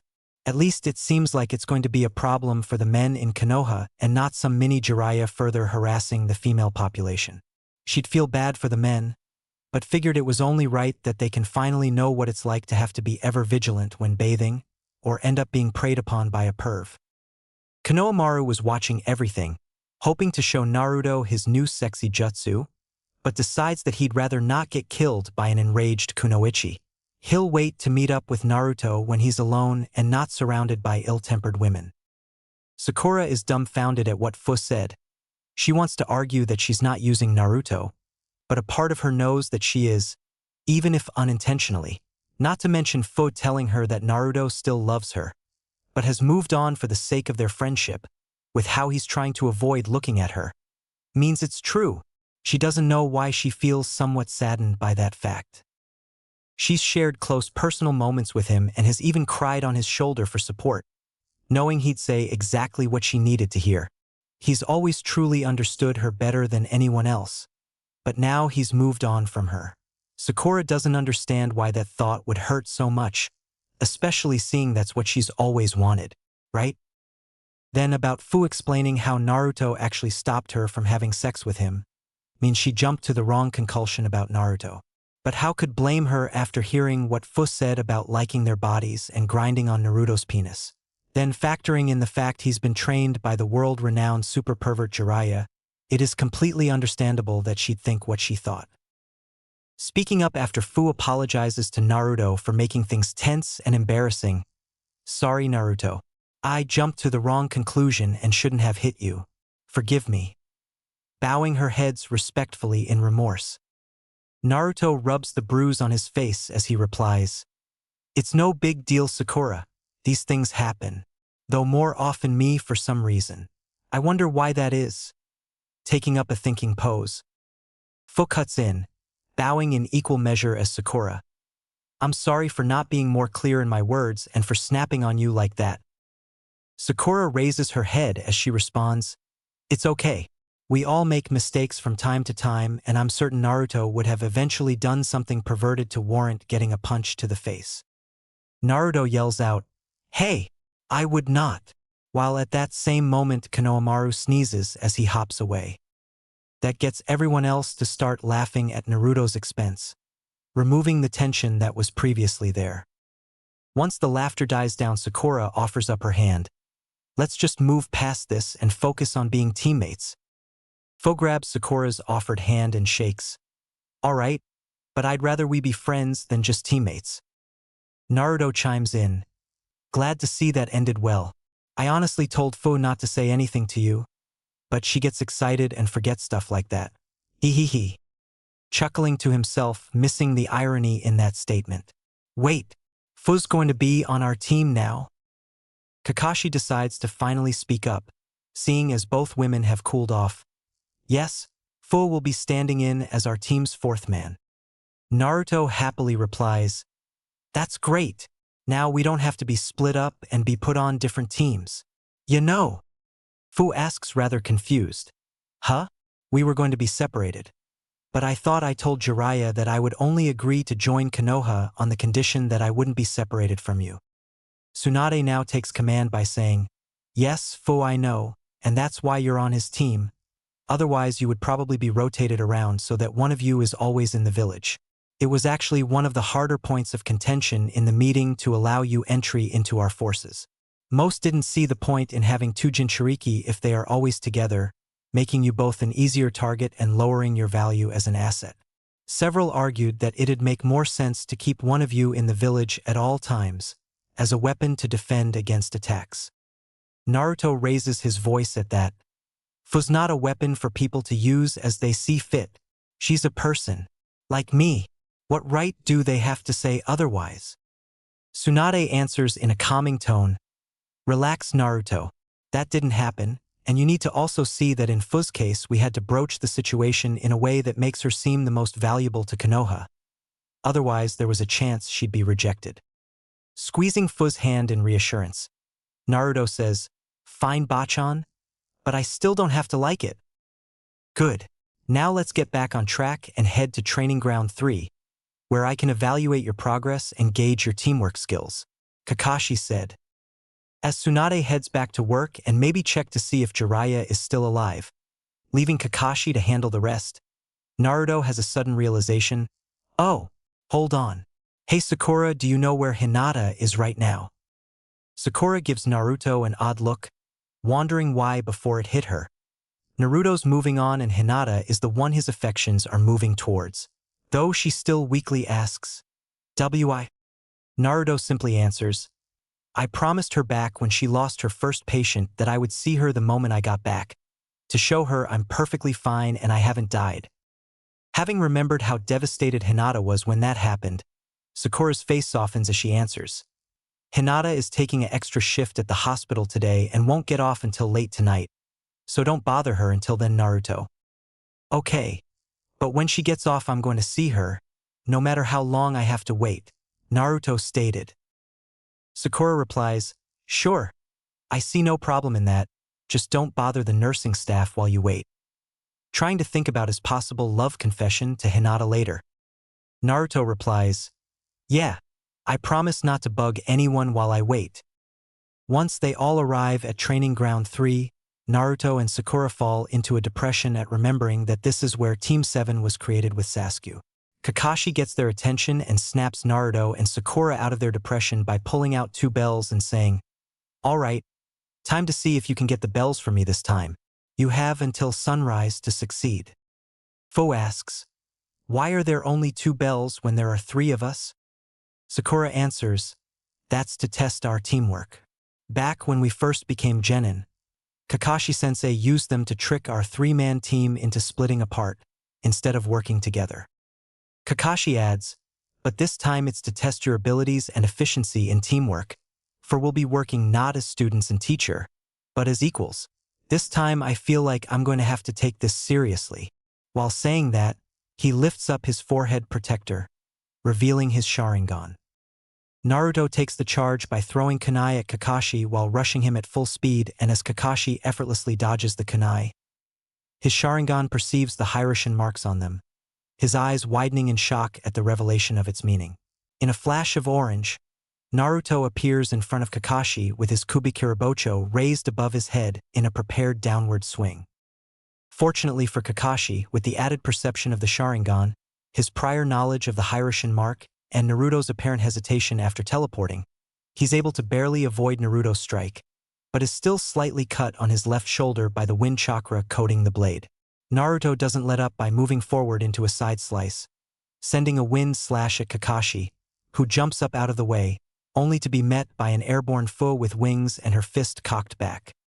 Just as her fist smashes into his face, he disappears in a puff of smoke, replaced by a log. Having lost sight of Kakashi, Naruto, Fu, and Sakura start looking all round for him, only for Sakura to come to the conclusion that he's underground and smashes her right fist into the ground, breaking it apart in a large crater, revealing a wide-eyed Kakashi. Fu is impressed with Sakura's strength. Naruto is mentally taking note not to piss off Sakura anytime soon, for she might actually kill him, and Kakashi is realizing that it wasn't just medical jutsu that Tsunade taught Sakura. Kakashi is very proud of both of them, remembering how easily he beat the both of them the first time they took the bell test and comparing their abilities to this time. Sakura is now a competent kunoichi with monster strength and top-notch medical prowess, while Naruto has astoundingly learned his father's Hiraishin and picked up sealing jutsu and kenjutsu like his mother, with the added skill of using wind chakra. Then there is Fu's ability to tap into her Bijuu's power with such control. Apparently Taki took great care in her training. Plus, there's how she can perfectly synchronizing with Naruto's attack to take him by surprise. Fu's strength is on par with Guy's, not quite as powerful as Sakura, but can still shatter boulders and bones. If it wasn't for his Sharingan and experience, not to mention all the training he's undergone to whip himself back into shape, he would have taken a lot of damage already. Several hours later, with the magnificent timing of Naruto's clones added to his unique Kenjusta style mixed with both the Hiraishin and wind release techniques, not to mention the well-placed earth Justa traps he sets up, Kakashi has taken quite a few gashes and cuts all over his body. Then there is the surprising teamwork of Fu and Sakura that has gotten him caught by Fu's net and a near-deadly punch from Sakura. Fortunately, he had been using a lightning clone that not just saved him but damaged both Fu and Sakura. He suspects that Fu has some kind of communication jutsu that allows them to silently talk to each other, if the sonic chakra wave his Sharingan sees emitted from Fu is any indicator. They've fallen back to regroup and heal their injuries, giving him a chance to get some rest that he desperately needs. It's only just became dusk out and he has a long way to go in holding them off till sunrise. Kakashi wasn't expecting them to be this good, sure much better, but he wasn't expecting to be this worn out this soon. Naruto's growth being the most surprising, having used a large amount of jutsu that takes even very talented shinobi years of training to master even just a few of the ones he's learned. Naruto's speed is at Guy's level, outside of using the inner gates, and taijutsu is equal with Lee's current level. The fact that he is now using Zabuza's blade is shocking, but even more so is the way he uses it. Repeatedly sealing and unsealing it in a moment's notice while in the middle of exchanging taijutsu, and using his clones to help maneuver both his body and the Kubikurabocho to land devastating attacks. He even hid a Hiraishin mark on it that even his Sharingan failed to notice, nearly taking the bells from him. Man, now it'll take forever for him to get back to reading his new book. With Fu, Sakura, and Naruto grouped together, having Sakura treat their injuries while they come up with a strategy to get the bells from Kakashi. Naruto says, "Damn, Kakashi-sensei is even tougher than I remember. His taijutsu is better than Lee's. His sense of smell is better than Kiba's. He's smarter than Shikamaru. His Sharingan's better than Sasuke's, and he has more jutsu than I do. My speed and strength are better than his, but with his Sharingan and superior taijutsu he has been countering my every move, even with you guys distracting him. How are we supposed to get the bells from him?" Sakura responds, "The real problem is Kakashi-sensei's Sharingan. As long as he has it in play, we'll never get close enough to take the bells." Fu adds, "Yeah, well, it's not just that. I have a secret jutsu that can blind even Sharingan. But with his sense of smell and sharp hearing we'd still fail to get the bells from him." Sakura asks, "Hey Naruto, do you know any jutsu that can hold Kakashi-sensei down for a bit?" Naruto answers, "Yeah, the dark swamp could capture him, but with his water-style jutsu he could easily wash it out. Plus if he were to add some lightning to it we'd be the ones getting hurt. Not to mention that with his own superior earth techniques, he could simply escape or even turn it against us." Sakura says, "What we need to do is blind his Sharingan, take out his hearing, and block his sense of smell all at once." Fu replies, "I can blind him no problem, but what can we do to take out his other senses?" An idea suddenly hits Naruto as he says, "Oh, I have an idea that might work."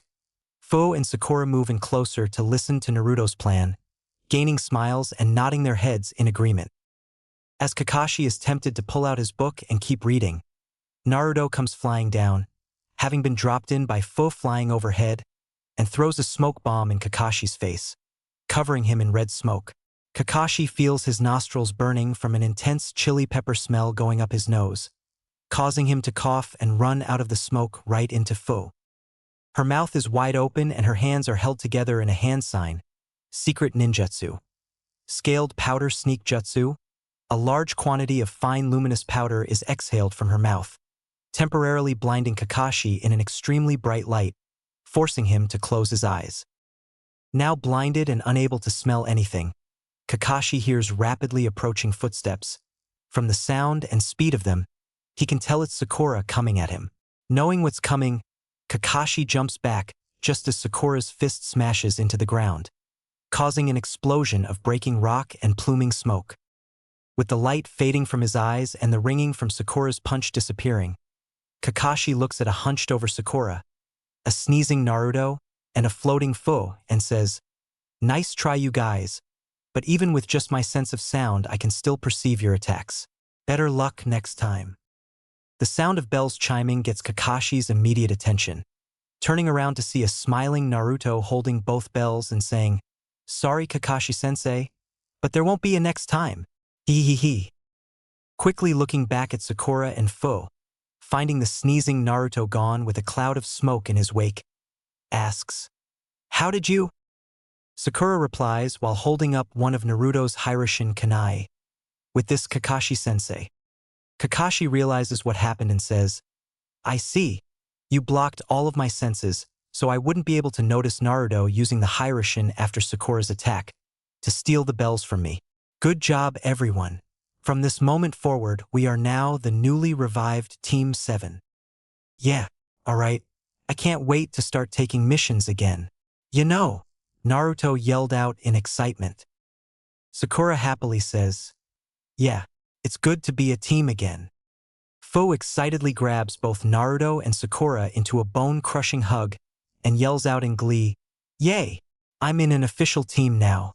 We're going to have so much fun and be the bestest friends ever. I can't believe I'm really getting to make real friends. It feels so great."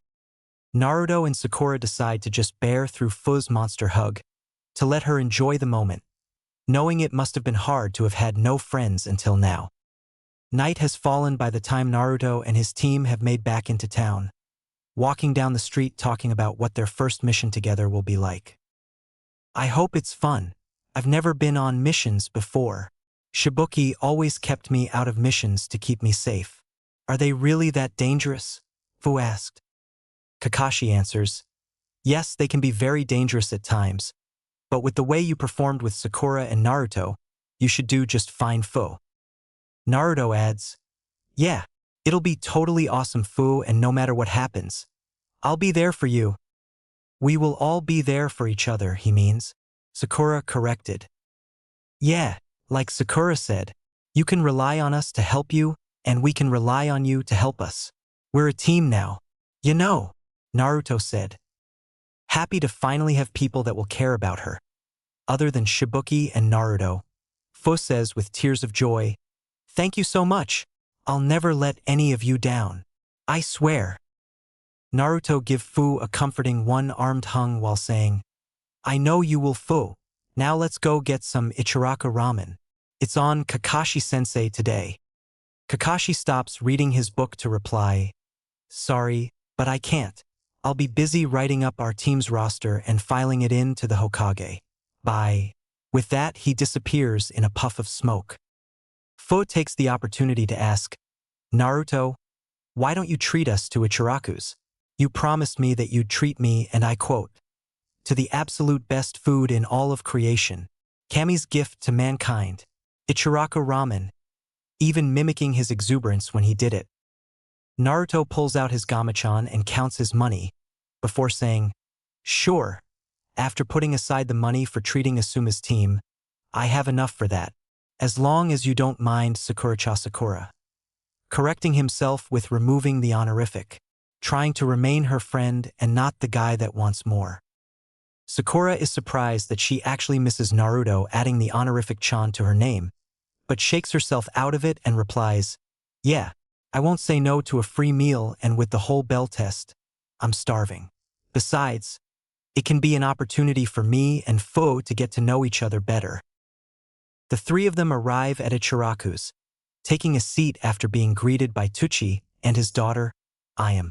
They were glad to see their favorite customer again, offering him and his friends a free bowl on the house, which they happily took.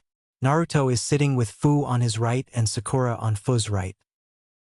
Ayam brings them their food while saying, "Here you go, 2 miso and 1 vegetable ramen on the house. Please enjoy your meal." Naruto responds, "Thanks Ayam Ne-chan. You know I will. I've been waiting for this for over 2 years. You know." Naruto dives into his bowl of ramen, slurping away at it like a man who was handed a glass of water after being lost in the desert, getting Fu to frown at not having enough time to spike his ramen. She'll have to wait for his next bowl and try to create an opening just as it's placed in front of him. Otherwise, it'll be too late. Sakura is looking at Fu eyeing Naruto with a wicked smirk on her face, getting her ask out of curiosity, "So Fu, how far did you and Naruto go?" That causes Naruto to start choking, while Ayam suddenly becomes far more interested in the new customer that's sitting by her favorite and most loyal customer.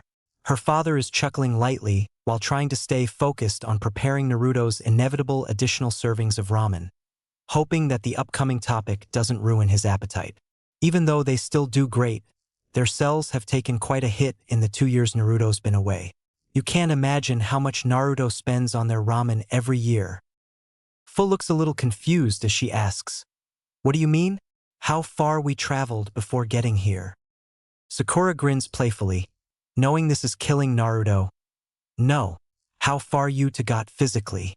You said you almost went all the way, right?" Naruto croaks out, Sakura," looking at her in shock, giving Fu the opening she needed to spike his ramen. Too fast of a civilian like I am to see. Sakura replies with barely contained humor. "What? I'm curious about your guys' relationship. How long did it last? What did you all do together? How many dates did you go on? That kind of stuff." Naruto whines out, "Can you guys not talk about that, please?" They just ignore Naruto's sad plea as Fu answers, "Well, it wasn't a long relationship. We've only known each other for a little over 5 months now and didn't even try anything until about a month ago." Ayam cuts in happily, "So you two only dated for a month?" Further depressing Naruto as she adds to his misery, muttering softly, "Not you two Ayam ne." Fu clarifies, "No, it was just for 1 day, but we were eyeing each other for a few months." Naruto mutters out, "More like you were peeping on me in bath for a few months." Sakura blushes at that while Ayam scolds Naruto in a sisterly way. "Naruto, women don't do that. You must have imagined it. Don't go around spreading such baseless rumor. You could ruin Fu's reputation." Fu cuts in without shame. "No, I was peeping on him quite often. And what a sight that was. I still drool a little when I think about. It's been several weeks since I last successfully got a good peek at Naruto's naked body." Sounding a little bit depressed at the end, Ayam turns crimson, too shocked to really reply, finding hard to believe that there is woman that'd so blatantly peek on men in bathhouses. That's what only the most perverted men tend to do, like Master Jiraiya of the legendary Sannin, that she was made aware of when she hit puberty by the anti-peeking society that was created due to said individual. It seems she'll have to update them later that a young kunoichi has joined that particular blacklist of offenders to look out for, but she doubts they will believe her and it's really more of an issue for the men of Konoha. Fu continues nonchalantly, "Anyways, we just went on 1 date at a local festival that ended with a fireworks display, which is where we started making out moments away from having sex when Naruto pulled back. So I'd say we just kissed and did some heavy petting. They moved on to have a relaxing meal while talking about their lives, hobbies, likes and dislikes, and the training they've respectfully had." Sakura finds Fu to be like a more intelligent Naruto with all the same energy and joyful outlook on life. Fu finds Sakura to be a kind, but short-tempered, person with a very high intellect and strong emotional attachments to her friends, who she hopes to be among. Naruto is just glad to see them getting along, considering that they actually started off exchanging blows, and is happily finishing his 6th bowl of ramen. Naruto is now satisfied with his ramen intake after scarfing down 20 bowls in the time it took Fu to eat 3 and Sakura to eat her 1 bowl. Seeing as everyone is done, Naruto pays for their food and asks, "Hey Sakura, do you think Hinata-chan is done with her shift yet?" Sakura pauses for a moment and thinks, putting her right index finger under her lips, before answering, "She should be getting off in about an hour from now. Are you going to wait for her at the hospital now? Or wait a while first?" Naruto answers, "I think I'll head off now so I can collect my thoughts while I wait, and that way you and Fu can spend some time getting to know each other better." Sakura responds, "Sure, no problem. Let's go, Fu." With Sakura taking off with Fu, Naruto heads off to the hospital to meet up with Hinata like he promised, and hopes she takes the whole dating Fu situation well. On his way there, he thinks about how he went from barely noticing Hinata to having strong romantic feelings for her. What really got him to the point of loving her was when she wrote him that regardless of whether or not he returns her feelings, that he'll always be the most precious person in her life. How he is the reason that she was able to change and find strength in herself when no one else did, and that even if he ends up with Sakura, she'll be happy just knowing that he's happy. Isn't true love being willing to let them go, so that they can find happiness, even if it's with someone else? If that's true, then Hinata's feelings for him are nothing short of true love, and how could he not fall for someone that cares about him that much? He wants to hit himself for nearly missing out on receiving Hinata's love for him. Pervy Sage was right, he was too focused on Sakura to see anyone else, but now he sees, and he won't let this opportunity pass him by. As Naruto comes out of his thoughts, he sees a bakery closing up for the night.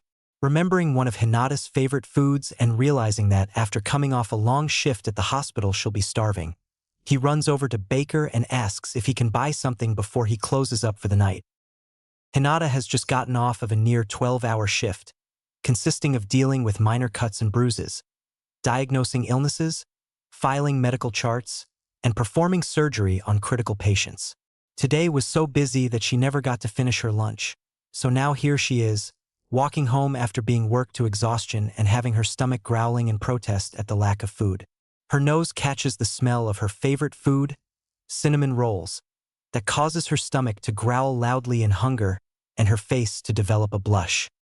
Naruto drops down in front of Hinata holding a bag of freshly baked and glazed cinnamon rolls, saying with a light chuckle, "It seems I was right that you'd be hungry after work. I hope I got enough for you, Hinata-chan." Hinata's blush turns full crimson at realizing that Naruto has appeared right in front her, hearing her stomach growling no less. When she looks up from her embarrassment, she ends up seeing a full-grown Naruto in his form-fitting clothes, showing off his well-developed body, causing her to faint while moistening her panties. Naruto catches her as she falls, making sure not to crush the bag of rolls he bought her. Having Hinata in his arms, he takes a real good look at her. Hinata's hair is still in the same Heim style, but has grown to her lower back and the framing strands have grown to shoulder length. She now wears a loose-fitting, lavender and cream hooded jacket with lavender cuffs over mesh armor, navy blue pants, black, low-heeled sandals, a black medical pouch above her butt, and her forehead protector cloth around her neck is black. Not to mention that her figure has become more womanly, with more pronounced hips and large breasts. Even though he never really cared about breast size, he's taking a real appreciation of Hinata's. Shaking off the lewd thoughts he's having about Hinata, he has to decide what to do with her now. It's not like he can just walk up to the Hyuga compound with an unconscious heiress in his arms. They'd probably attack him, assuming that he harmed her. He can't just take her back to his place. People would think that he kidnapped her with ill intentions and would inform authorities, putting him in hot water. As Naruto's thinking, an idea suddenly hits him. With a plan, he carries Hinata in the direction of the academy. Hinata wakes up, propped up against a tree, surrounded by a familiar clearing of trees. She's having a hard time remembering how she got here, but the wet and sticky feeling in her panties reminded her that she ran into Naruto and fainted after seeing how sexy he's become. She wants to start berating herself for embarrassing herself in front of Naruto-kun after not seeing him for 2 years. She's worked so hard these past 2 years to come into her own, finding real strength as a confident kunoichi who'll risk her life for her friends and village. How can she be so weak as to faint from just seeing the love of her life? Snapping Hinata out of her depression, Naruto asks, "Hinata, are you feeling better?" Looking up to find Naruto walking out of the shadows, Hinata's face starts to turn red, but she forces herself to focus on Naruto and responds, "Why yes, I'm fine Naruto-kun. Where are we? Wait, I know this place.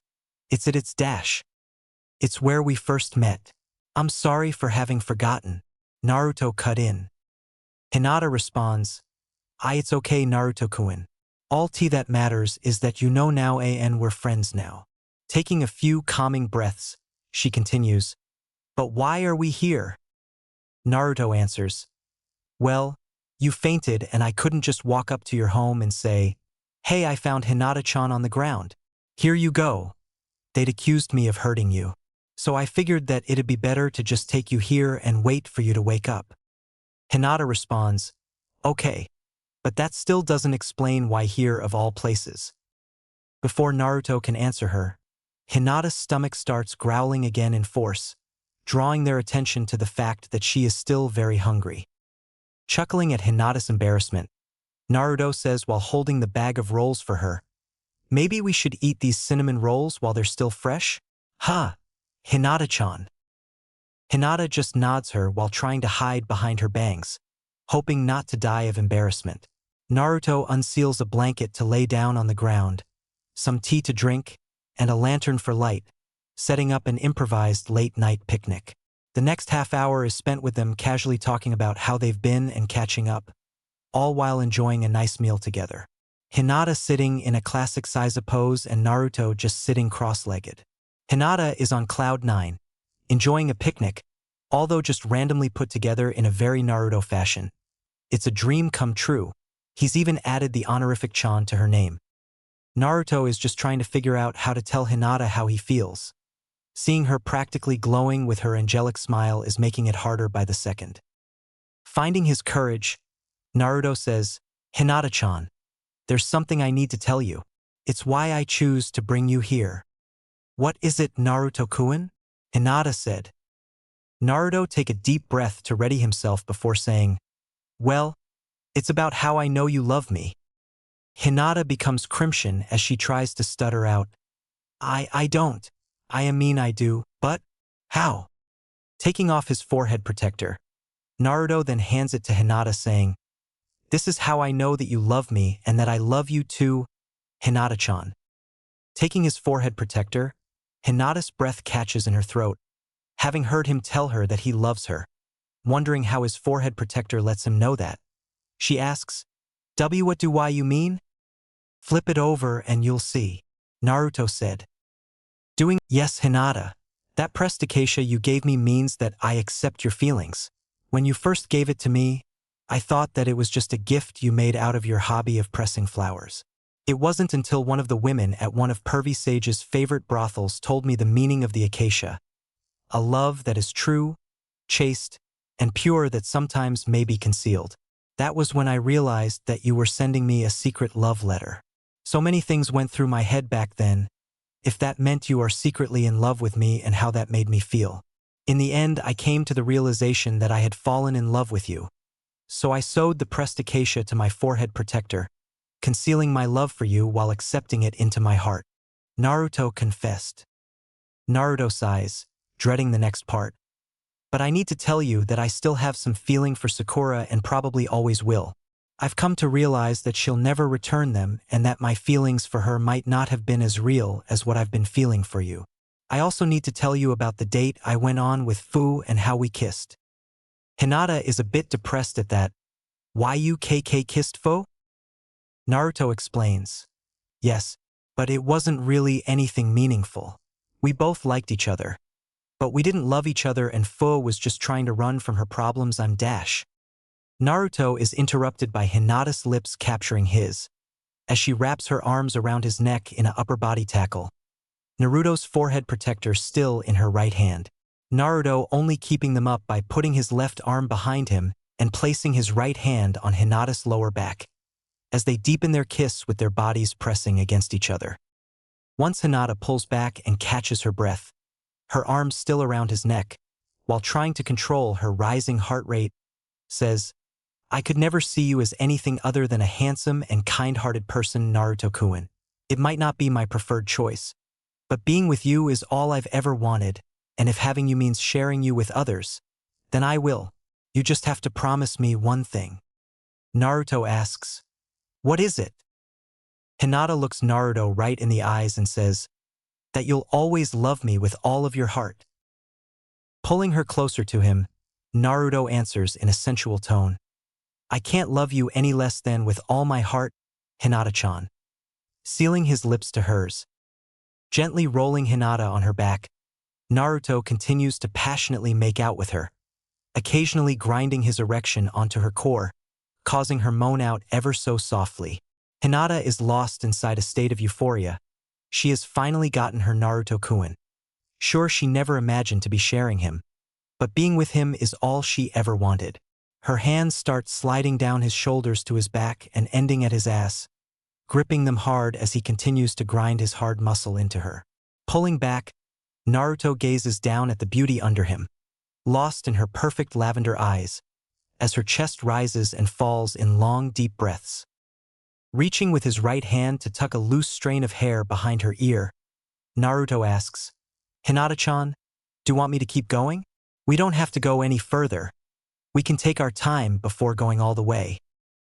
Hinata pulls him closer to her and says, "I want you to be my first, last and only, for as long as I shall live." Once more pressing her lips to his, their tongues locked in a dance, and their hips grinding into each other. Naruto takes his time, making sure that Hinata is fully satisfied and understands how beautiful she really is. He explores every inch of her body while pushing into orgasmic bliss, focusing on only her pleasure. By the end of it, Hinata has lost consciousness from the sensory overload. Seeing that Hinata has lost consciousness again, Naruto stands up, pulls on his boxers and pants, then grabs the blanket they were using for their picnic and proceeds to lay down next to Hinata, who unconsciously latches on to Naruto's side and covers them up. Naruto makes a shadow clone to clean up the area and gather their clothes up for them.